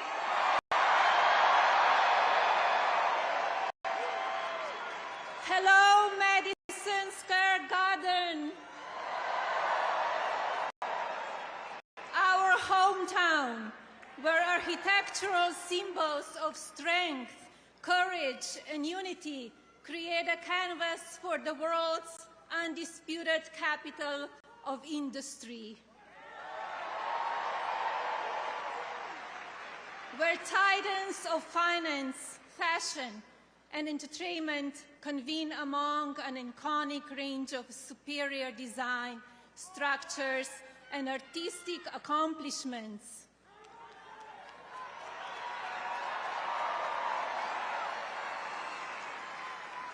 And American ingenuity blossoms among determined citizens who race across city streets and between offices, striving for success. It is you who are the heartbeat of this great metropolis. It is you who are the pulse of this America. Yet, New York City is unforgiving. In fact, our lives are complicated even during the best of times. And sadly, today, a declining quality of life coupled with economic instability makes it difficult for business to thrive. Love you too.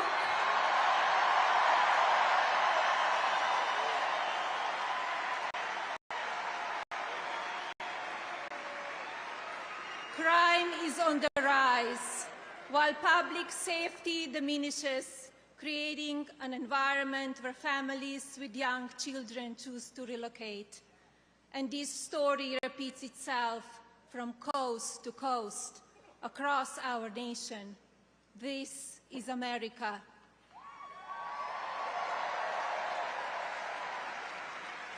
For generations, this town has produced America's most fearless leaders, whose mark changed the course of the world.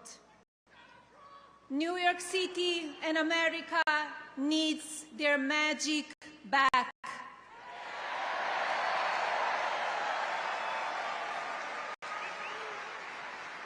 A country of tomorrow that will shape our future and reset expectations for the generations. Envision a wonderful America where the seeds of security, prosperity, and health are sown once again for benefit of our families.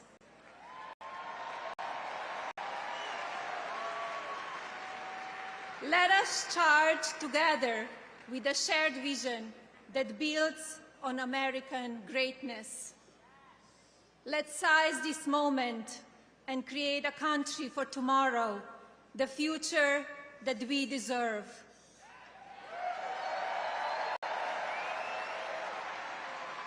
And now,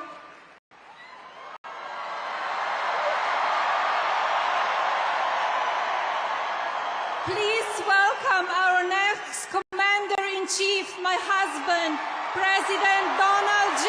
Trump.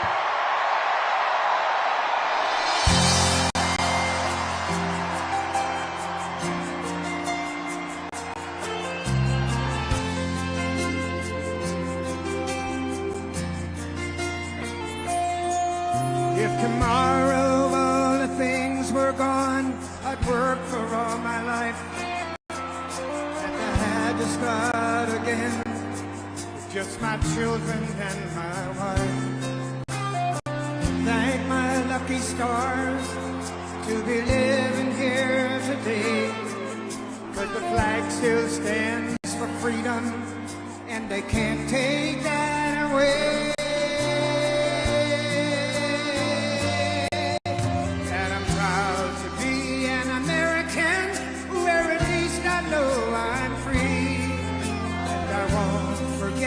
The men who died, who gave that right to me, and I gladly stand up next to you and defend her still today.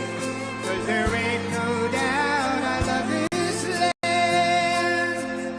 God bless the USA.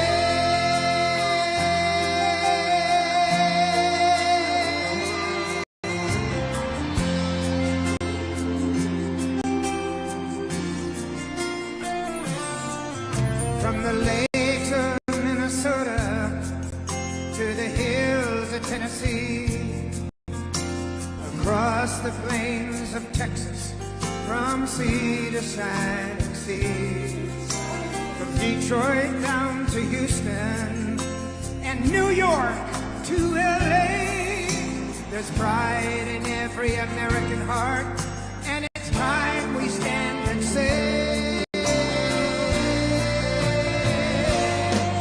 that I'm proud to be an American, where at least I know I'm free, and I won't forget the men who died, who gave that right to me, and I gladly stand up next to you and defend her still today.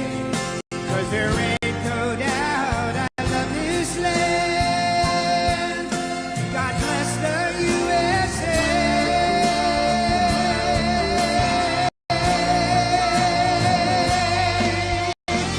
And I'm proud to be an American, where at least I know I'm free. And I won't forget the men who died, who gave that right to me. And I gladly stand up next to you and defend her still today. 'Cause there ain't no doubt I love this land. God bless the USA.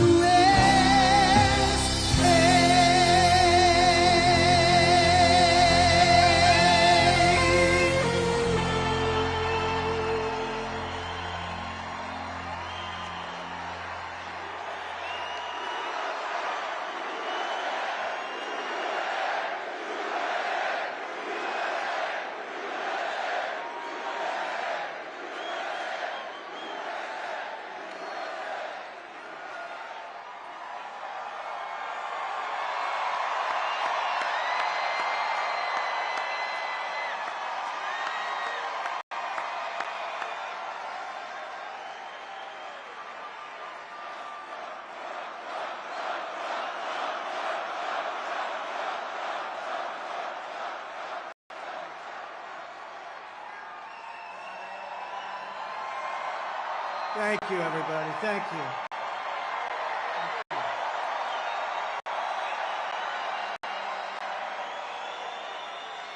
Thank you very much, everybody. And thank you very much to a very popular former First Lady, hopefully First Lady again.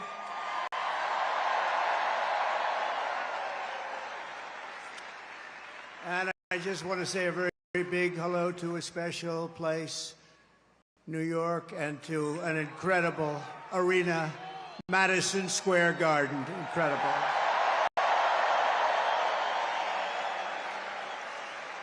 And then we have all of the people that could fill it up 10 times. You take a look at outside what's going on all the way down to the river, the beautiful, beautiful Hudson River. They're outside watching this now at levels that nobody's ever seen before. They've never had it. And I want to thank Jim Dolan. He's been incredible. He's been just incredible. The job they've done. Job they've done. Thank you. But I'm thrilled to be back in the city I love, and thousands of proud, hard-working American patriots. You're with me. We're all together. We've always been together. And I'd like to begin by asking a very simple question. Are you better off now than you were 4 years ago? I'm here today with a message of hope for all Americans. With your vote in this election, I will end inflation. I will stop the invasion of criminals coming into our country. and I will bring back the American dream. We need the American dream to come back home. Our country will be bigger, better, bolder, richer, safer, and stronger than ever before.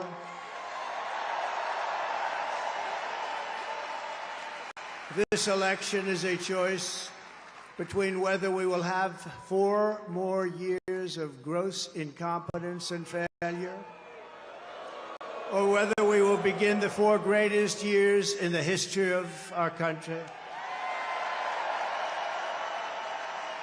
We will achieve success that no one can imagine.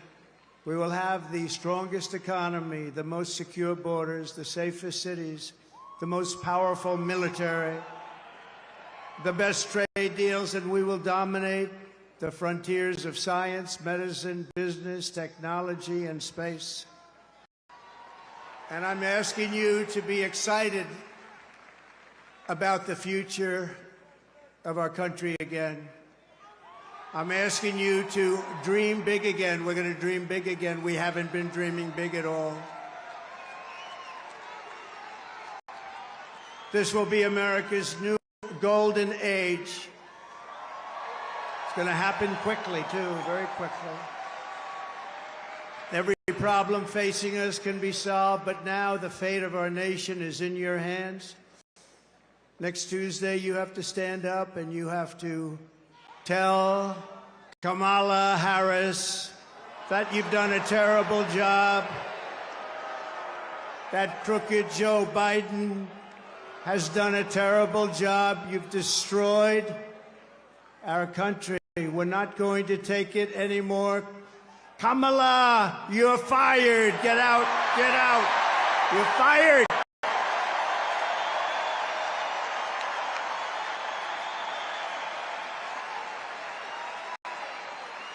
Early voting is underway in every swing state, and we are setting all-time records. They're voting, I tell you what. I don't want to talk about it. But we have to keep it going. You got to get out and vote. We just have to get out. And who would have thought this was going to happen? We're leading in every swing state.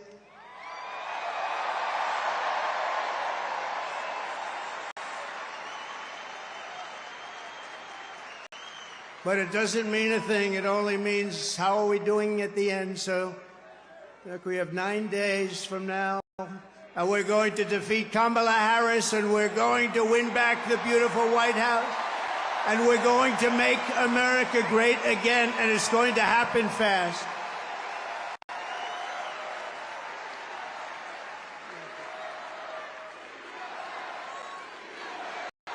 Thank you.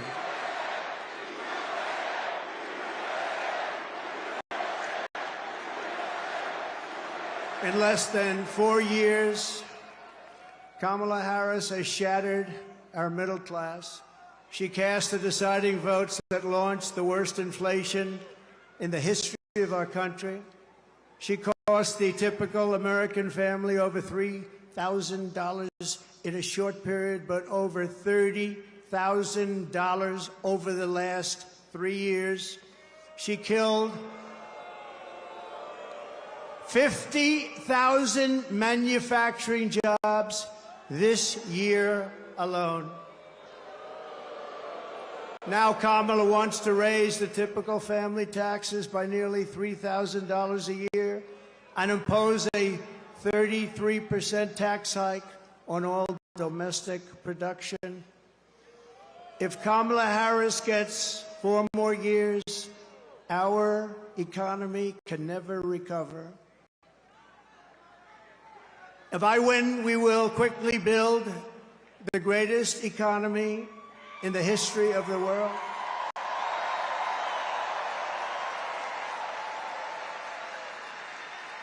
Which is what we had in our last term. We will rapidly defeat inflation, and we will very simply make America affordable again. We're going to make it affordable.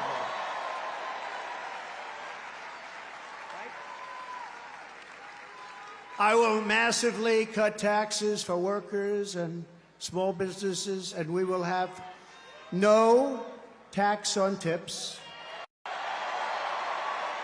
no tax on overtime, and no tax on Social Security benefits for our seniors.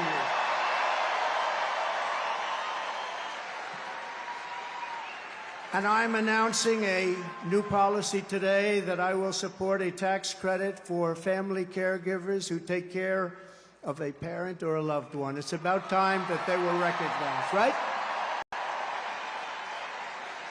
They add so much to our country and are never spoken of, ever, ever, ever, but they're going to be spoken of now. Thank you all very much. I'll also make interest on car loans fully tax deductible, but only for cars made in America.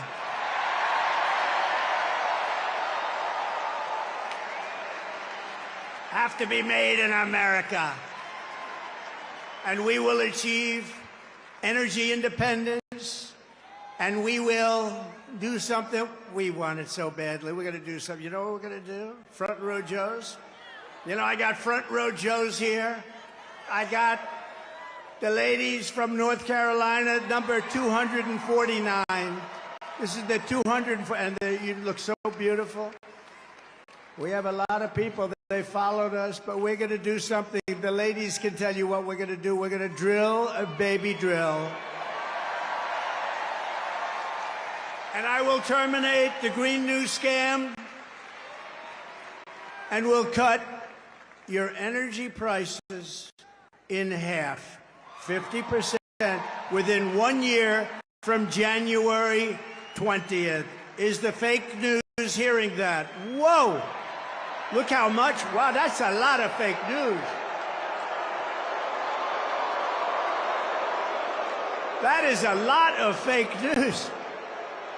Look at that. Wow. That's got to be a record, Mr. Speaker. I think that's a record. That is a lot of fakers back there. To bring back millions of jobs, we will give our companies the lowest taxes, the lowest energy costs, the lowest regulatory burdens, and free access to the best and biggest market on the planet. Remember this, if we keep going like this, we won't have the biggest and the best. We won't have a market, we won't have a country. But only for those who make their product here in the USA and hire American workers for the job. And if these companies don't make their products here, then they will pay a very stiff tariff when they send their products into the United States for the privilege of competing with our workers and our now protected companies. We're going to protect our companies. They're not leaving anymore. They're not leaving anymore. We're also going to pass the Trump Reciprocal Trade Act, meaning if China or any other country charges us 100 or 200% tax or tariff, we will then charge them a 100 or 200% tax or tariff. It's called an eye for an eye. And I will never apologize for defending America. I will protect our workers. I will protect our jobs. I will protect our borders. I will protect our great families, and I will protect the birthright of our children to live in the richest and most powerful nation on the face of the earth.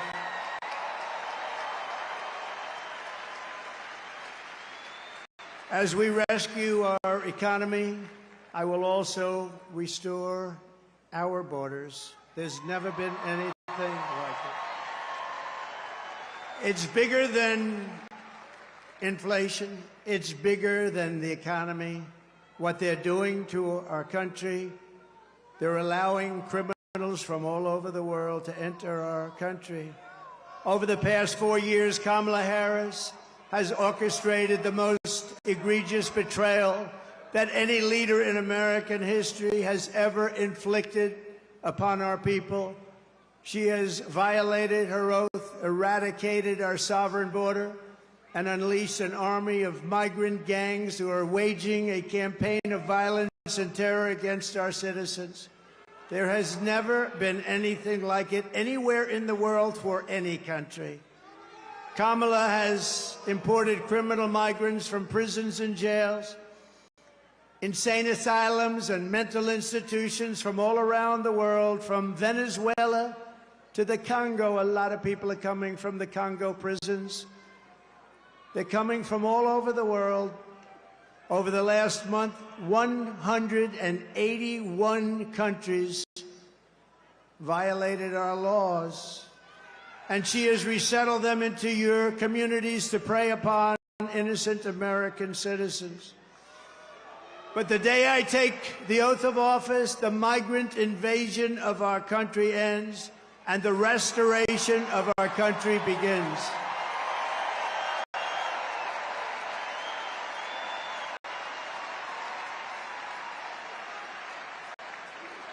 One of the deadliest and most vicious migrant gangs that Kamala has imported into our country is the savage Venezuelan prison gang. Nice group of people. They got together in prison, the worst prison in the world, they say. It's called Tren de Aragua. And that is taking over apartment complexes and unleashing a violent killing spree all over America, especially in Aurora, Colorado, where we have a governor who's petrified of them, and maybe he should be. But now they've even taken over Times Square. Take a look. Border's deadly consequences. Border crisis. Record high crossings are putting a strain on cities across America. It is a full-blown invasion. Armed Venezuelan gang members storming an apartment complex in Aurora, Colorado. When people talk about migrant crime, this is what they're talking about. San Antonio, Texas, just one of the latest cities to have apartment complexes taken over by members of the Venezuelan gang. Biden and Harris had created a program to bring in under humanitarian parole. I am in favor of saying that we're not going to treat people who are undocumented across the border as criminals. More than 13,000 illegal immigrants convicted of murder have been released into the United States. My 20-year-old daughter, Kayla Hamilton, was murdered in her own room. Kayla's murderer was apprehended by Border Patrol crossing illegally into the U.S. Kayla's murderer had been improperly released into the United States. Abolish ICE. Yeah, we need to probably think about starting from scratch. More than a dozen people suspected of being Tren de Aragua gang members right here in San Antonio. The gang members had been terrorizing the apartment complex. New details in the murder of Laken Riley. The illegal immigrant suspect, who cops say committed the heinous murder, is a Venezuelan national. And was paroled and released into the country by the Biden administration. If they'd all been properly vetted, that probably wouldn't have happened. Two men investigators say are in the country illegally from Venezuela are charged with capital murder and the death of Jocelyn Nungaray. Martinez and Angel wrapped his arms around Jocelyn's neck, took off her pants, and climbed on top of her. Later strangled Jocelyn to death and then tied up her hands and feet. Court documents suggest a group of men arrested for beating and robbing a Dallas woman last month are members of a Venezuelan street gang. The men threatened to cut off her fingers if she did not cooperate. Manuel Hernandez was booked by Colleyville police just 2 days earlier and released the day before the robbery. A Peruvian gang leader who is wanted for 23 murders. He was arrested by Border Patrol near Roma, Texas, then released into America.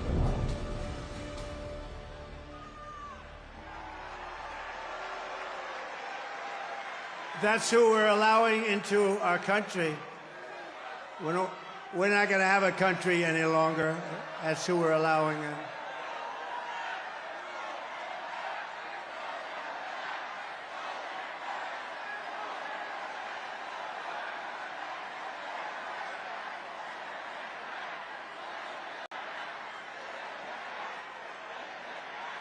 The United States is now an occupied country, but it will soon be an occupied country no longer. Not going to be happening. Not going to be happening. November 5th, 2024, 9 days from now, will be Liberation Day in America. It's going to be Liberation Day. On day one, I will launch the largest deportation program in American history. Going to get the criminals out.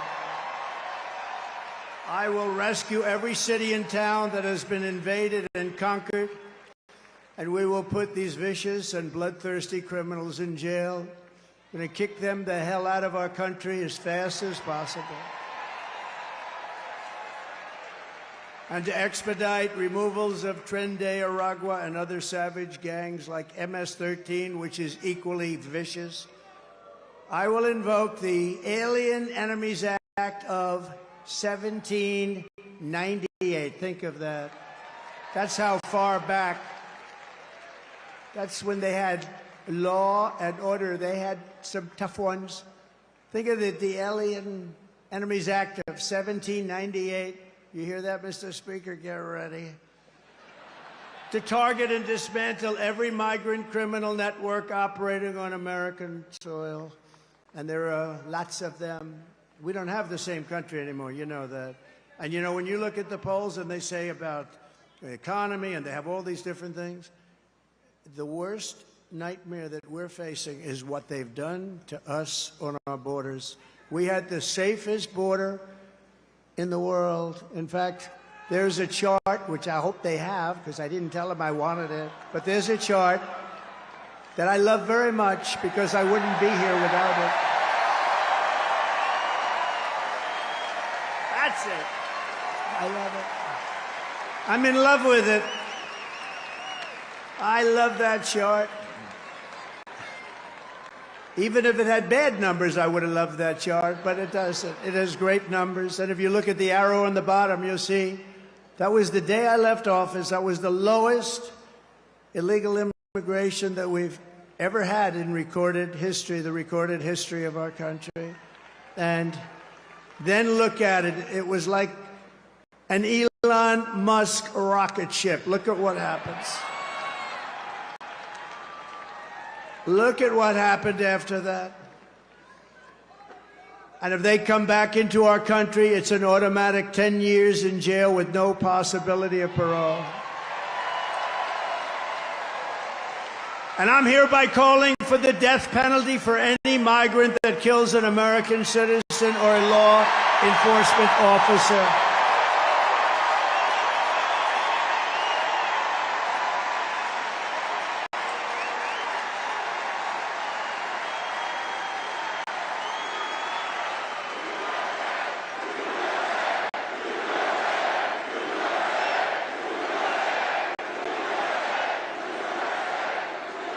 Under Kamala, America is a sanctuary for criminals and for illegal aliens that are in our country illegally. I will immediately ban all sanctuary cities in the United States.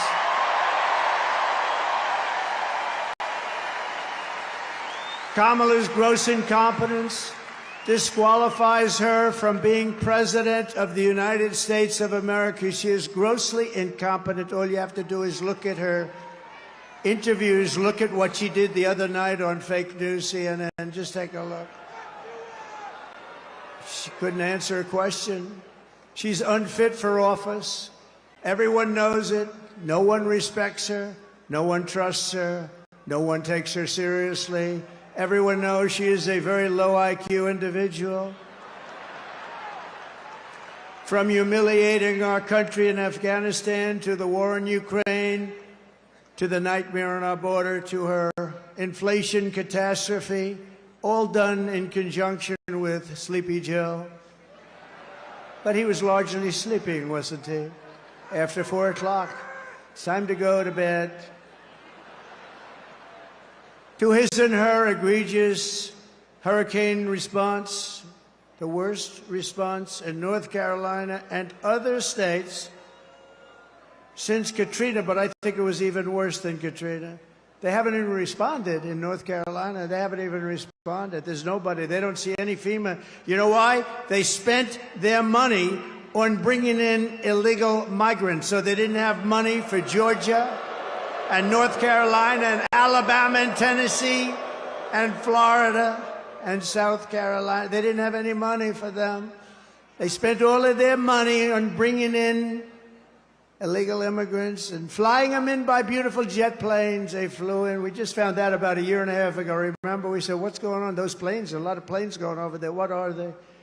They would fly them into the middle of our country, our beautiful, beautiful country. And you know what happened? You take a look at Springfield, Ohio. Think of this. Where 30,000 illegal migrants were put into a town of 50,000 people. No place can withstand that. Or take a look at Aurora in Colorado. Colorado is going to vote for us. You know why? Typically, they go a little bit the other way. Of course, with their voting system, I'm not so sure about that. But you know why? Because they tried to throw the leading candidate of both parties, meaning me. I was leading both parties off the ballot. And the people of Colorado, including Democrats, are very angry about it. They are a threat to democracy, to use their term.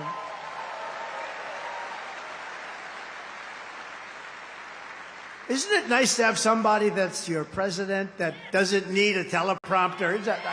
We haven't been on teleprompter for a long time. I haven't been on this teleprompter.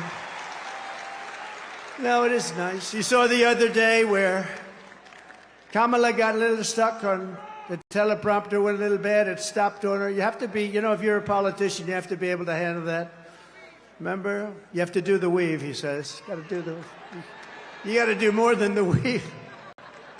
But it happens a lot as a politician. It happens.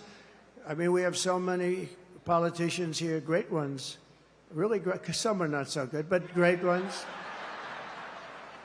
And when Newt, or when the Speaker, or when Tommy Tuberville, who's here someplace, the great senator from Alabama, or when any one of our literally 75.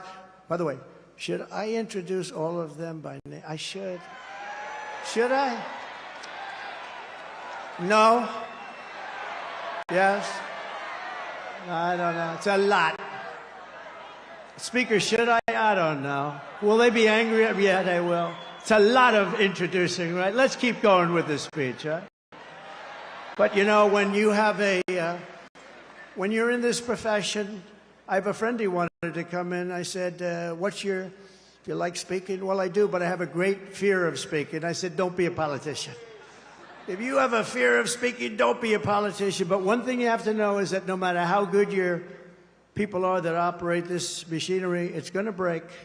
And you're going to be out there all by yourself a lot. And you got to be able to do so. 3 weeks ago, she was saying there was only 32 days left, right? And she's reading it like, there's 32 days, and it stopped. And she went, there's 32 days. 32, 32, and I was watching. I said, this isn't pretty. 32. She was gone. And then, damn it, it kicked back on. She was gone. We've had it. Happens a lot. And don't forget, you got all those people back there. Now, they don't talk about her. But if that ever happened, it happens all the time. I was campaigning in Ohio for a very, very... Bernie Moreno, he's doing a good job. I think he's maybe going to win in Ohio. The problem he's got, his opponent, Brown, Sherrod Brown, he's taking ads in like he's my best friend. He never votes for me. He's not my best friend. Ohio's been very friendly to Trump. We win it all the time by a landslide. But the opponent is taking ads. I got 4 of them. I think we have 4 of them, right? They're taking ads. All of a sudden, they love Trump. We agree with Trump on tariffs. We agree with Trump on the border. We love Trump. And they're Democrats. They have friends calling up. Did they switch to the Republican Party? But it happened with Bernie Moreno. I was in Ohio to try and get him over the initial primary hump. And it was 45-mile-an-hour winds, and these suckers were blowing like... You ever try reading a teleprompter where it's moving about 2 feet in each? But I didn't have to worry about that because even worse, they ended up blowing off the stage a lot of it. So I'm now in the first sentence, and I got 28,000 people and millions of people watching on television. I got no teleprompter. And did I do a good job, Mr. Speaker? And he won. And he won, huh? Thank you, Matt. And he won. And so you're up there all alone. We don't go 32, 32, 32. Oh, my God, whatever. Kamala Harris is a train wreck who has destroyed everything in her path. To make her president would be a gamble with the lives of millions and millions of people. She would get us into World War III. We're very close to World War III. If you don't have a smart president, if you don't have a president that gets it, if you don't have a president that is respected by the other side, and they did respect us 4 years ago, they really respected us. Iran was broke. They had no money. Russia wouldn't have played with us at all. Russia would have never gone into Ukraine. Israel, October 7th, would never, ever have happened. Would have never have happened. All those people would be alive right now. Those people that were killed on that horrible day. But if you don't have a president that gets it, you know what else you wouldn't have had? You wouldn't have had that the most embarrassing day in the history of our country, in my opinion, Afghanistan, the way they, not that they got out, we were getting out, but we were going to get out with dignity and strength. We got out, an embarrassment, the likes of which this country has never suffered. And because of that, Putin looked at us and they probably figured we were a paper tiger, and he went into Ukraine, and the rest is history. It would have never happened with us. And you wouldn't have had any inflation. You know, we had the best economy, but we had no inflation. And inflation has destroyed a lot of seniors on fixed income, and a lot of people in this room have been virtually destroyed by inflation. You wouldn't have had inflation. They screwed up our energy, and it went up so much. And then they started spending far too much money on things like the Green New Scam, which are just a scam, just a complete scam. They actually admitted that, if you think about it. But she would get us into World War III because she's incompetent, can't do the job, unfit for it, and then all of your sons and daughters will end up getting a little notice. They'll say, Mom, Dad, what is this little green piece of paper? Ay, ay, ay, darling, that's a draft notice. They're drafting you to go and fight in some country that I've never heard this country. I've never heard of this country before. Oh, no, I don't want my baby to fight. I don't want my baby to be killed. What they did in Afghanistan with those 13 great soldiers, I've gotten to know the parents so well, and leaving all of that equipment behind and leaving Americans behind, and many, many people with no legs and no arms, all because of incompetent people. But we don't want your sons and daughters to get a little draft notice and you have to explain to them what it means. We're tired of fighting. I'm the only president in the last 84 years that didn't start a war. Remember Crooked Hillary?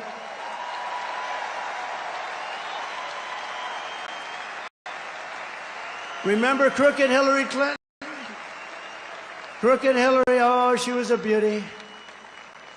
During one of our many debates, she said, look at him, listen to him. He's going to start a war. Listen to his rhetoric. He's going to start a war. I said, no, no, no. My rhetoric is going to keep us out of wars. And that's what happened. 82 years. Other than I finished off ISIS, but that was already started. We had stupid generals like Milley and Mattis, weak, stupid people. But fear not, we have great generals, just not the ones that you see on television all the time. And we wiped them out very quickly. It was going to take 5 years. Mattis said it would take 5 years, and I'm not sure we could do it. It took us like 4 weeks. We have great generals. We have the greatest military in the world. Just a lot of people don't know that. And everybody knows it, but, you know, I saw the other day a report that they issued that if we end up in a war with China, we cannot win. We're not strong enough. So I said to myself, assuming that's true, how stupid are you to put out a report like that? How stupid. Why would you put out a report? Then they'll say, oh, Trump is not truthful. No, I'm smart. You don't put out reports like that. And it's not true. we would kick their ass. It's not true.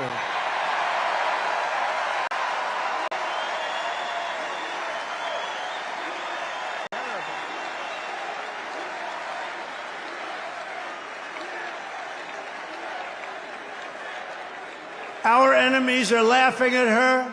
They want her to win so badly. Oh, they don't want Trump.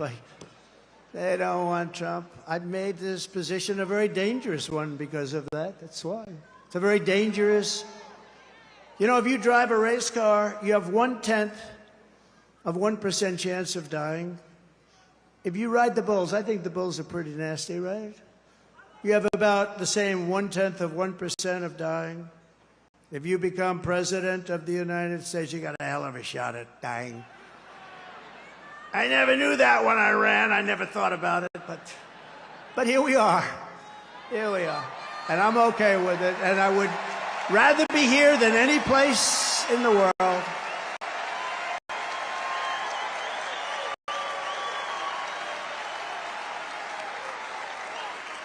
It's called a very dangerous profession.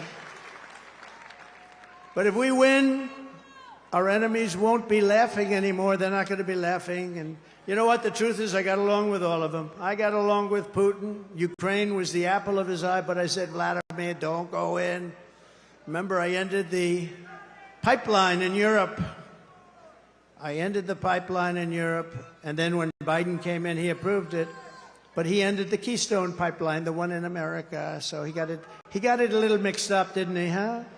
Nord Stream 2, I said, we're ending Nord Stream 2. Everybody said, what is Nord Stream 2? I said, that's the massive Russian pipeline where they're going to make a fortune, where they're going to Germany and all countries in Europe. So I said, you mean we're fighting to help them with NATO and spending all of that money, and they're paying the person and the group that we're fighting billions of dollars a month? What the hell are we doing? I ended it. It was dead. And Biden came along and he approved it. Weak. Look, 30 years ago, he was not considered smart either. So now he's really not smart. If we win, America will be respected, and even if it's necessary, feared again. It's not the worst word. On issue after issue, Kamala broke it. But I will fix it. We're going to fix it. But we're just not running against Kamala. I think a lot of our politicians here tonight know this. She means nothing. She's purely a vessel. That's all she is. When you see her up there talking about the grass on my front lawn, I grew up in a middle-class neighborhood and I had grass on my front lawn. Yeah, but we're asking, what would you do to fix the country? And why didn't you do it? You had almost 4 years. Why didn't you do this stuff? Now she's, she's becoming more MAGA than those politicians I just told you about from the different states. She can't put two sentences together. She's just like, she's really just like, in many ways, crooked Joe Biden. And she never said to us, she never told us that Joe was not functioning properly. She should have. Because, we're talking about the life of the most important country in the world. We need very smart people. We're running against something far bigger than Joe or Kamala, and far more powerful than them, which is a massive, vicious, crooked, radical left machine that runs today's Democrat Party. They're just vessels. In fact, they're perfect vessels because they'll never give them a hard time. They'll do whatever they want. I know many of them. It's just this amorphous group of people. But they're smart and they're vicious. And we have to defeat them. And when I say the enemy from within, the other side goes crazy, becomes a sound. Oh, how can he say? No, they've done very bad things to this country. They are indeed the enemy from within. But this is who we're fighting. These are the people who are doing such harm to our country with their open border policies, record-setting inflation, Green News scam, and everything else that they're doing. But we're not going to let it happen any longer. We're going to have the biggest victory in the history of our country on November 5th. It's going to be the biggest victory in history. We're going to make America great again, everybody.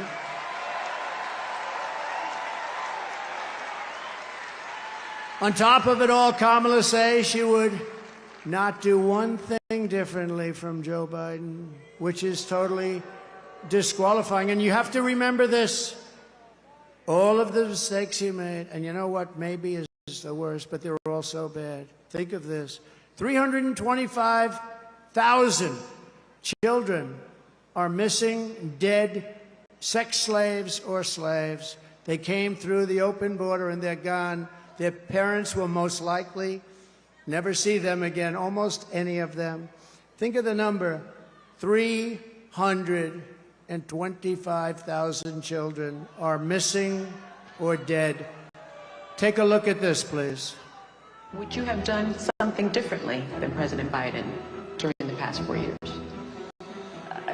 There is not a thing that comes to mind. I stood there on the tarmac watching you check your watch. The chaotic and deadly U.S. evacuation from Afghanistan stunned Americans and the world and cost the lives of 13 U.S. soldiers. Would you have done something differently? There is not a thing that comes to mind. More than 13,000 illegal immigrants convicted of murder have been caught at the border and then released into the United States. An Afghan national is in custody today after being accused of plotting an election day terrorist attack. The suspect entered the U.S. on a special immigrant visa. Gut-wrenching new details in the murder of Georgia nursing student Laken Riley. The illegal immigrant suspect, who cops say committed the heinous murder, is a Venezuelan national who crossed the unsecured southern border back in 2022. 2 men investigators say are in the country illegally from Venezuela are charged with capital murder in the death of Jocelyn Nungaray. A 5th illegal immigrant accused of attacking 2 New York City police officers over the weekend showed no remorse or regret.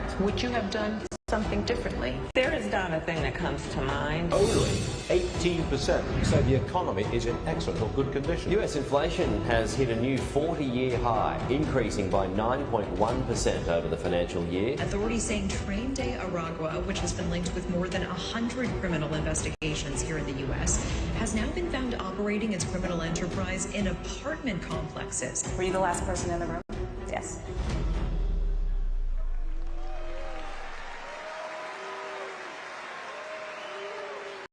So if you want to end this disaster, you got to get out and vote. Just go out and vote. You got to get out. We have to put it away. We're close. We're so close. You know, usually the Republicans are losing in the first week in the early voting. And we did something that has not been done. I don't think, Speaker, it's been done yet, but it's been done for us. We're leading every one of the swing states, all 7 of them. So we usually get them from behind, because Republicans like to vote on a thing called Election Day. You know, in the old days, we had election days. Today, we have election periods. They go on forever. And last time, they went beyond and start early, start late, do whatever the hell you want. You know, we got more votes in 2020 than any sitting president in history by millions. Okay. And we did great, obviously, in 2016. We won, but we did much better in 2020. But everything, nothing compares to what's happening. I mean, you have tens of thousands of people standing outside watching us on a television, and we love you out there. We love you. They're watching.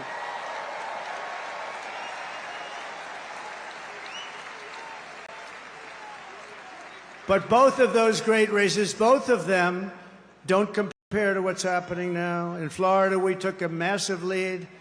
And all of these places, I mean, there's something happening that's really good.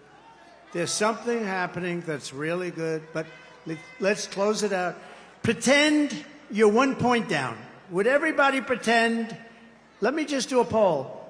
Who has already voted?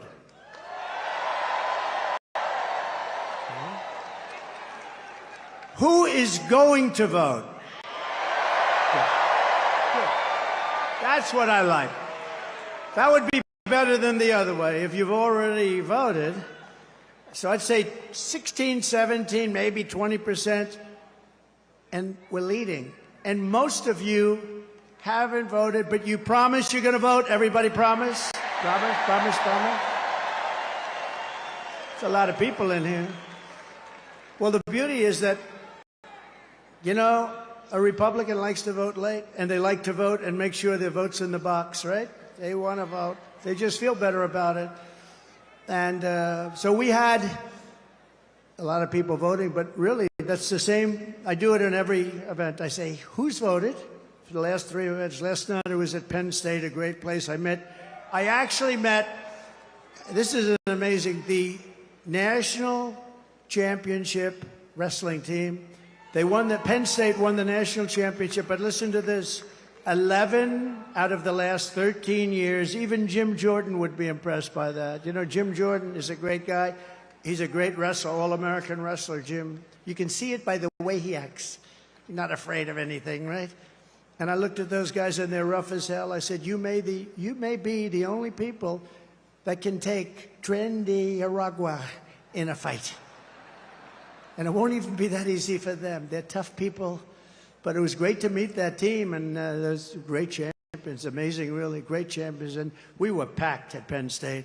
We were packed. No matter where we go, we're packed. No matter where we go, because there's something happening.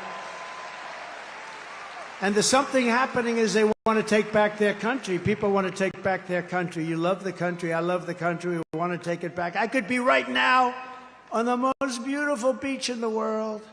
I could be at Turnberry in Scotland. I own it. I could be anywhere. I got that greatest. I don't have to be here, but I would much rather be at Madison Square Garden with you.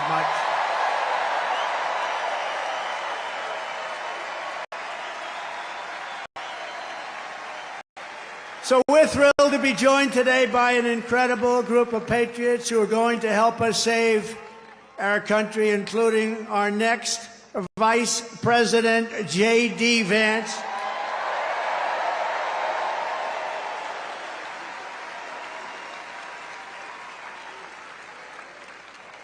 And a man who was so incredible. Last week I watched that rocket ship come down. I've never seen it.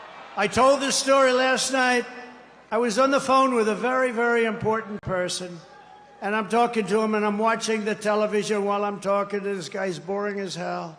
And I said, wait a minute, wait a minute. I'm looking at the screen, and I see this rocket pouring the fire, the flames. It's all over the place. It was white a week ago, and now it's pitch black from the burning, coming down at 10,000 miles an hour. It's coming down at a low. There he is. There is my Eli. He's that great. You know what he was doing for the last week? Campaigning in Pennsylvania. He's a sweetheart, too. So I'm talking to this guy, very important guy, big guy, and I have the television screen on, and there's rockets coming down. I said, you know, it was pure, beautiful white when it left, but it's burned from the fire and the flame, and it is. And now I see it coming down like this. And it's like 20 stories tall or something. It's massive. And it's coming down, and I say to the guy, hey, do me a favor, will you hold on a minute? Just hold on. I'll talk to you. This is like one of the most important people. I'm watching, so just hold on. I put the phone down. By the way, I never picked it up again. You know what these people are going to say? He's cognitively impaired. He's cognitively impaired. Oh, you don't think so? They're the worst. They are the worst. So I put it down. And I'm watching this rocket, and I see the engines. I say, oh, it's going to crash. No, because it was looking right next to gantry. I guess they call it the gantry, whatever the hell they call it, the launching pad. And it's coming down at a bad angle, Elon. I wasn't happy, and I was a little worried. You might have been worried, too. I said, oh, no, it's not going to be good. And then all of a sudden, I saw the flame on the bottom left, and it was ripping.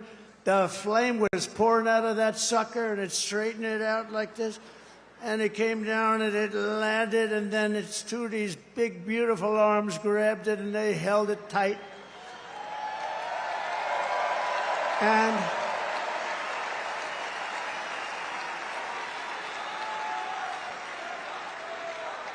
I said, I wasn't sure if it was a movie. I thought it might be one of these crazy movies.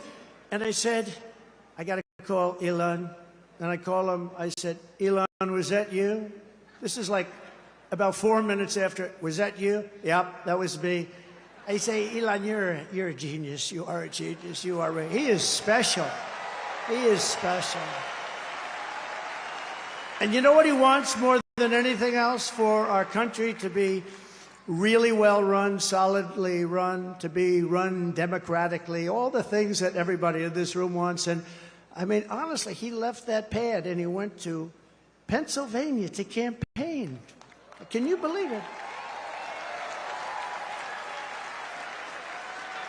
And I asked him a couple of questions. I said, Elon, let me ask you a question. Can Russia do that? No. Can China do that? No. Can anybody do that other than you? Nobody else can do it. Nobody else can do it. Pretty good. And he said, and they won't be able to for 10 years, you said, right? They won't be able to for 10 years. No, he's amazing. And he's a great guy, too. He really is. Got to remember him. This is a piece of work.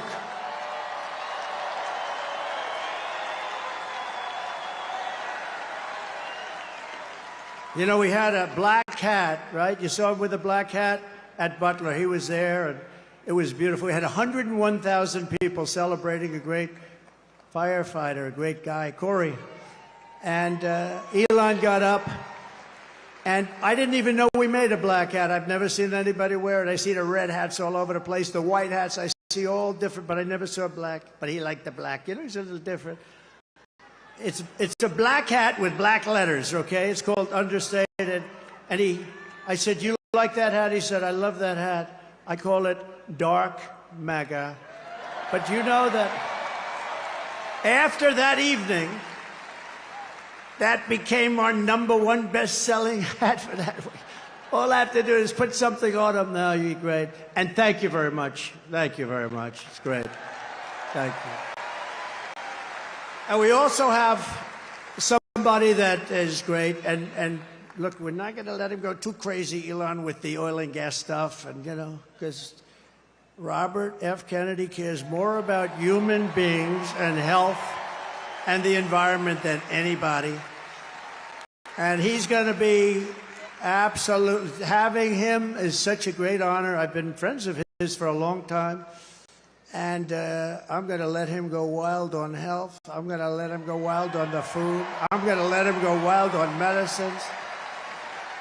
The only thing I don't think I'm going to let him even get near is the liquid gold that we have under our feet.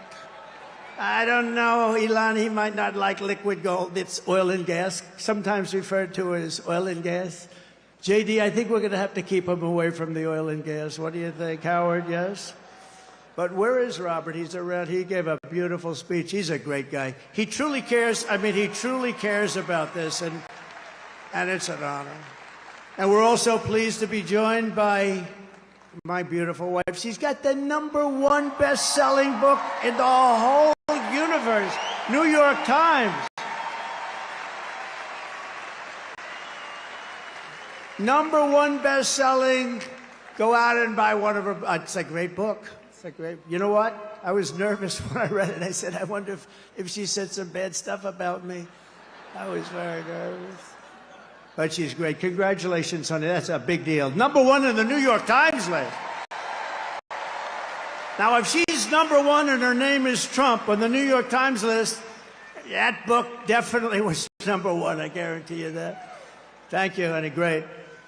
And we have a fabulous, brilliant woman, top student at Yale Law School. They were both top students. They're going to have very smart kids. If you believe in that, I believe in it strongly. I would like to have their children because they are going to be smart. Yale Law School, top of the class, both of them. Usha Vance, thank you, Usha, for being here. Thank you. Thank you very much. With their 2 beautiful children. And my children are here, Don and Eric and Tiffany, and along with Lara, Kimberly and Michael. We have great people. We have Barron home. He's watching. That Barron is watching. He's the king of the internet. He's the king of the internet. Oh. Who was that? That's very nice. My sister Elizabeth is here. She's great. I don't know where she is, but she's great, and we love her. And Speaker Mike Johnson is here, and he's doing a great job. It's not easy when you have a majority of 3, but he's done a great job, and he's going to continue to do a great job, and we like him. He's a terrific person. I watched him just totally decapitate a fake reporter on NBC, Meet the Press, Meet the Fake Press. What he did to her was, I think that probably she'll never be the same. Nobody would know. Look at him, such a nice-looking guy, just that little beautiful face with the glasses. Got the little glasses. Everyone said, oh, he's so nice. He's such a nice person. He's not a nice person. He's not nice at all, right, Matt? But great job. We think he's great.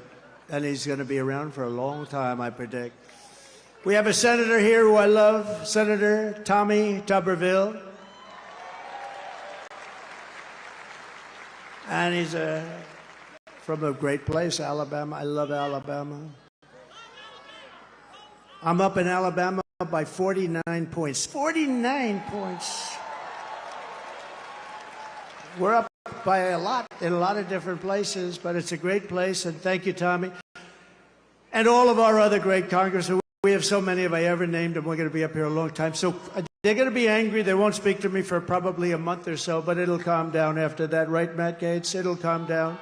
It'll calm down. But we have great, great people, and they're really doing a job, and we're going to turn this country around. You know, with me, we got to get the congressmen elected, and we got to get the senators elected, because we can take the Senate pretty easily. And I think with our little secret, we're going to do really well with the House, right? Our little secret is having a big impact. He and I have a secret. We'll tell you what it is when the race is over. I also want to thank Jim Dolan and everyone at Madison Square Garden for an unbelievable, this is unbelievable. I've watched the Knicks and Rangers here, and what a location. You know, they tried to talk Jim out of this location. We're going to move you to the river. We're going to move you all over the place. And he's tough. He said, I don't know. They offered him all sorts of money. We're going to move Madison. It's a very prime location. We're going to move it to the river. Well, we're right on top of every train hub in it's like the world or something right here. And he didn't like it that much, but he was offered a lot. Man, did he make a good decision. That would have been peanuts compared to the value. But there's no place like Madison Square Garden. Thank you very much to Jim and all of you people.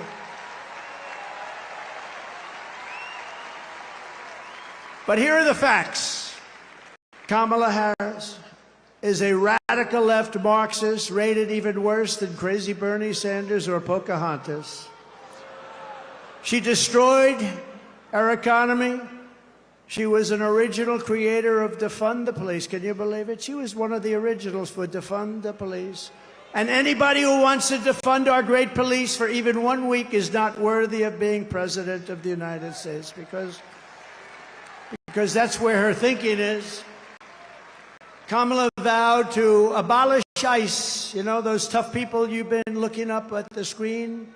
They're the ones that get them out of our country. I know a lot of people right in these rows. They're very tough. They don't want any part of it. They got to go in there, fist a-blazing to move them. You know, we had a case in Long Island where MS-13, one of the other really bad gangs, killed 2 young girls, 16 years old, walking to school. They didn't shoot them. They knifed them, and they cut them into little pieces because it was so painful. Perfect, young, beautiful girls were cut up into little pieces by knives. MS-13, they're animals. And you know who took care of it for us? ICE. ICE, they had no problem. Kamala wants to defund ICE. We're not defunding ICE, right? We're not defunding ICE. We're not even going to think about it. She's never going to get the chance. There's no way she becomes president. There's no way.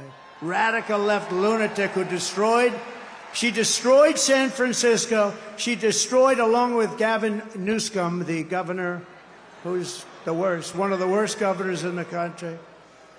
They destroyed California. And she's not going to get a chance to destroy our country any further. We're going to get it back fast. She wants to ban fracking. And as California Attorney General, she redefined child sex trafficking, assault with a deadly weapon, and rape of an unconscious person as a totally nonviolent crime. She pledged to confiscate your guns. Is there anybody in the room that would like to give up their gun to come?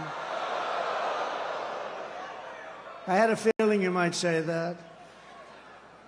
And endorsed a total ban on handgun ownership. I don't think that's good.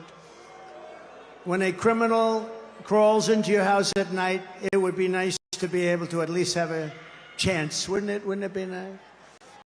She even called for free sex change operations on illegal aliens in detention at taxpayer expense. Think of it, at taxpayer. She said they're caught, they're illegally detained, but if they want a sex change operation, she's all in favor. Now, she gave this stuff up about a year ago, a little more, because it didn't work. It wasn't working too well with the electorate. But she'll be back to it because that's where it is. She's a radical left person from San Francisco. She destroyed the place.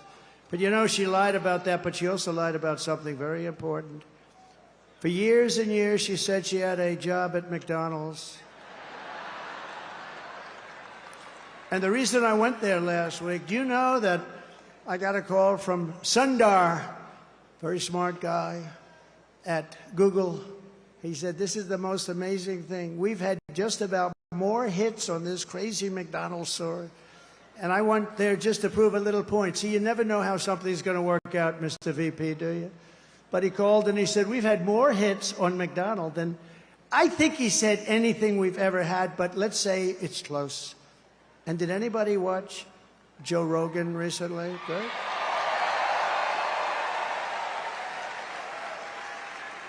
So she lied about McDonald's. She lied about everything. She's got ads on saying Donald Trump is this, he's going to do this, he's going to do... It's the exact opposite what my policies are. She's got me doing this. He doesn't want to frack. No, I'm all for fracking, and I have been for... One thing I have been, even the enemy, because they are the enemy, what they've said, even that enemy too, and they're really the enemy. They're the enemy of the people, the press. They said one thing about me that I consider a great compliment. They said, this guy is the most consistent person we've ever seen. Because I've been against cars and car factories being taken out of Detroit and being taken out of our manufacturing of automobiles, being taken out of our system, out of our country for years. I've been against all of the things that are happening and have happened. We stopped it, and now it's happening again. When you hear 50,000 manufacturing jobs lost in just a short period of time. But I've been the most consistent because we're going to bring our manufacturing back to the United States. It's all coming back, so get ready. Get ready. You're going to have your choice of great jobs. And on top of all this, Kamala tried to turn our military woke. So tonight, whether you are a Republican, Democrat, or independent, conservative, or liberal, I'm inviting you to join the greatest political movement in the history of our country. It's really it is. Do you know it's the greatest movement in the history of our country? I tell the story that years ago, there's a guy, is a great guy, older guy now, very old, but he was great, conservative guy, Pat Buchanan, right? We know Pat Buchanan. He came in second in the New Hampshire primary, and for 45 years he made an unbelievable career of it. He was a hot item. He was on every show. He came in second in one primary. We came in first in 50 primaries. We then had a great election that we won. We then had another great election that we did a hell of a lot better in, and bad things happened. We're not going to let that happen. COVID. They used COVID to cheat. But we then had an election, but now we have the election of, well, this will be, in my opinion, I have to say if, because, you know, there's always risks, I guess.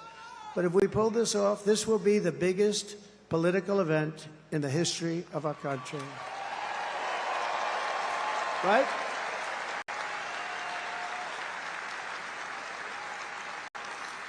And we're building the biggest, broadest, most diverse coalition in American history, including union workers and Border Patrol agents. By the way, the Border Patrol gave me last week their complete and total endorsement. They said he's the greatest president in the history of the country, but we don't have to go that far. And they said there's never been anybody like him on the border. They said to him, the fake news said, has she ever called you? No. They didn't like that answer, by the way. Then they asked her, have you ever called? No, she never called. Almost 4 years, she never called, not once, the Border Patrol. And she was the border czar. She was in charge of the border. Think of it. 4 years, she never called. Now she's trying to say, well, you know, I was really not the border. Whether she was the border czar or not, she was put in charge of the border by Sleepy Joe, and then he went to bed. He put her in charge, she went to bed.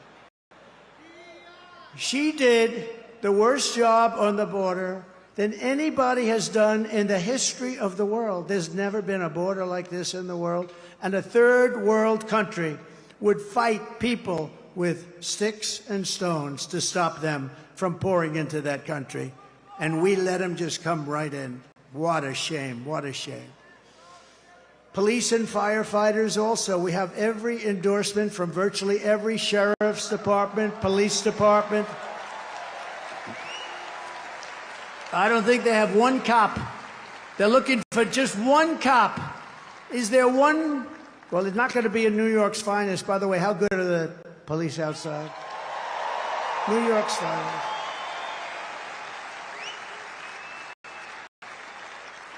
And you know what? I want to thank Mayor Adams, because Mayor Adams has been treated pretty badly. You know, when he said that this whole thing with the migrants coming into New York, this is just not sustainable. You know, we can't do it. We're trying to run a city. We got 100,000 migrants coming. We can't do it. It just can't do it. It's not feasible. It's not good. He said it very nicely. I said, well, he's going to be indicted by these lunatics for saying that. A year later, he got indicted. I think they upgraded his seat in an airplane. I heard that's a very serious charge.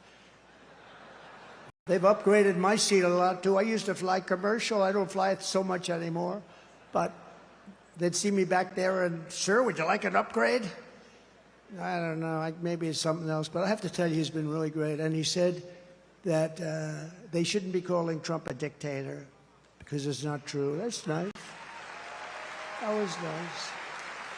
Very nice. So we want to thank Mayor Adams. He's going through a hard time with these people. These are lunatics, by the way. They've weaponized the Justice Department against their political opponent. I am under investigation more than the great, late Alphonse Capone. My father's looking down on me right now. He was a tough guy, but he was like legit. And I know my mother's in heaven. I'm not 100% sure of my father, but it's close. But he's looking down at me right now, and he's saying, how the hell did this happen to my son? He's not a bad person. I'm a good person. All we want to do is straighten out our country. But all of the veterans are with us, all of the steel workers. I saved our steel plants, and I don't like Japan buying U.S. steel. U.S. Steel used to be like Elon Musk, like 70 years ago, the biggest, the best company in the world. You know that, Elon? You wouldn't know. He's too young to know. U.S. Steel was the big baby. That was a big, I don't know. There's something nice about U.S. Steel being the biggest as opposed to Google. You know, it's like a different kind of a company. But we sort of need steel in this country, like, we're not going to go to war with me as your president, but if we, on the long shot that we do, we don't want to say we need steel. Can we get it from China, or can we get it from someplace else? You know, it's always a possibility. But I will tell you, you're not going to have a war with me, and you're not going to have a third world war with me. That I can tell you. But we need steel, and I would not approve U.S. steel being bought by Japan. I wouldn't do it. Just out of psychologically not good. We'll help them out, but we don't. I don't like it. We're seeing historic levels of support among our black population, Hispanic population, and our Asian population. Jews, Muslims, by the way, did anybody see yesterday? Did anybody see what took place? I was with the Muslims yesterday in Michigan, and when the polls first came out, they had 100%, I had 0. And yesterday, I watched this anchor on CNN almost choke. She said, something's happening in Michigan, big population, couple of 100,000, a lot of votes. Something's happening, the poll just came out. Trump is at 59, Kamala is at 8 with the Muslim population. They never saw anything like that. And these are people, by the way, they're great. They just want peace. They want to have peace. And it's great. So Jews and Muslims and Catholics and evangelicals and Mormons, and they're all joining our cause in large numbers, larger than anyone has ever seen in this country before, larger than they've ever seen in any country. And the Republican Party has really become the party of inclusion, and that's something very nice about that. And we're a big, powerful party, and they're losing it. They're really losing it. Together we will lift America to glory beyond your wildest dreams. It's going to happen fast, too. So in conclusion, with your vote this November, we are going to fire Kamala, and we are going to save America. We will cut your taxes, end inflation, slash your prices, raise your wages, and bring thousands and thousands of factories back to America. We're even going to get Elon to bring that stuff back. We will build American, we will buy American, and we will hire American. I will end the war in Ukraine, which would have never happened if I were president. I will stop the chaos in the Middle East, and I will prevent World War III from happening. We will crush violent crime and give our police the support, protection, resources, and respect that they so dearly deserve. We will strengthen and modernize our military. I rebuilt our military in total, rebuilt all of our military, built 571 miles of wall, too. I took it out of the military because I couldn't get it from the people in Congress that should have given it to us. So I considered it an invasion. I said to a couple of generals, I said, congratulations, this is an invasion of our country. So I took it out of the military, had 9 lawsuits and won them all. We will build a massive defense shield, all made in the USA. We're going to build a beautiful dome over our country. And a lot of it's going to be made right here in New York. We will rebuild our cities, including our capital in Washington, D.C., which has become a very dangerous and badly managed place. We're going to make them safe, clean, and beautiful again. We will teach our children to love our country, to honor our history, and to always respect our great American flag.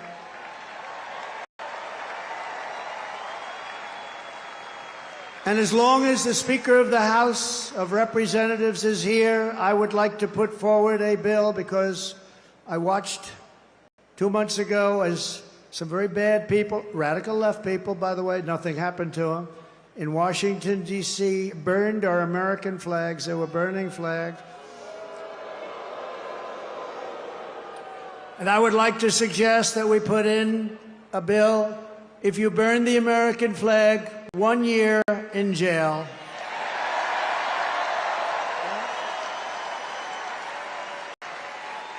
We will get critical race theory and transgender insanity the hell out of our schools.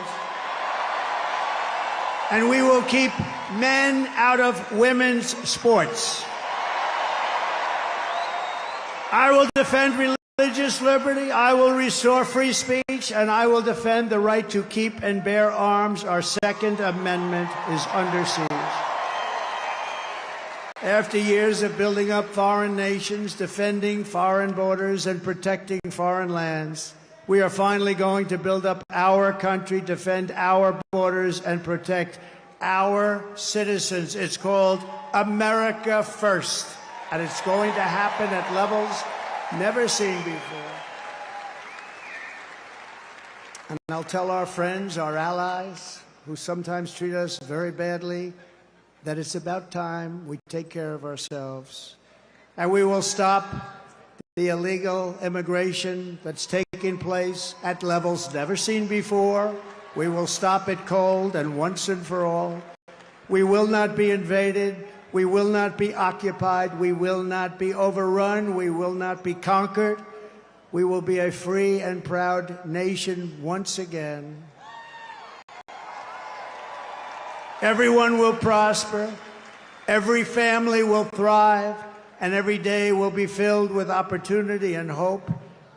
And very much so, it will be filled with the American dream. We're bringing back the American dream, and we're going to bring it back at the highest level that you've ever seen. But for that to happen, we must defeat Kamala Harris and stop her radical left agenda with a landslide that is too big to rig. So you need to get out and vote. Get your husband off the couch. The football game doesn't mean a damn thing. You got to get out and vote. Get up, Harry.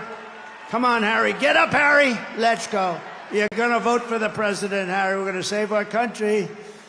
For the past 9 years, we have been fighting against the most sinister and corrupt forces on earth.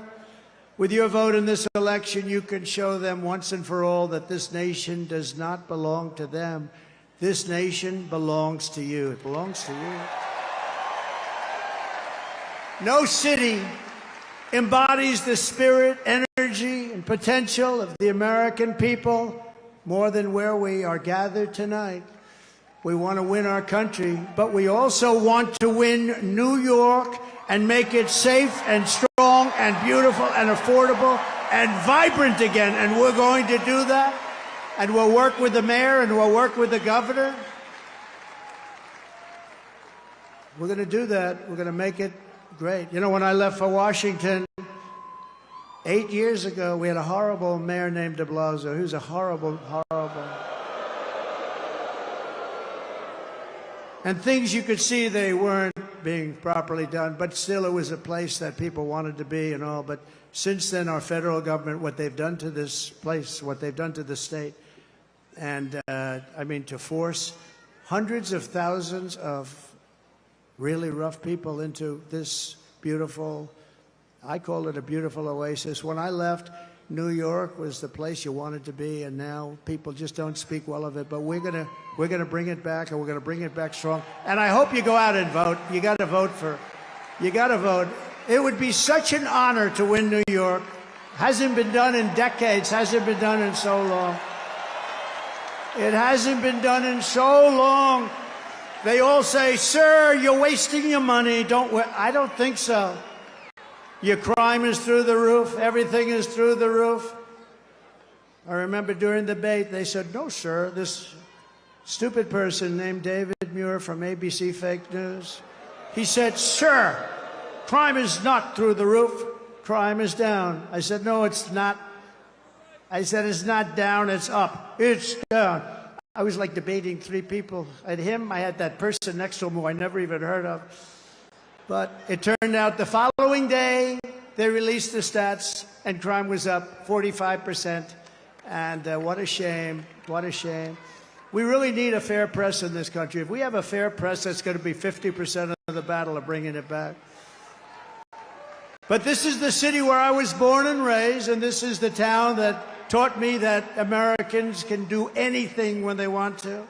So no matter our differences, when we work together, there is nothing that we cannot achieve. From New York to Las Vegas, from Philadelphia to Phoenix, from Chicago to Charlotte, from Atlanta to Detroit, this nation was built by generations of American patriots who gave everything they had for our rights, our future, and for our freedom. Through freezing cold winters and hot scorching summers, through storms and setbacks and conflicts and danger, our American ancestors pushed onward, marched forward, and overcame every single obstacle that stood in their way.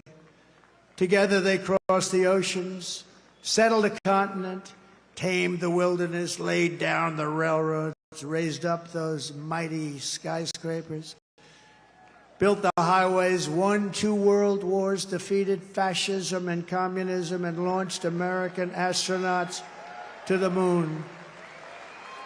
It was hardworking patriots like you who built this country, and 9 days from now, it's hardworking patriots like you who are going to save our country. After all we have been through together, we stand on the verge of the 4 greatest years in the history of the USA. With your help from now until Election Day, we will restore America's promise, we will put America first, and we will take back the nation that we all love.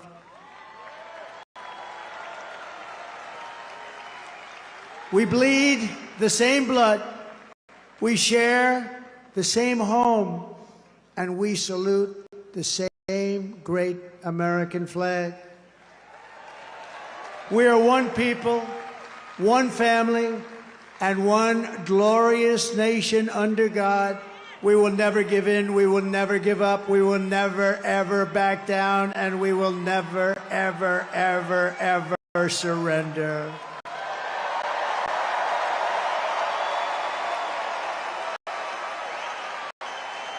Together we will fight, fight, fight, and we will win, win, win. We're going to win, win, win. November 5th will be the most important day in the history of our country. And together we will make America powerful again. We will make America wealthy again.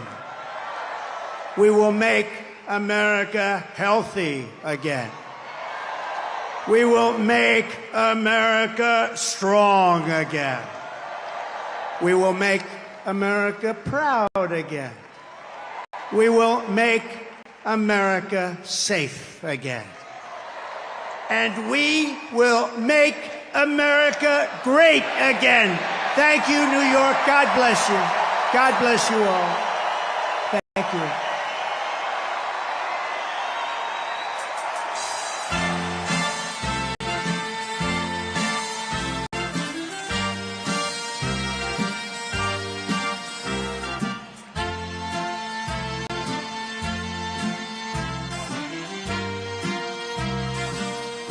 Start spreading the news. I'm leaving today. I'll make a brand new start of it. New York, New York. These vagabond shoes are longing to stray. They'll step around the heart of it.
to you.